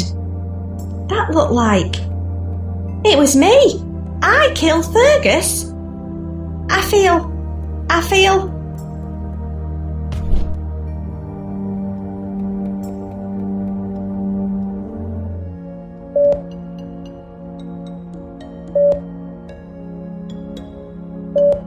What? happened? I don't remember. She appears to be suffering a degree of memory loss after the trauma to her head. Where am I? Don't worry, Lucy. You're safe. We got a call saying you were at the school. Your mother came and found you. Could we have a moment, Doctor? Of course. I'll just be out here if you need me.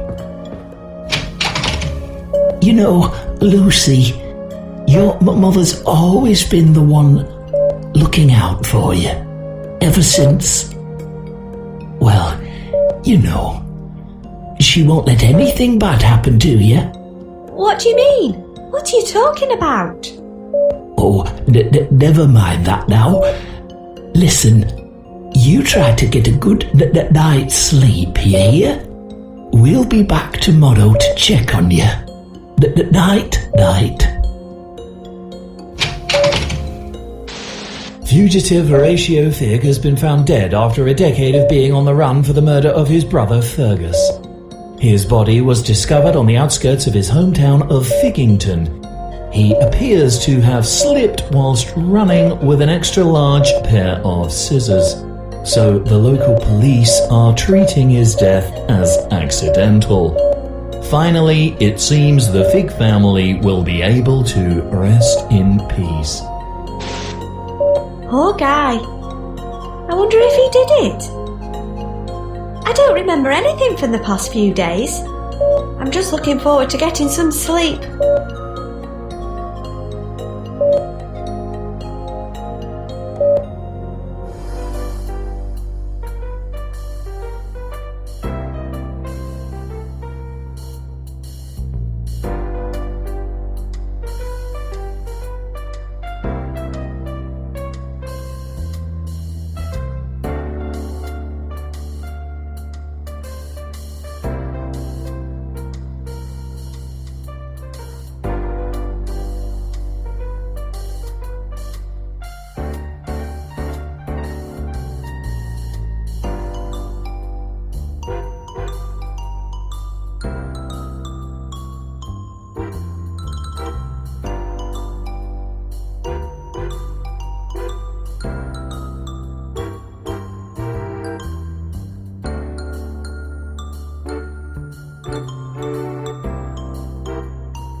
Give my hat back, you little gits!